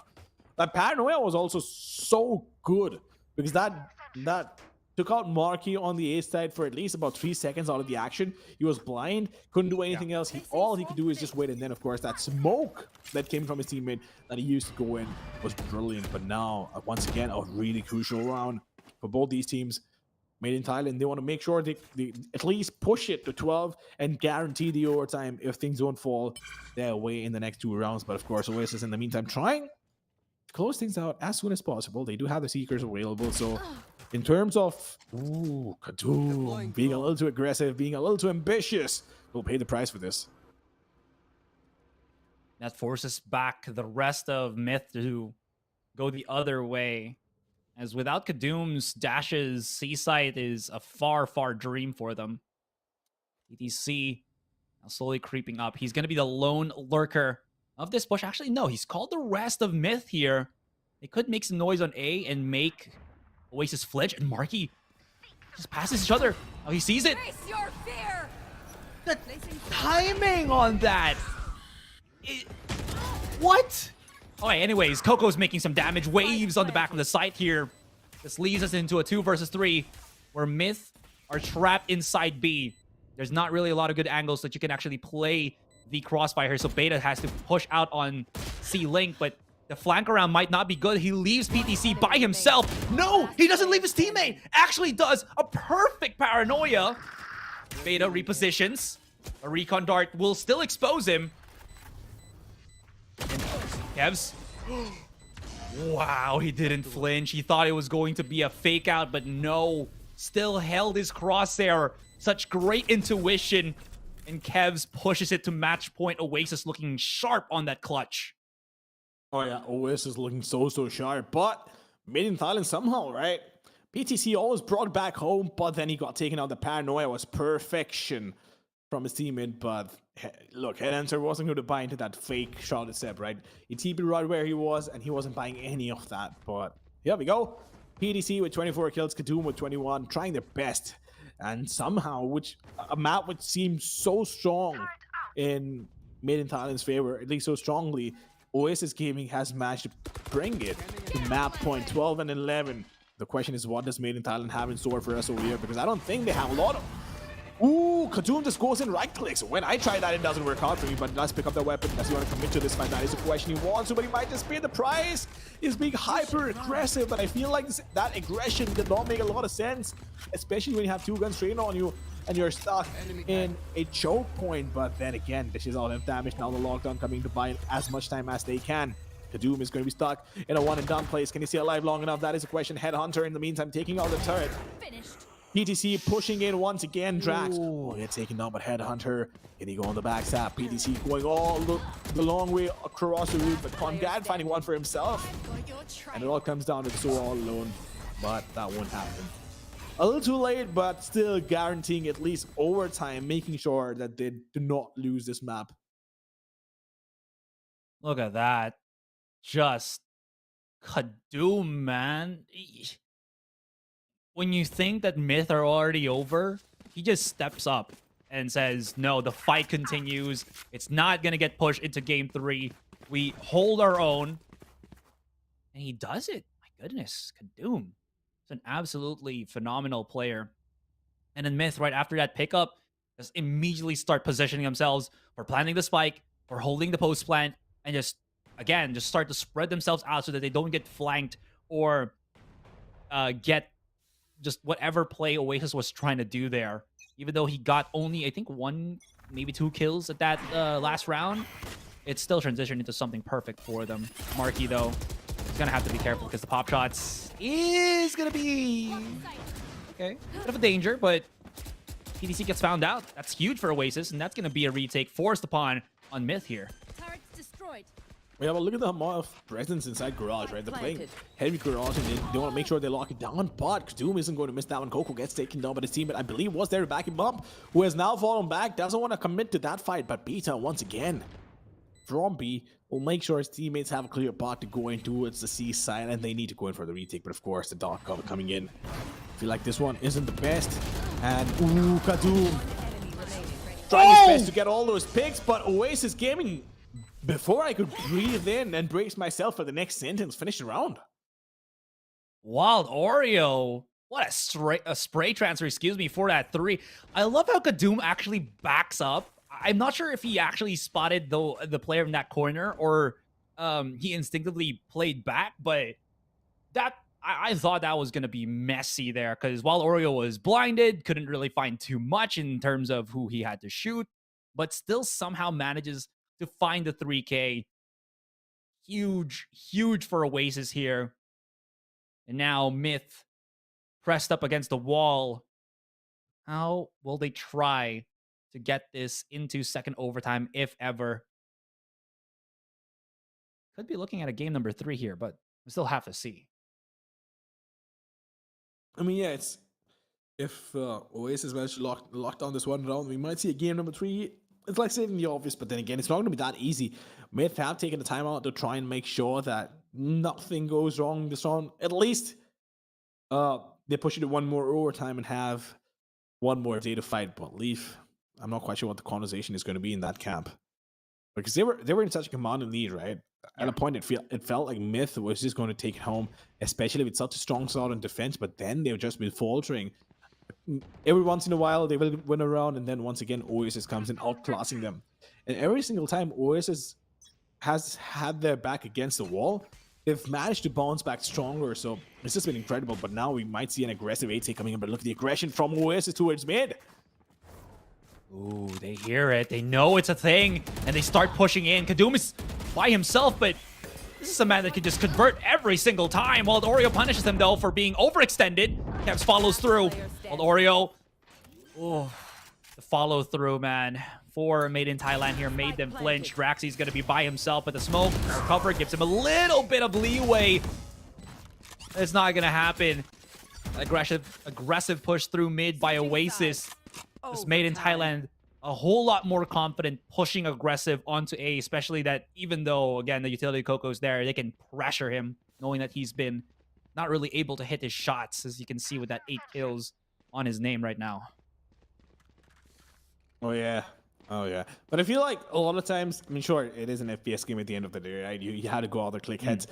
But a lot of times you do create so much impact by just staying alive in the server with the sort of utility you have. You don't need to always get the kills, but it could be moving the opposition around, forcing them to take a fight, or maybe just being the distraction yourself. But that's not what you see on the scorecard. All you see is the numbers. So yeah, definitely need to step up a bit. But Kadum is playing so close, so aggressive. He wants to get that info. Oh, never mind. He's hurt him. Wait, has he? I don't think so. He doesn't know Sky's that close up close and personal. Kadum might be in for a surprise, and a dirty surprise at that. The question is he going to peek in? Ooh, he wants to peek, but he will have to fall back. He still took the fight though. So brave. Well, he did have his tailwind primed up there, but that was so smooth. I thought he was going to dash in front of his opponents, because tailwind works that you dash where you place your WASD. I honestly thought that he might have made a mistake there, but not really. And speaking of which, Kadum, he just pushes through short and finds one. I mean, I'd like to exit out from Oasis here to start moving elsewhere. Unfortunately, though, they're having a little bit of lapse of judgment, or rather a lapse of where to peek. 30 seconds. As they try to get any modicum of map control back, it hasn't really worked out. Kevs just has... No, Draxy, he's swimming inside the Nano Swarm. That's so much damage. Draxy once again finds the pick, though. This is going to be a hard-fought battle. Oh, that has bought time. That has bought so much time. Draxy's been spotted. Or rather, excuse me, Kevs has been spotted. He does still get a pick in the end, but they now know that he's going to be playing somewhere on Garage. He has no HP to work with, and Lone Fills finishes him off. And that is going to push us into a 14-13, this time in favor of Made in Thailand.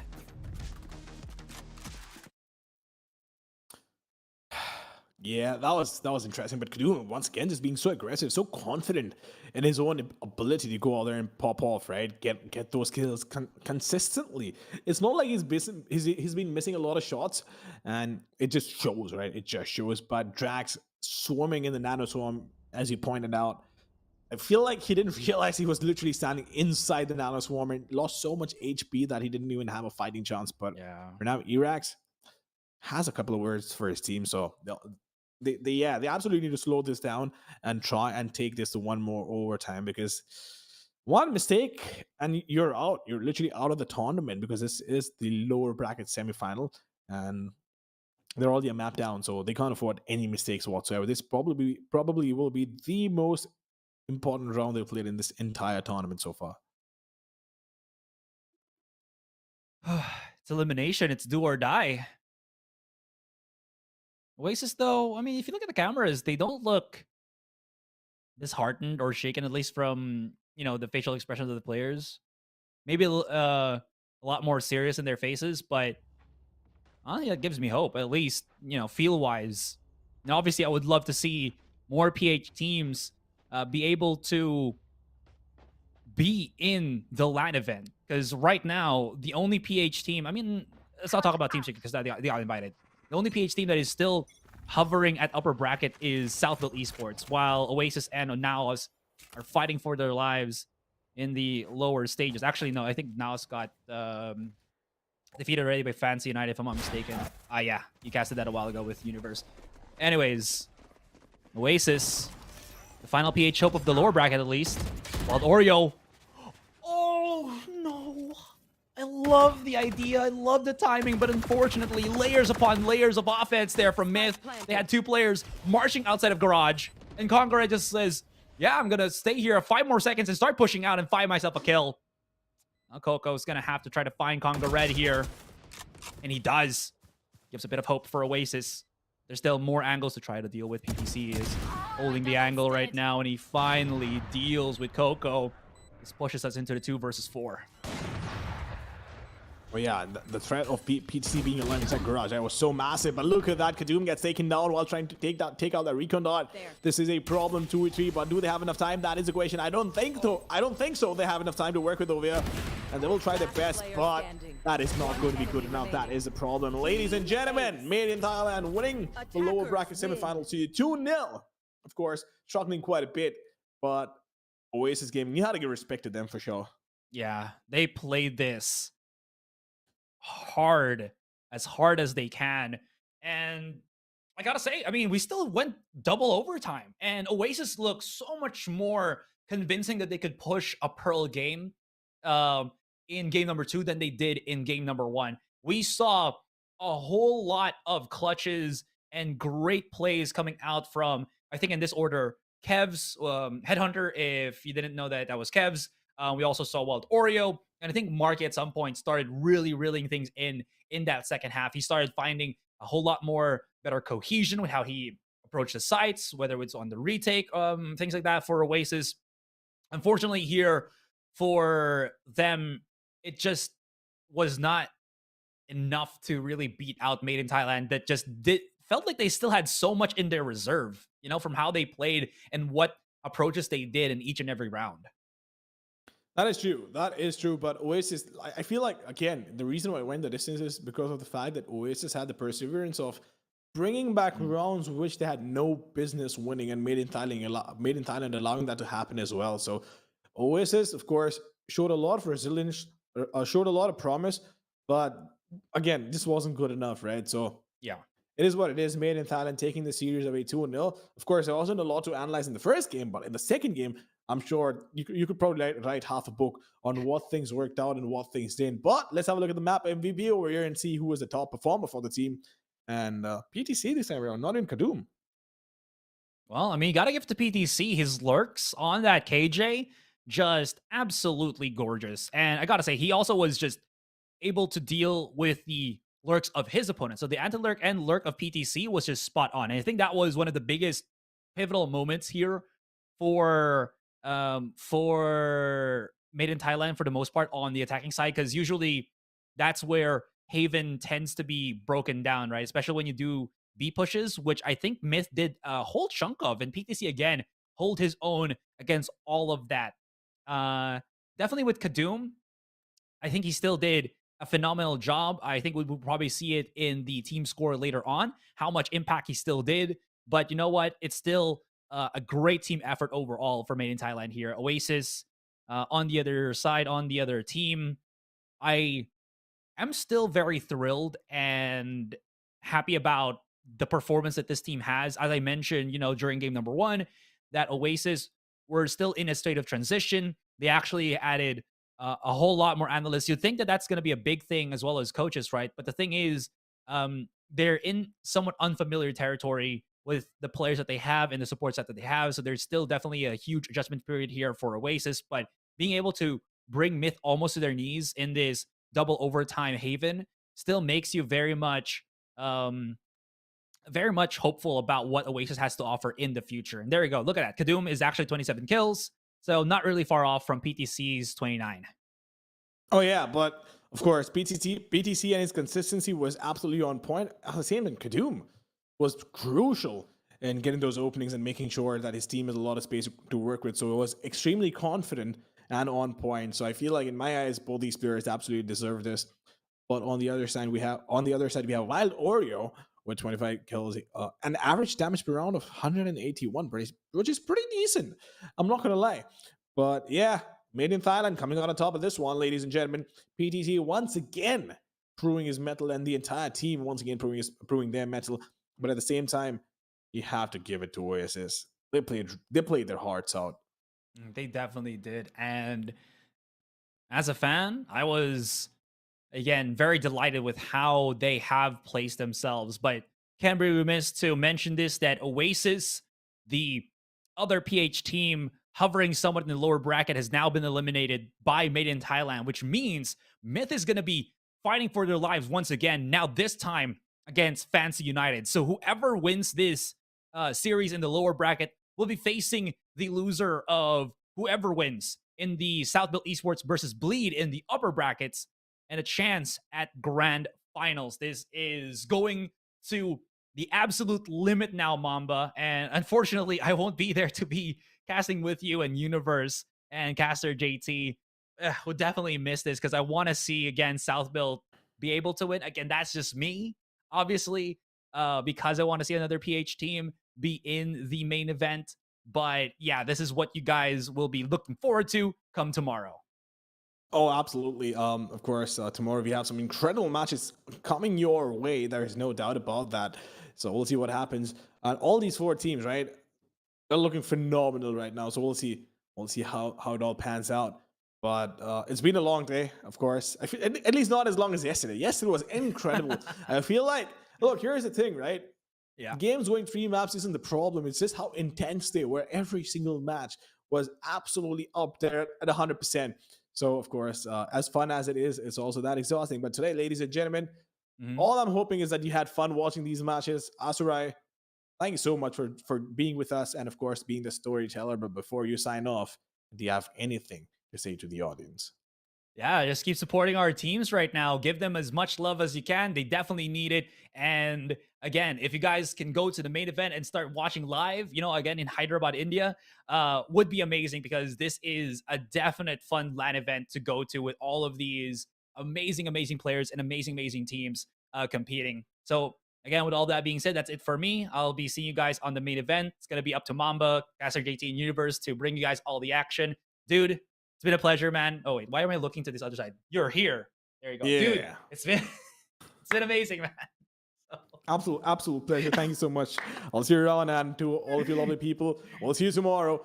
But for today, it is goodbye and good night.